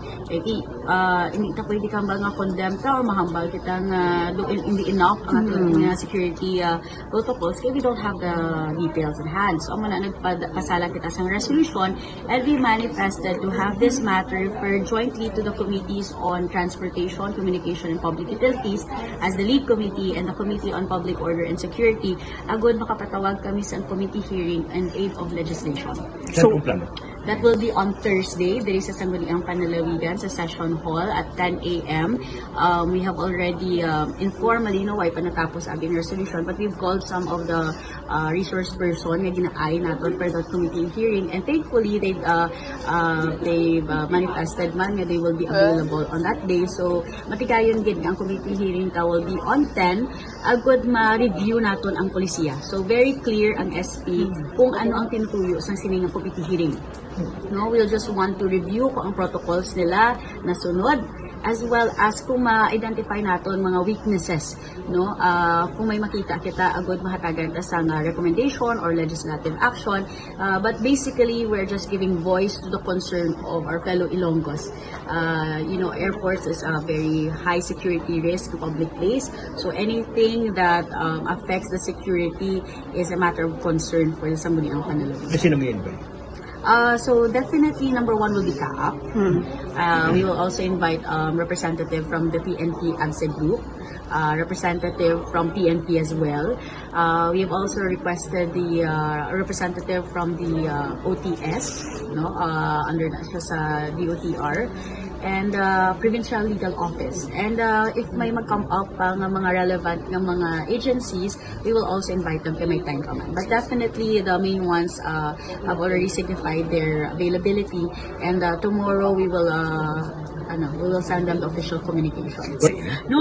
That's why where access for the resolution clearly defined ang authorities. No, as we know, the airport is under CAAP GIT, no, DOTR. But then this incident happened sa province of Iloilo. So there is a right with Sangguniang Panlalawigan to exercise its legislative oversight. As I've said, this is not an investigation of who is at fault, kung ano gid man ang ikaso sinada sa alleged nga nagdala sang kutsilyo sa sulod sang aton nga airport. No, clearly defined gid nga ang aton niya is review lang of policy. Natong gid man kung sakto ang andang passenger configuration, kung enough ang aton niya security protocols, and if tuod gid man nga if nasunod gid man ang protocol. But we're thinking not actually gaps but weaknesses. Basi pwede naton mapanamit ng gid. Diba mas strengthen kaya one could argue kag sakto man kasi amo na gani nadakpan subot sila man effective ang protocol. But then there's someone who are asking paano how easily nakalabot sa mga critical areas despite na may protocol. So kumbaga ang mga concerns sa isang aton ng mga kasi manwa regarding on this matter, dira tayo threshold on a proper forum, which is a committee hearing on Thursday. Agud nga mapapresent naton ang CAAP kag ang aton ng mga partners sa national agencies kung ano gid man ang layout. And then on that note, we will try na kung may ma-identify kami, we will give appropriate action. But definitely on policy review kami. Hindi kami mag-interfere sa investigation sa police. This is going to be a different matter and we are not interested in that. What we want is that to ensure na the systems are robust, resilient, and will ensure that this will not happen again. Pabor ka, Vice, ng ibalik ang initial screening? That's still premature. Lantawon ta sa assessment. Kami man sa SP, sa ministerihanin namon ang matter, kaya hindi maniliwan sa amon, careful gid kami. No? Kabudlay, magtugda, nga waay pa namon na estudyuhan gid. But definitely, amon na ang isa sa mga rason or mga objectives na gusto naman makita sa Thursday, ano gitman malaayhan.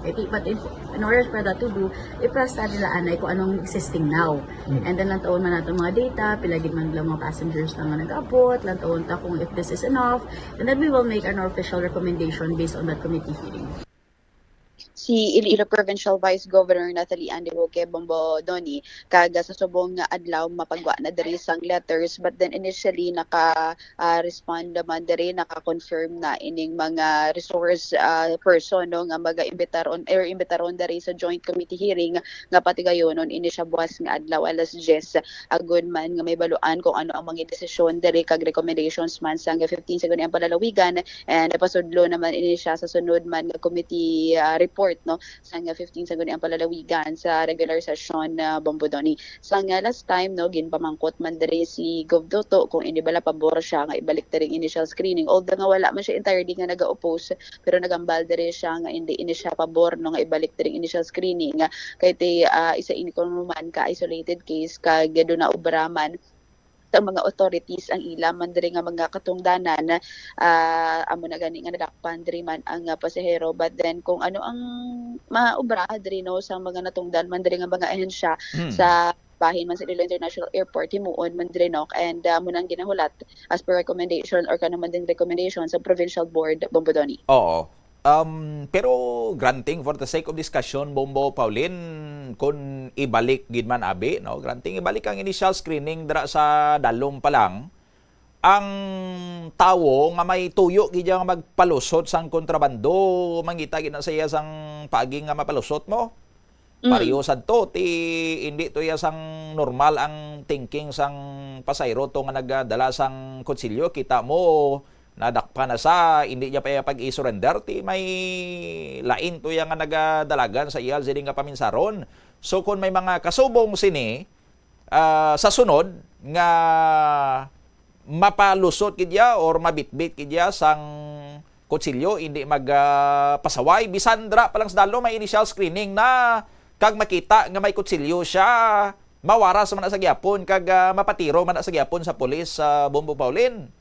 Kiti amo na yang ila sini nga mga mentality sang amo nga tsimpot kun dira sa initial screening may mahambal naman ang mga piloso. Puti nga nakasulod na diraaw, nga nakasulod sa sa puwertahan, dapat dito pa lang sa may gate ya, dapat may initial screening na to.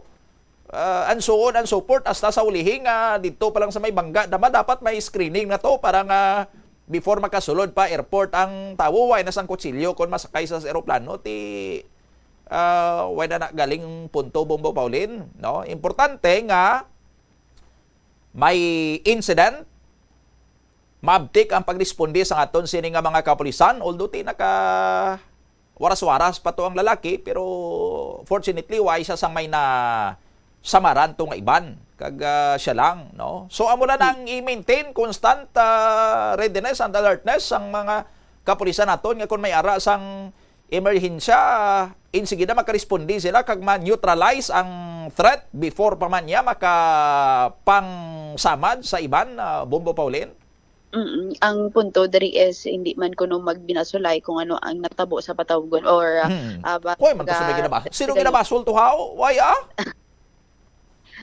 wala man ko na why man ang pati kayo nun diri nga joint committee hearing is clearly maka-input or makahatag man diri sang input ang 15 sagud ang panlalawigan nga maubra nila ila diri katungdanan legislative oversight sa Iloilo International Airport to improve diri ang security protocols kundi hindi tong medyo luya abi or naging mahina dito abi Bombo Doni, and dito bakapan ini nila sang mga recommendations man kag maayo na nga mapungkuan nila nga ara ang mga agencies or offices nga ini sa patigayunan nga joint committee hearing, Bombo Doni. Although ang isa naton diri ka concern, ano gid man bala in the first place ang rason kung nga ginkuha dira sa dalom ang initial screening, is it para nga mas convenient sa mga tawo, sa mga pasayro, o kung bangod kay permi palya ang ila sini nga mga machines kag ayawan na sila ka pakayo-kayo, ga request sila sang bag-o, ay gyapon ginapadalaan sang bag-o nga mga equipment, rason nga ginkuha na nila kag hambalo na lang para mas convenient sa tawo, ay lang sang initial screening kay way man sila sang gamiton nga ipang screen, Bombo Pauline. Ang kay sang amo na nga daw may kilala kita nga nakapadulong dito. Guba ang isa nila to ka machine, may equipment nitong kilala kay padala pinamangkot pa sa kung may battery na ang imong equipment. Kay hindi nila ma-detect kay guba ang ila sini nga machine. Base amo na ang isa pagid sa mga problema nga dapat ma-address sa Iloilo International Airport. Ang guba nga mga equipment, rason nga ginapang na lang ginapang dula na lang ang mga ibanda nga mga proseso kay wise ang equipment mo. Base balakag amo na yang rason, Bombo Pauline. Kay amo na gani Bombo Doni nga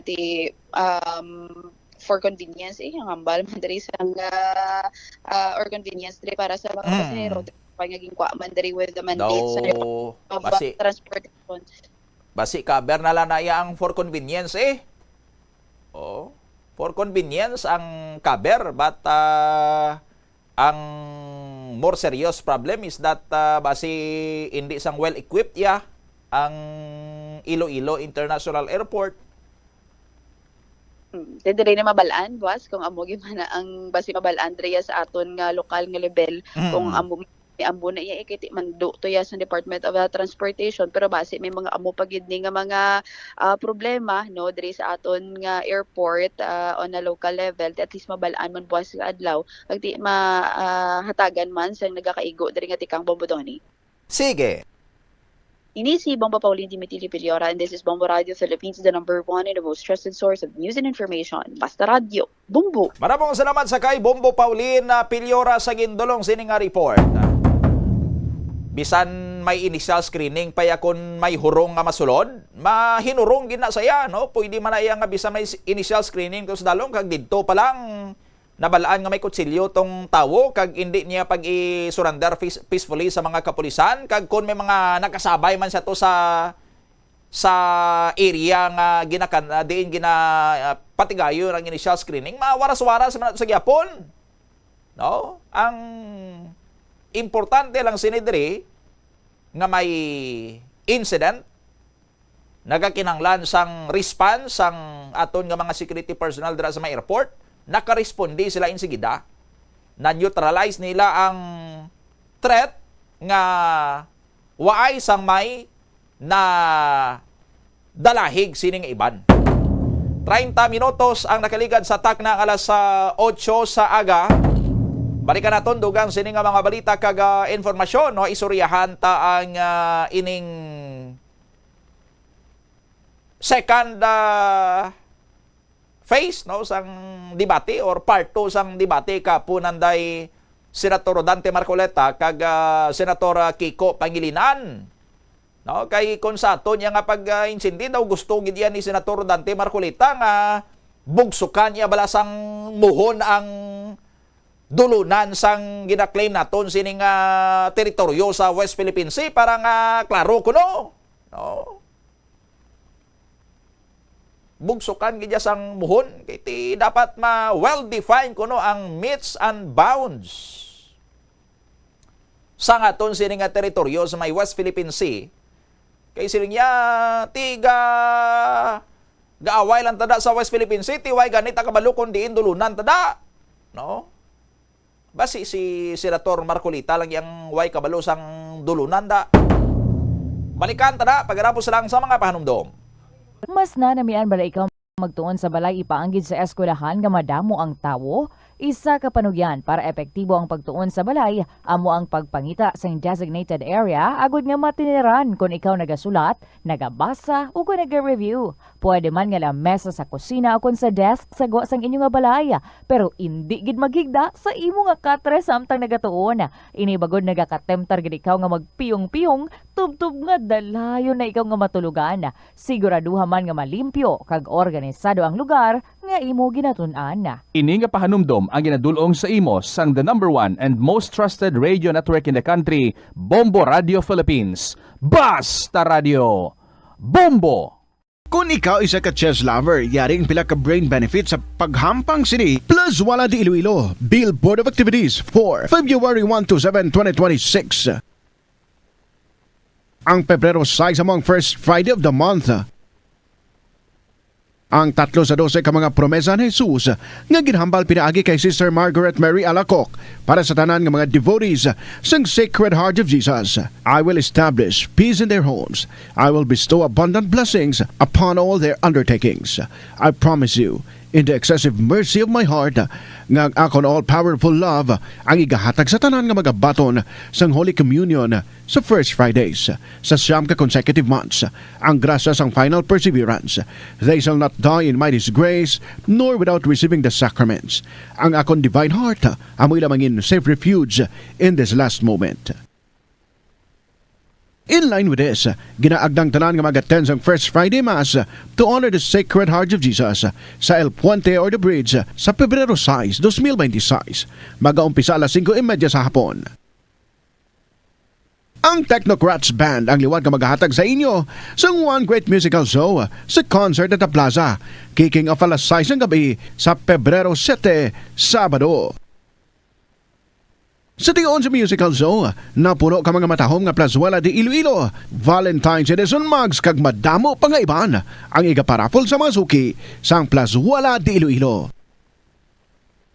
Sa February 8, Domingo, ginaagdang tanan nga mangin kabahin sa Eucharistic Celebration nga paghahiwaton sa El Puente or the Bridge sa among adlaw alas 11 sang aga.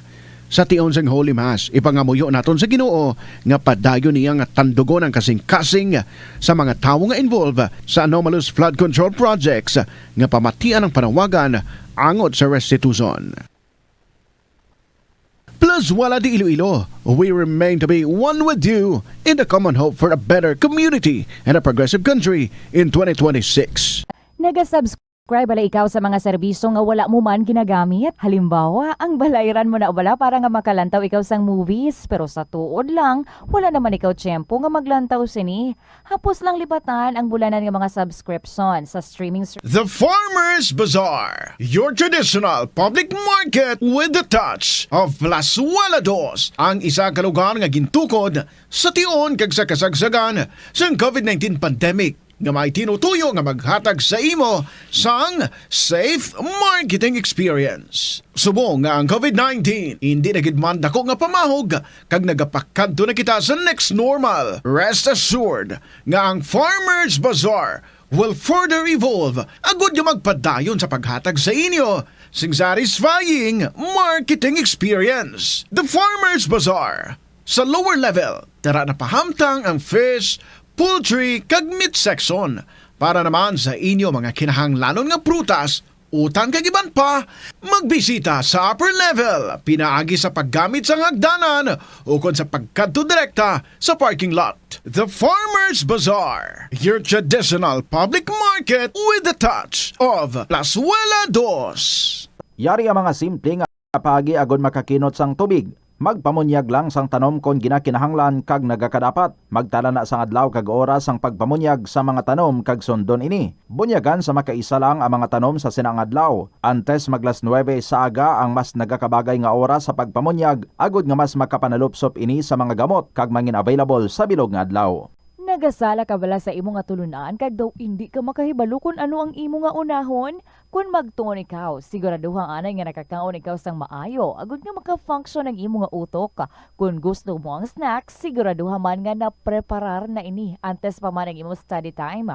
Bangod basi, mawili ikaw sa pagkuti sang imo nga pagkaon kag ma-distract ikaw sa imo nga tulunan.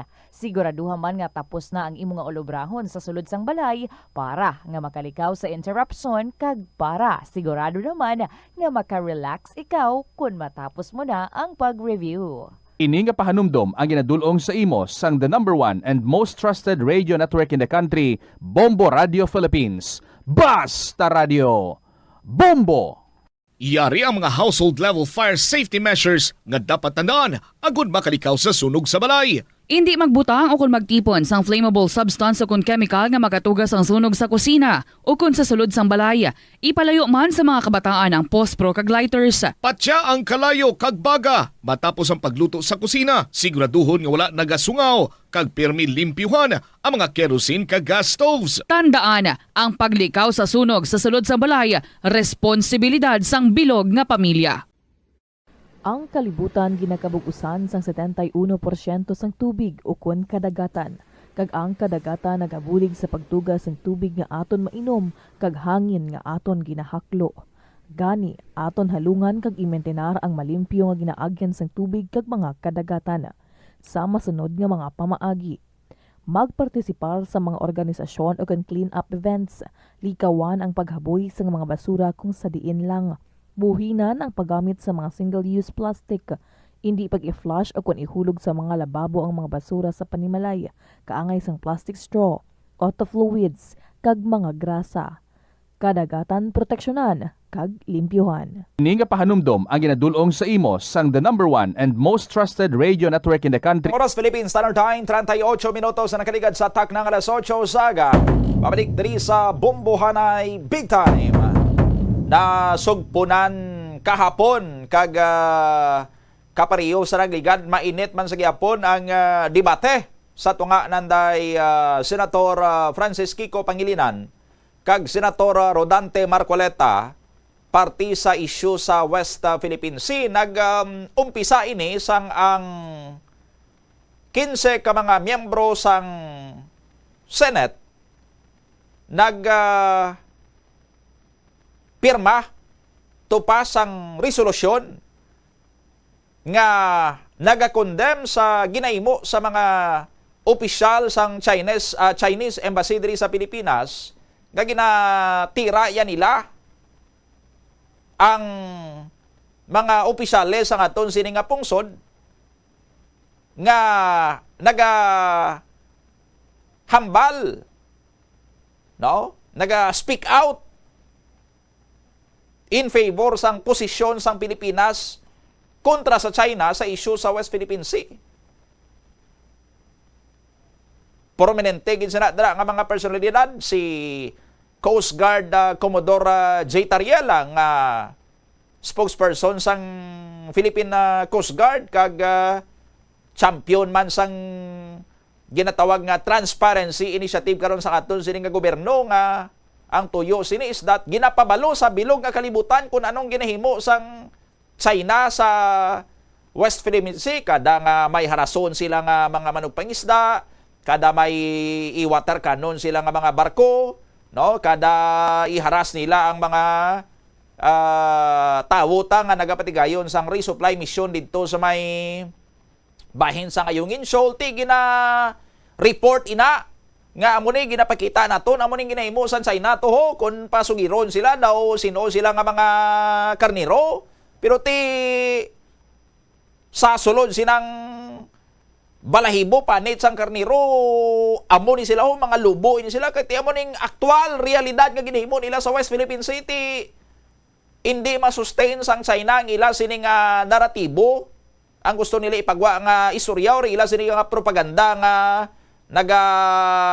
panggarit-garit kunong Pilipinas kay dito ya sa West Philippine Sea lain ang istorya ang realidad lain tuti ginapabalo nato ni nasa bilog nga kalibutan para nga ma-counter ang kabutigan sa China. Epektibo amo na nga nanginit ang China sinugo sang Chinese Communist Party ilang mga tawo sa Chinese Embassy nga birahan nyo na si Tariela ang iban pa da nga mga nagatubong-tubong da no kanday Senator Pangilinan, Senator Hontiveros ang iban pa sa Kamara birahan nyo no hindi na mayo pagpambastos ang ginasagihimo. So ang may 15 ka mga senador kita nga nagperma sang resolusyon nga i-condemn ina sila. Tigin present ina sa plenary. Si Marcoleta nagtindog para nga debatihon si Senator Pangilinan nga siya ang siya ang present sina sa plenary. Siya ang resource person sinadra. No? Or proponent abi siyang ginadebate ni Marcoleta.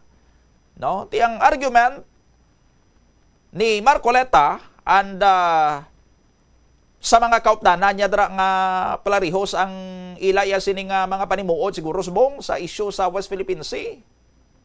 No? Gina-insist karon niya ni Marcoleta nga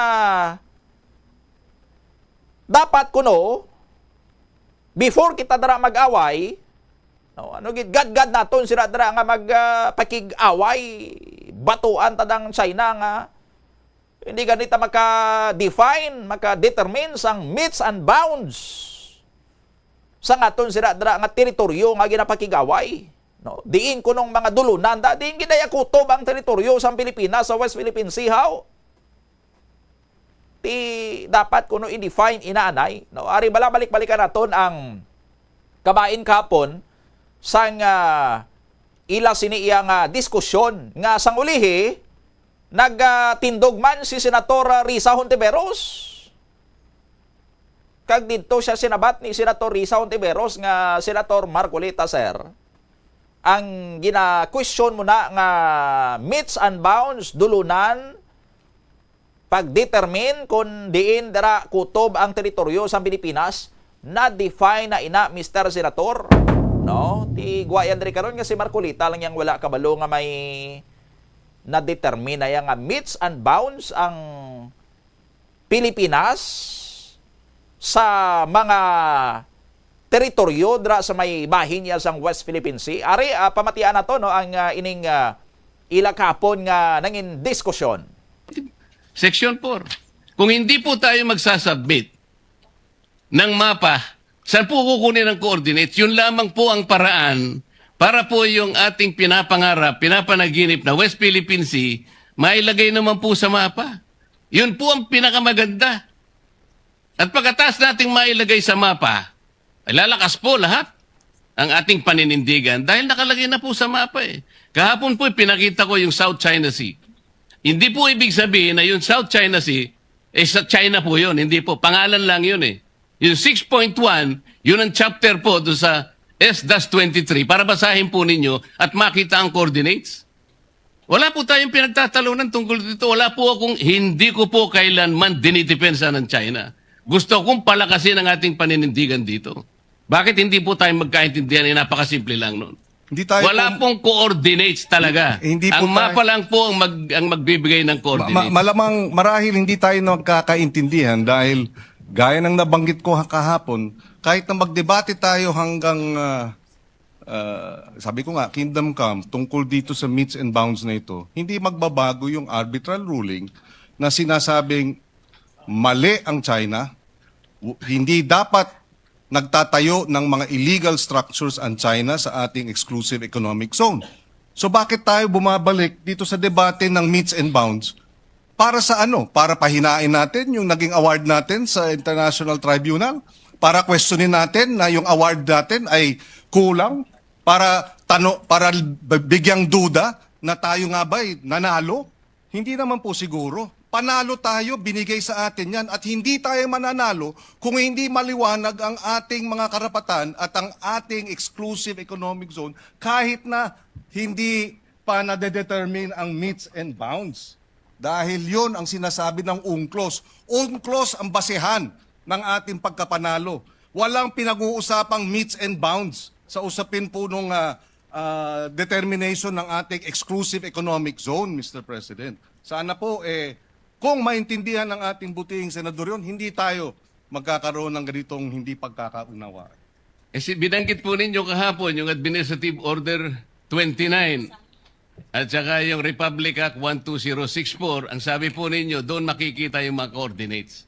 Basahin po ninyo kung merong coordinates. Hindi po natin Wala sinabing doon po makikita ang coordinates. Ang sinabi po natin ay nakadefine doon ang ating ang West Philippine Sea. Dinefine nga po, Mr. President, na pinag-uusapan, paano maitatala nga po sa mapa? Ayaw ba nating itala sa mapa, Mr. President? Yun lang po ang punto eh. Binabanggit kasi natin at sa batas natin, ni-require po ang NAMRIA at ni-require din ng DFA na mag-submit ng mapa hanggang ngayon. 12 years na po nakararaan. Ba't hindi po natin maitala? Napaka-importante po na magkaroon. Just for the information of the good senator, 2024, meron na pong mapa ang NAMRIA. So, hindi totoong wala pang... Ang sinasabi ko po, Mr. President, hindi po sinasubmit sa mga kinaukulang dapat Hindi ipag-submit. po, ang sinabi po ninyo, wala pang mapa. Iba po yung hindi sinasubmit. Kahit na may mapa po, kung hindi nyo sinasubmit, hindi rin po tayo magtatagumpay sa ating paninindigan na maitala natin po sa pandaigdigan talaan ng mga dagat ang West Philippine. Hindi po ba importante sa inyo na maitala natin ang West Philippine Sea? Mr. Senator, Point of information, Mr. with the President. indulgence of Senator Pangilinan, Senator Risa Ontiveros, you're recognized. Salamat po, Mr. President. Tama po si Senator Pangilinan. Ang totoo po, dun sa mapang itinatanong ng mabuting Ginoo, NAMRIA has prepared the maps anchored on the newly signed Philippine Maritime Zones Act and Philippine Archipelagic Sea Lanes Act and complying with UNCLOS and is awaiting the final implementing rules and regulations for publication. So nandun na po, Mr. President, ang mapa. Salamat po, Mr. If I may likewise add, Mr. President, ito ay... Direk Opit, no, ang kabahin sang ila kapon sining diskusyon. Ang gina-insist gid ni Marcoleta, ni Senator Dante Marcoleta, dapat may ara gid sang coordinates, no, nga specific gid dapat, no, aring dulunan sang West Philippine Sea, 40 degrees north, 30 degrees south, no? Mga kasubong sina nang exactly diya nga mga coordinates. Tiyang gina fight out man ni Senator Kiko Pangilinan nga ti bisan wa ay sang coordinates ina dira kay na-recognize na iya sang International Tribunal nga sandigman ang recognition sini sa layi ang United Nations Conventions on the Laws of the Sea or UNCLOS, no? Nga nag-determine nga ang mga pungsod nga may ara sa mga maritime mga boundaries, no, mga isla abi na nga may sakop sang ila sini nga mga kadagatan, may ara ina sila sang certain nga extent sang ila sini nga domain or teritoryo halin sa duta, no, nga sila ang may ara sang kinamatarong or may sovereign right sila. Isa na dra ang ginatawag sini nga EEZ or ang Exclusive Economic Zone. Nga ginatakos may 200 nautical miles halin sa shoreline sang isa ka teritoryo or pungsod abi, no? Pariyo na sa mga isla. Kung may isla dra nga habitable or ginaisaran sang tawo or pwede maisaran sang tawo, unidentified nga sakop sang teritoryo sang isa ka pungsod sang isa ka nasyon, no? Ti halin sa shoreline or sa baybayon takos kasi na pagwa kutob sang 200 nautical miles halin dira sa shoreline, imo na nga Exclusive Economic Zone, no? So ang meets and bounds hindi ya didto sa tunga sang dagat sang lawod nga didto ka mapatindog sang imo sini nga muhon, no? As explained by former Associate Justice Antonio Carpio,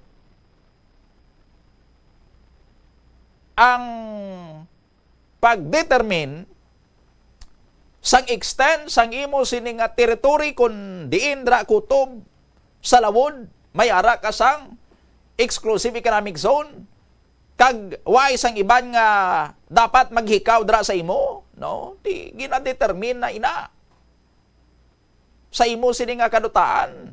Ari bala kay may sabat or ginsabat man diri ni former Supreme Court Associate Justice Antonio Carpio ang ining ginapangita, no?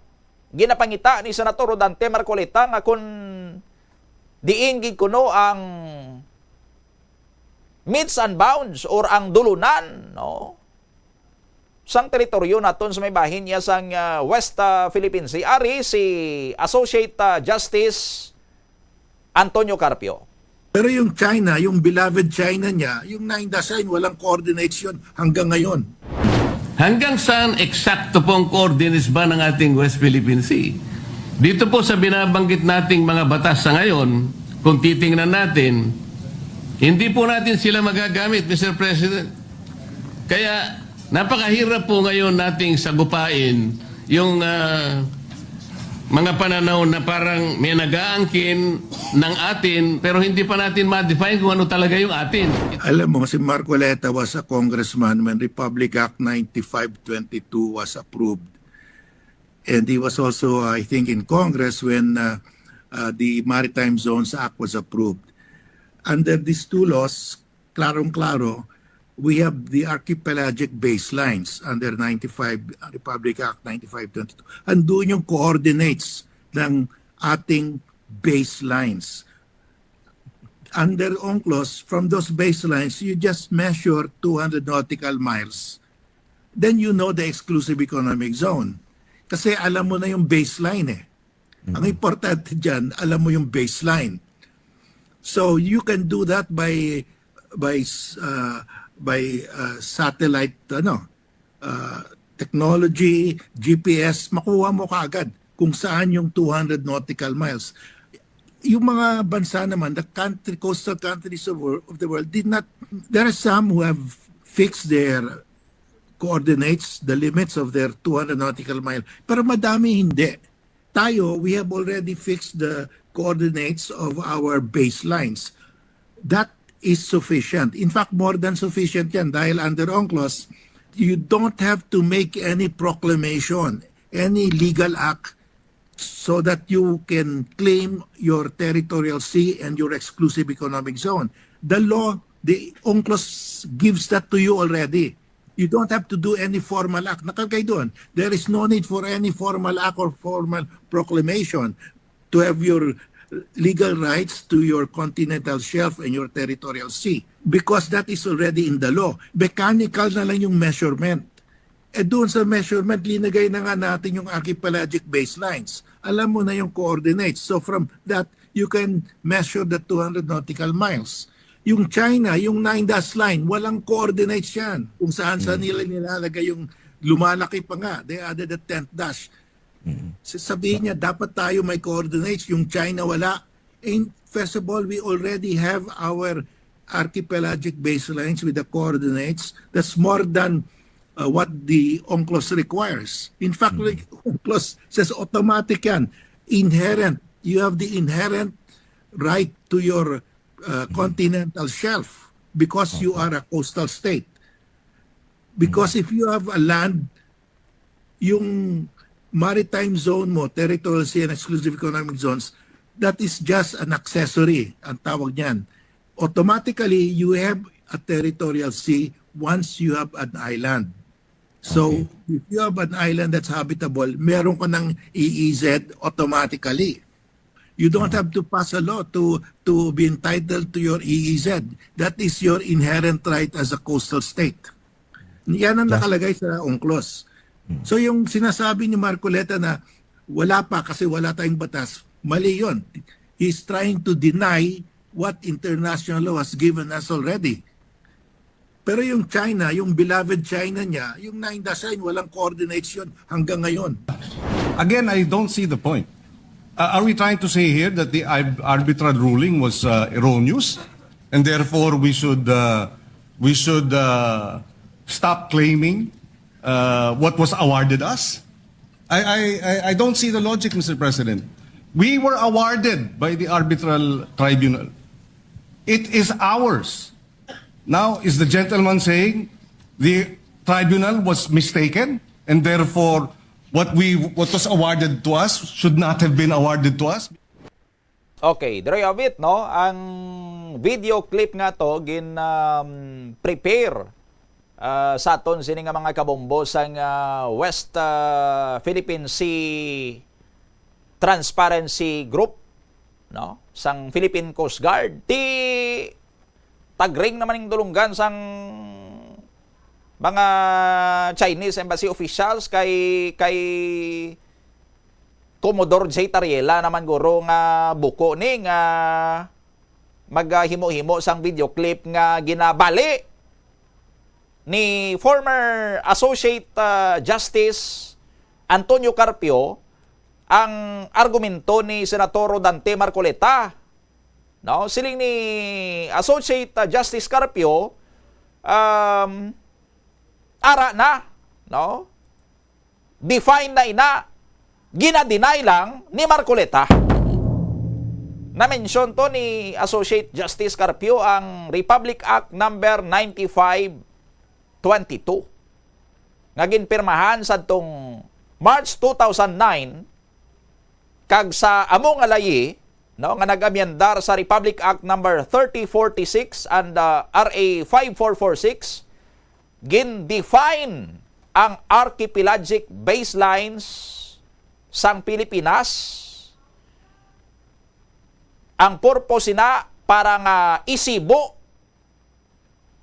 sa ang aton sini nga domestic law o kun ang lain aton diri sa Pilipinas magsibo sa United Nations Convention on the Law of the Sea o kun UNCLOS. Kay ti amo na gani siling sa UNCLOS No, ginkasugtan ina sa mga kapungsuran, pating China daw nagpirma gani sa dra. No? Nga kutob sa mga pungsod nga may mga isla or may mga sakop sini nga kadagatan na ang 200 nautical miles from your shoreline, no, sa inyo sini nga farthest nga teritoryo nga duta, no, takson nyo mo ng inyo sini nga exclusive economic zone. Kamo ang may sovereign rights dira to exploit sa mga resources dira, magpangisda, mag-explore kung may mga gas dira, kung may mga oil dira, anong himuon nyo da, no, kung mabuhi kamo da sang pumpano, kung ma-aquaculture kamo da bahala, basta mo nang extend sang inyo sini exclusive economic zone, no? Ti para nga matakos ina sang aton sini nga pungsod sang 2009, no, ti amo ning ilang agin pasar nga layi sang Congress kagin pirmahan sang presidente, gin-define India ang dulunan sang 200 nautical miles ngadto sa tunga sang lawod, kundiin kita maumpisa takos sang 200 nautical miles. Meaning, ang aton niya nga muhon ara sa duta. Kay ti, paano ka makapatindog, paano ka makatubsok sang muhon sa lawod? No? Sa aton sini nga mga kabumbo, ti ara na ina silinggani ni Carpio 2009 daw congressman naman sina si Marcolita. Tigong double check ta ang claim ni Carpio kung indeed 2009 congressman na si Marcolita, ti based din sa record ni Senator Marcolita ho, nagpungko siya sa House of Representatives as party list representative that time sang alagad, no? Alagad party list pa to. June 30, 2004 to June 30, 2013. Meaning 2009 incumbent lawmaker siya. Sila ang nag-debate sini sang RA 9522 magin pasar nila. Ambot kung nagboto sa sadto against sini. Pero aware supposedly si Marcoleta nga there was a time nga sang simpo nila sa Congress, sang ara pa siya sa House, ginadiskusyonan nila ini ang pag-define sang archipelagic baseline sang Pilipinas in order nga mag-align ina sa United Nations Conventions on the Laws of the Sea sa pag-define, sa pag-determine sang meets and bounds sang maritime territories. Di niya sadto si Marcolita. Absent saya sadto on leave siya, no? Way sa kapamati, nga mo na galing ginaisuryahan nila sang 2009 pa, Mr. Marcoleta, mo na ginaisuryahan yun, tapos subong niya, mapaabo-abo ka nga waay. Anong imo yang nga purpose how? No? Kabalo ka, Senator Marcoleta, nga may ara na sina. Imo insist mo gid nga may ara sang coordinates, si Senator Risa Ontiveros, siling niyang NAMRIA to ang National Mapping Agency naton gahimo na sa mga mapa naton, may ara na sila sa ginugpagwa nga coordinates, no? Kung may coordinates na karon, na ta Senator Marcoleta, no? Pero siling ni Justice Carpio, Senator Marcoleta, Mr. Marcoleta, ang imo yang bilabid China, ang ilan ang claim nga 9-dash line, nag-10-dash line, sumugani 11-dash line na, amo na yang wala sang coordinates. Daw mapatay man ganing China ka papati sa bilog nga kalibutan sang ilan sini nga 9-dash line, 10-dash line, 11-dash line. Why man ganing sila sang coordinates? Why mo man sila ginasaway, Mr. Marcoleta, sir? No? Imbes nga questionon mo ang Pilipinas sa kapakig-away sa 200 nautical miles lang ginaganing aton. Ang iayasang China, that is beyond the 200 nautical miles. Nga EEC, nga gina-recognize ang UNCLOS. amo na nga napirdi sila sa kaso nila sa Permanent Court of Arbitration kay tama kalapad sang ginsaklam sang ilang 9-dash line. Amo na nga binasura ina sang Permanent Court of Arbitration sang 2016 sang napirdi sila sa kaso nila batok sa Pilipinas. No? Tiyan mo na, siling ni Senator Francis Kiko Pangilinan, ano pagigay mo, Senator Marcolita, may international court decision na ganina, may ruling na ganina, nga kita yang may exclusive rights dira, kag ang China, waya dapat sang lugar dira. Kiti, hindi hamak yang mas extensive, mas malapad, mas matayog yang ilang claim nga 9-dash line, 10-dash line, now 11-dash line, sangsa, ginatindugan lang naton, nga within lang ya sa boundaries nga ginset man sa aton sang international law, 200 nautical miles nga exclusive economic zone, nga hilway kita dara maka baray-baray ang aton sini nga mga barko, mga manok pangisda naton, nga waay ya kita gina haras sang China. No? Ti ginapangitaan ni Senator Marcolita sang muhon ang Pilipinas nga may aragin man gali kita actually sang muhon. No? Pero hindi lang niya galing sa gusto nga makita nga muhon ni Marcolita, pero ti ara man gyapon. Pero ang beloved China mo, kung si Senator Carpio pa, o si Justice Carpio pa, ang beloved China, ang pinalangga nga China ni Mr. Marcolita, nga waay man gani sang coordinate sang ilang 9-dash line, kag 11-dash line, waay man ginasaway ni Mr. Marcolita. No? Bisan resolusyon ng abi, Mr. Marcolita, sponsor kada, no? Asking for China to define sang ilang sining nga coordinates. Ding kutob ng ilang sining nga 11-dash line. Para nga patas man bala, Mr. Marcolita, nga hindi ka man niya pag-akusaran sang ibanda nga ano ka, China attorney? China attorney? Nga China attorney? No, hindi lang isang Chinator, Kay kung Chinator, ang hambal ko na senador nga pabor sa China. O, Chinator. Pero kung senador ka, tapos pabor ka sa China, kag daw abogado ka pagid sa China, di kundi abogado ka attorney, so anong gwa mo? China attorney.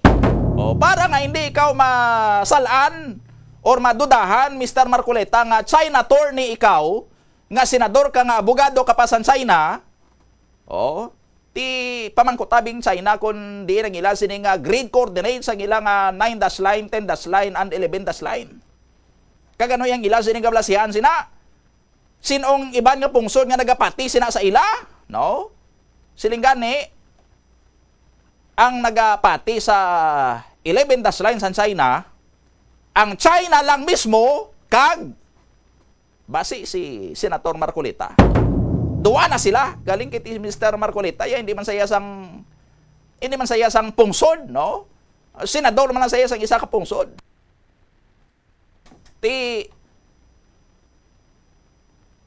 Amo gid ni ang drill lang gid nagalibot-libot si Senator Marcolita kahapon, no? Sa ipakita din ang coordinates, i-define din dra, no? Daw pariyo bala nga Mr. Marcolita sir nga nagadebate ka sang parti sa Biblia, no? Iba na iya madebate lang ya parti sa Biblia, masiling sila nga diin nakasulat sa Biblia inang ginaklaim mo, no? Nga ikaw ang matuod nga simbahan, diin inakasulat sa Biblia. Diin nga bersikulo, diin nga chapter, ano nga kapitulo kay sino nga ebanghelyo, no? Diin dira sa Old Testament, no? Amo dira sila ma-insist, no? Anong pamatuod mo sina? Is it in the Bible? Mabasa na sa Bible?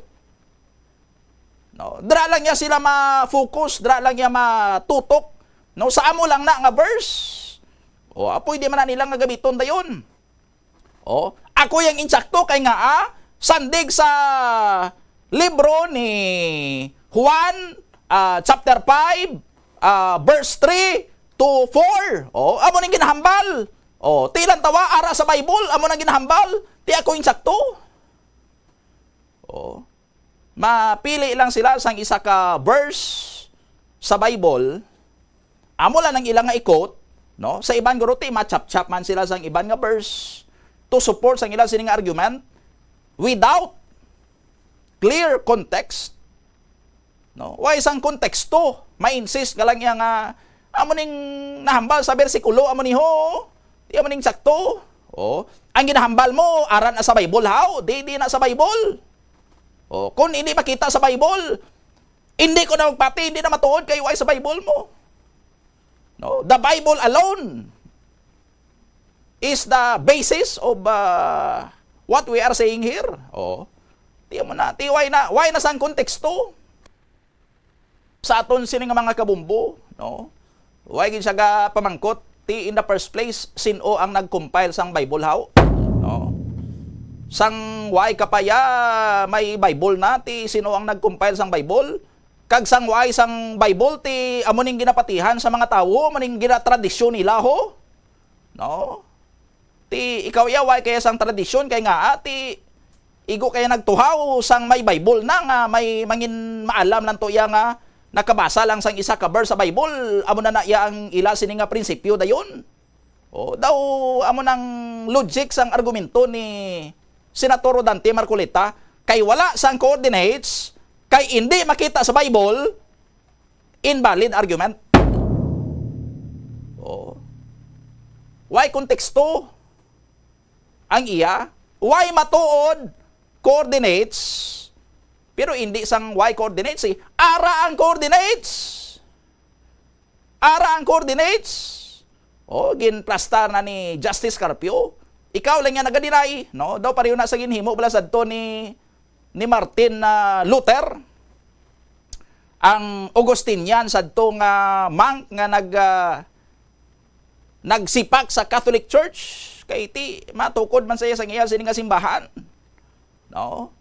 Ti kuha niyang Bible sang Katoliko, tapos gin pili-pili niya to diinding mga libro nga masuporta lang sa akon sini nga relihiyon man.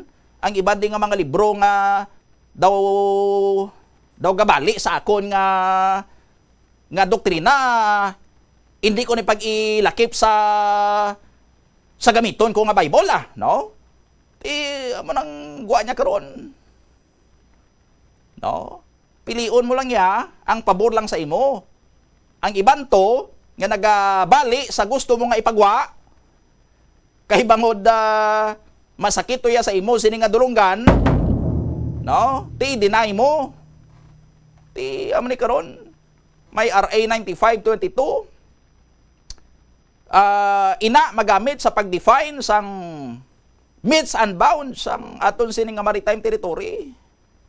Ti lipatan ng guro ni Senator Dante Marcoleta. 12 minutos ang nakaligad sa takna nga alas 9 saga. Balikan naton dugang sini nga mga balita kaga informasyon. Report karon ni Bombohana Joy Andasa. May night market naman no diri sa Calle Real. Inline ini sa Valentine's Day celebration. May mga tenants naman, may mga babaligya sa mga pagkaon. Ti ambot pilang baligya nila sinisang ilang mga pagkaon di. No? Kay ti maumpisa ina sa pamangkot nga pila ang ginasukot sa ilahaw sa ila sini nga pagplastar sang ila sina dara nga mga kiosko. Balikan tara pagkatapos lang sa mga pahanumdom. Hindi lamang sa jeans o kung tugas ang katigulangon ang rason sang hair loss o kung pagkaunot sang buhok.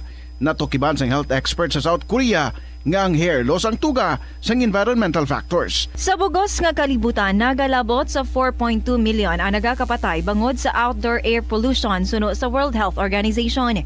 Mas sobra 90% sang populasyon sa kalibutan ang nagaistar sa populated areas sa diin ang heart attacks, aggravated asthma, irregular heartbeat kag poorer lung function ang pila lamang sa epekto sang air pollution.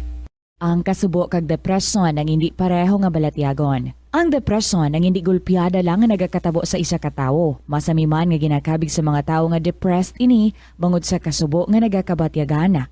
Ang kasubo temporaryo lang nga nagakabatigan sang tawo kag masami nagadugay sang pilalang kaadlaw. Samtang, makabig naman nga nag-experience ikaw sang depresyon kung masobre na sa 3 ka bulan nga nagabatyag ikaw sang kasubo. Importante nga mahibaluan ang mga naga-trigger sa nga mga balatyagon, agud nga mahibaluan kung paano ini nga bulngon. Sa pagbugtaw mo sa aga, cold baladayon nga tubig ang imo ginainom?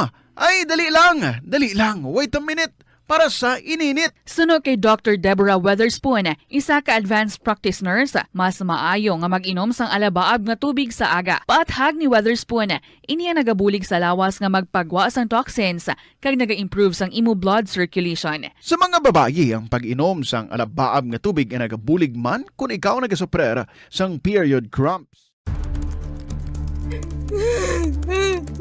Hindi ako ne. Kada 39 segundo, may isa ka tawo nga nagakabiktima bangod sa paggamit sang computer. 8 ka milyon sa kada tuig ang ginaatake sang hacker. Likawan ang mangin isa sa biktima, mangin mahinalungon sa mga ginapanghatag nga impormasyon, protektahan ang kaugalingon, paggamit sang internet pasang karon. Ini nga pahanumdom ang ginadulong sa imo sang the number 1 and most trusted radio network in the country, Bombo Radio Philippines. Basta Radio Bombo! Ano bala ang dapat tandaan sa 15 minutos na nakaligad sa taknang alas 9 sa aga. Pabalik diri sa Bombohanay Big Time. Standby, check naton ang report ni Bombohana Joy Andasa. Anong plastada sinisang pagpatigayuno naman nga night market sa may area sang Calyarial. Ti masirado naman ng mga karsada da sa Calyarial para nga maplastaran sang mga tenants, no, mga food kiosks. Magluwas sa mga food kiosk, may arap na sa mga nagabaligyad akon kaisa sa mga ukay-ukay kag iban pagid nga sarang nila sini nga makwartahan no sa mga magagmay naton nga mga negosyante diri sa may bahin niya karon sa syudad sa Iloilo. Ti pilaihan ang renta sa mga kiosko kay dra ina maga depende man kung pila ang bili sa mga baligya. Ilabi na kung mga pagkaon ti malagaw da ang mga tawo, no? Makaon-kaon.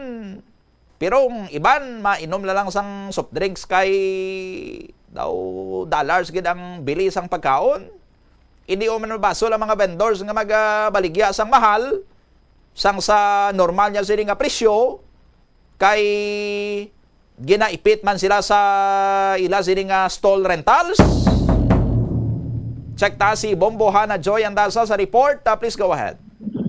May ara sang palaabuton nga Valentine's Calyarial Night Market Bombodoni nga paghiwaton sa Pebrero 13 to Pebrero 15 subong nga tuig hindi man ang patungan sa nga selebrasyon man sa Valentine's Day nga kung sabihin kinapangunahan na sa Executive Assistant to the Mayor ni Mr. J. Trelias kaagamo man sa Executive Assistant for the Special Project si Ma'am Lenny Lourdes Maderi nga kung sabihin mayara na sa 60 ka mga food and non-food vendors nga magapartisipar nga mayara sang 100 ka mga stalls man so nagkakain na ingat pagkaon ang yara sa ining Calyarial Night Market.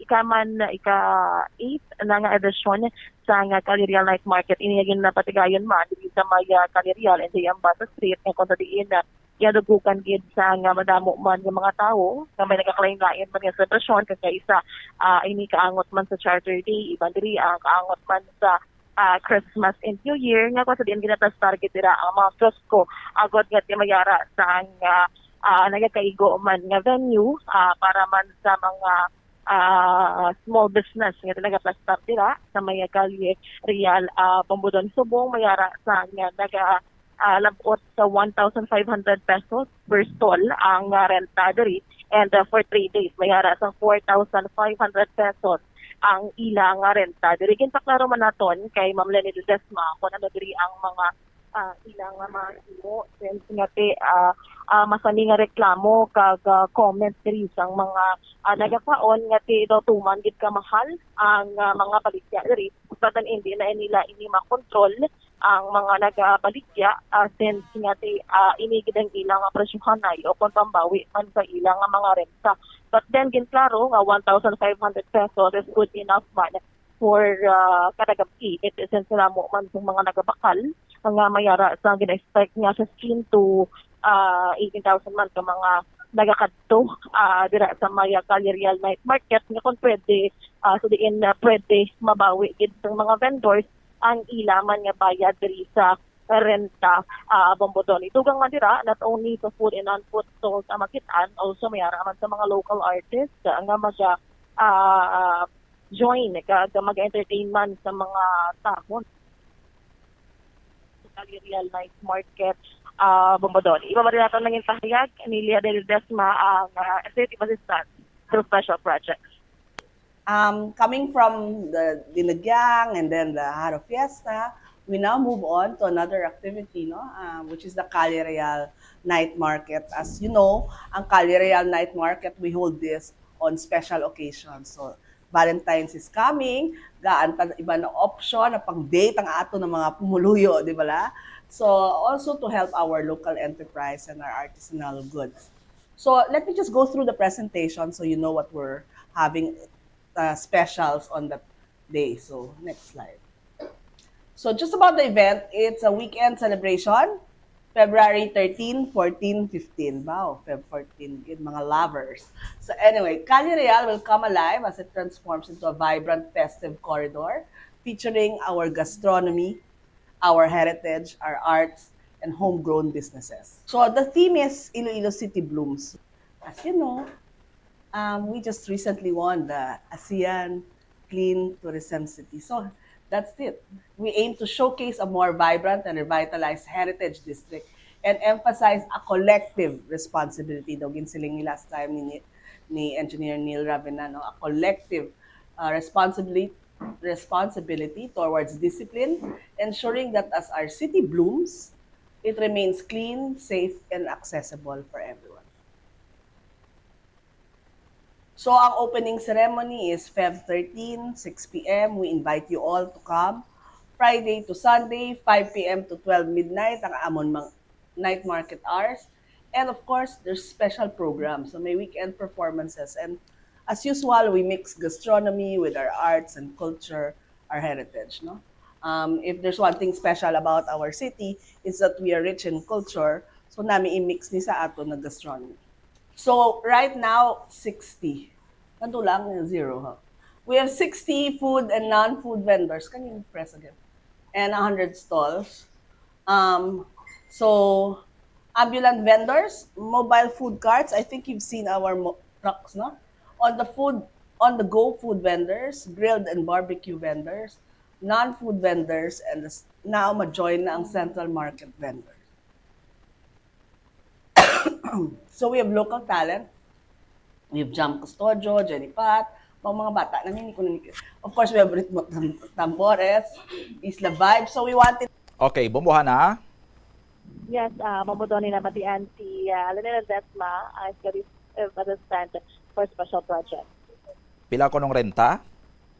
4,500 good for 3 days na bumudon. 4,500. 500? Puwerte kalayo sang pila ganito yung iya sang dinagyang food kiosk? 18,000. 18,000? Tapos, pila ganito yung kadlaw galing? 3 man, oh? 5 days, 22, 4 days, 22, 23, 24, 25. 4 days, pero bisan pa. Kada ko sang diferensya. Ang food fest, sang dinagyang, ano ganito yung organizer?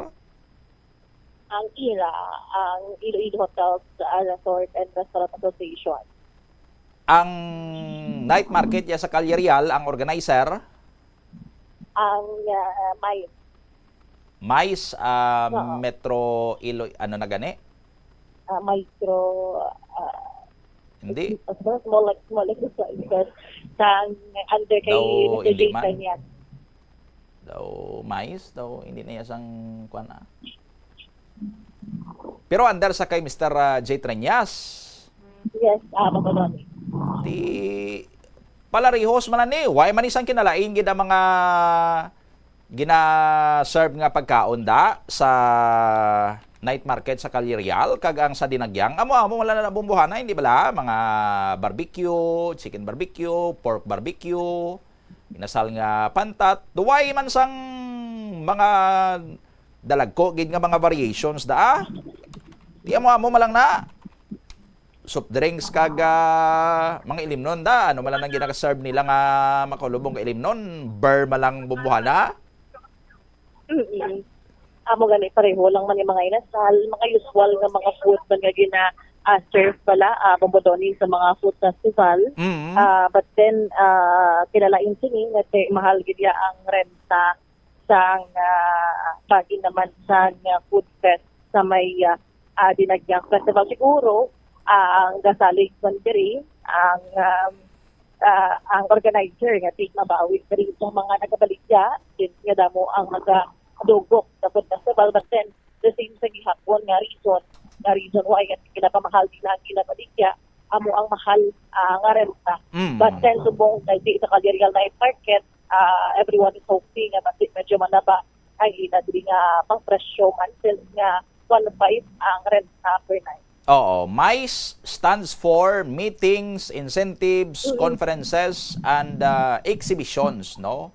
Daw part ini sang pag-boost sang tourism industry man nga kada mga localities like diri sa aton sa may syudad sang Iloilo may aran sang MICE nga amo na is pangalan pa lang meetings, incentives, conferences and exhibitions ti kun may ara sa mga fair dra pwede nga sila nagalid or naga-organize ma-invite sang mga gusto nga mag-display or promote sang ila sini nga mga products ti amo ni no ti why not sa sunod abi consider ta mais na lang organize ang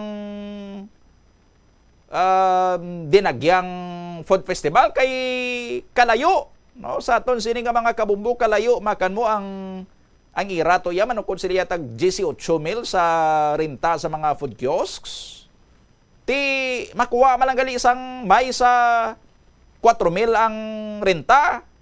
3 days ang iya to sa energyang to ti pila to 4 days pero ti kalayo gyapon sang iya sini nga diferensya kun sa mga government projects panibombohan na overpriced gid.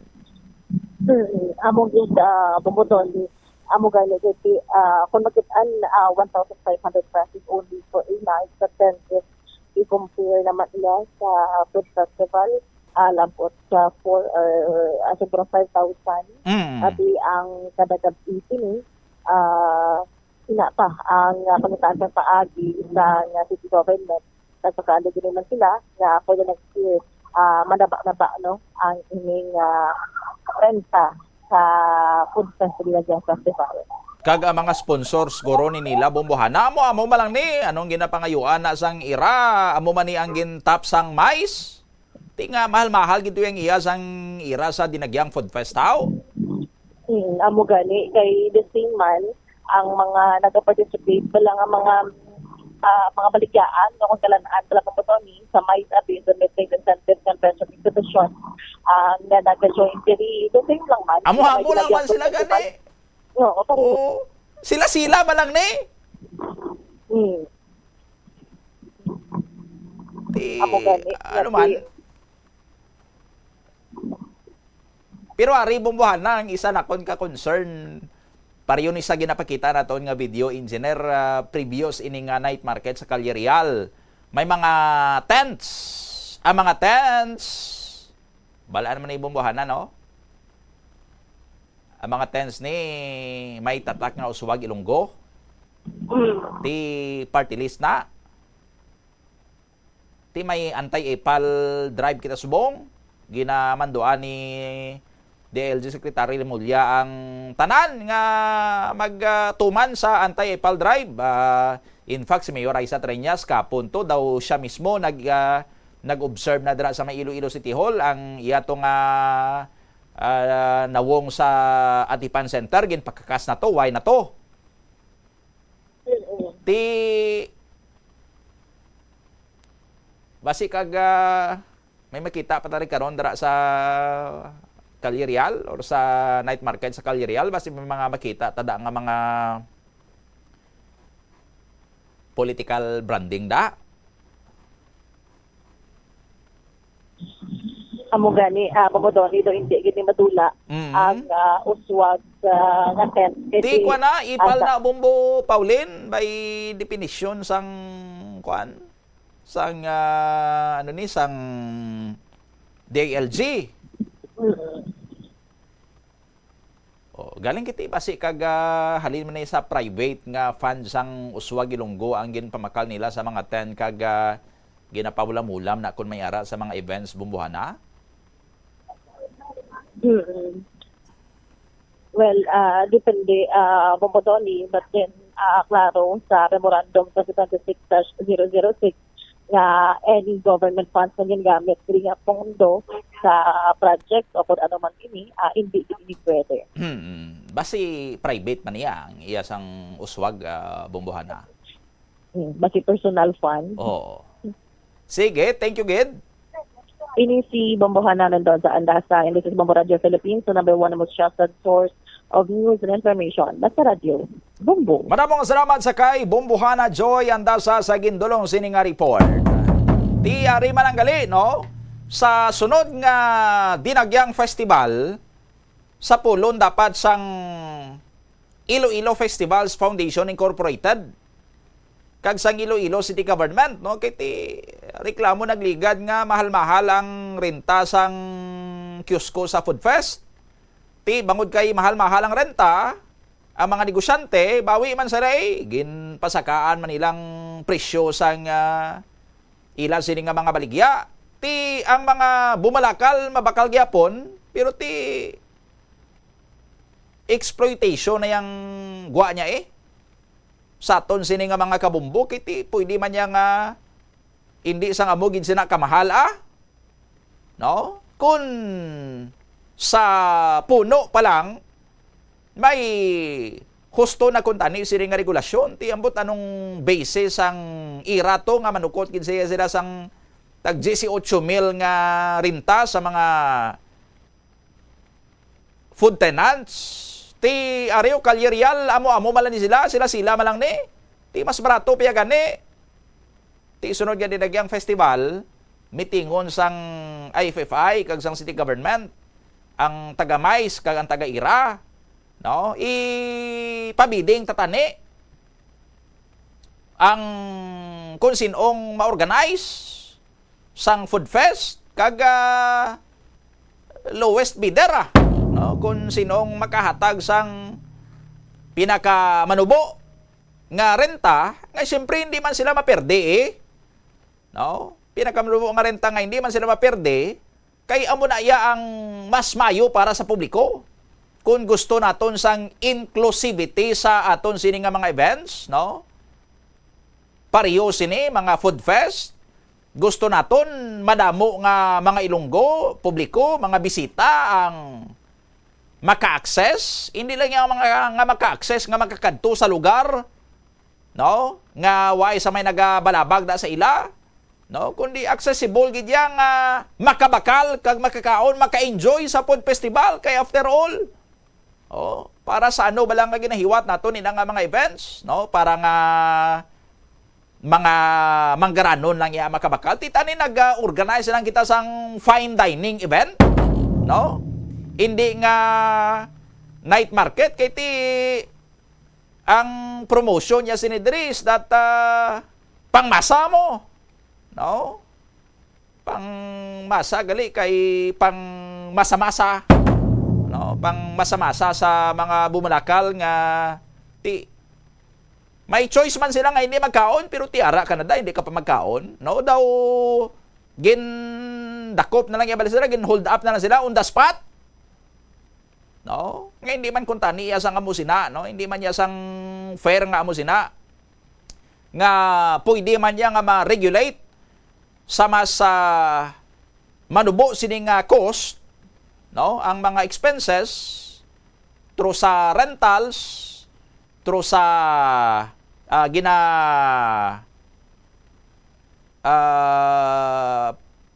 baligya sini nga mga produkto or mga pagkaon, no nga mamintaha gidyabi nga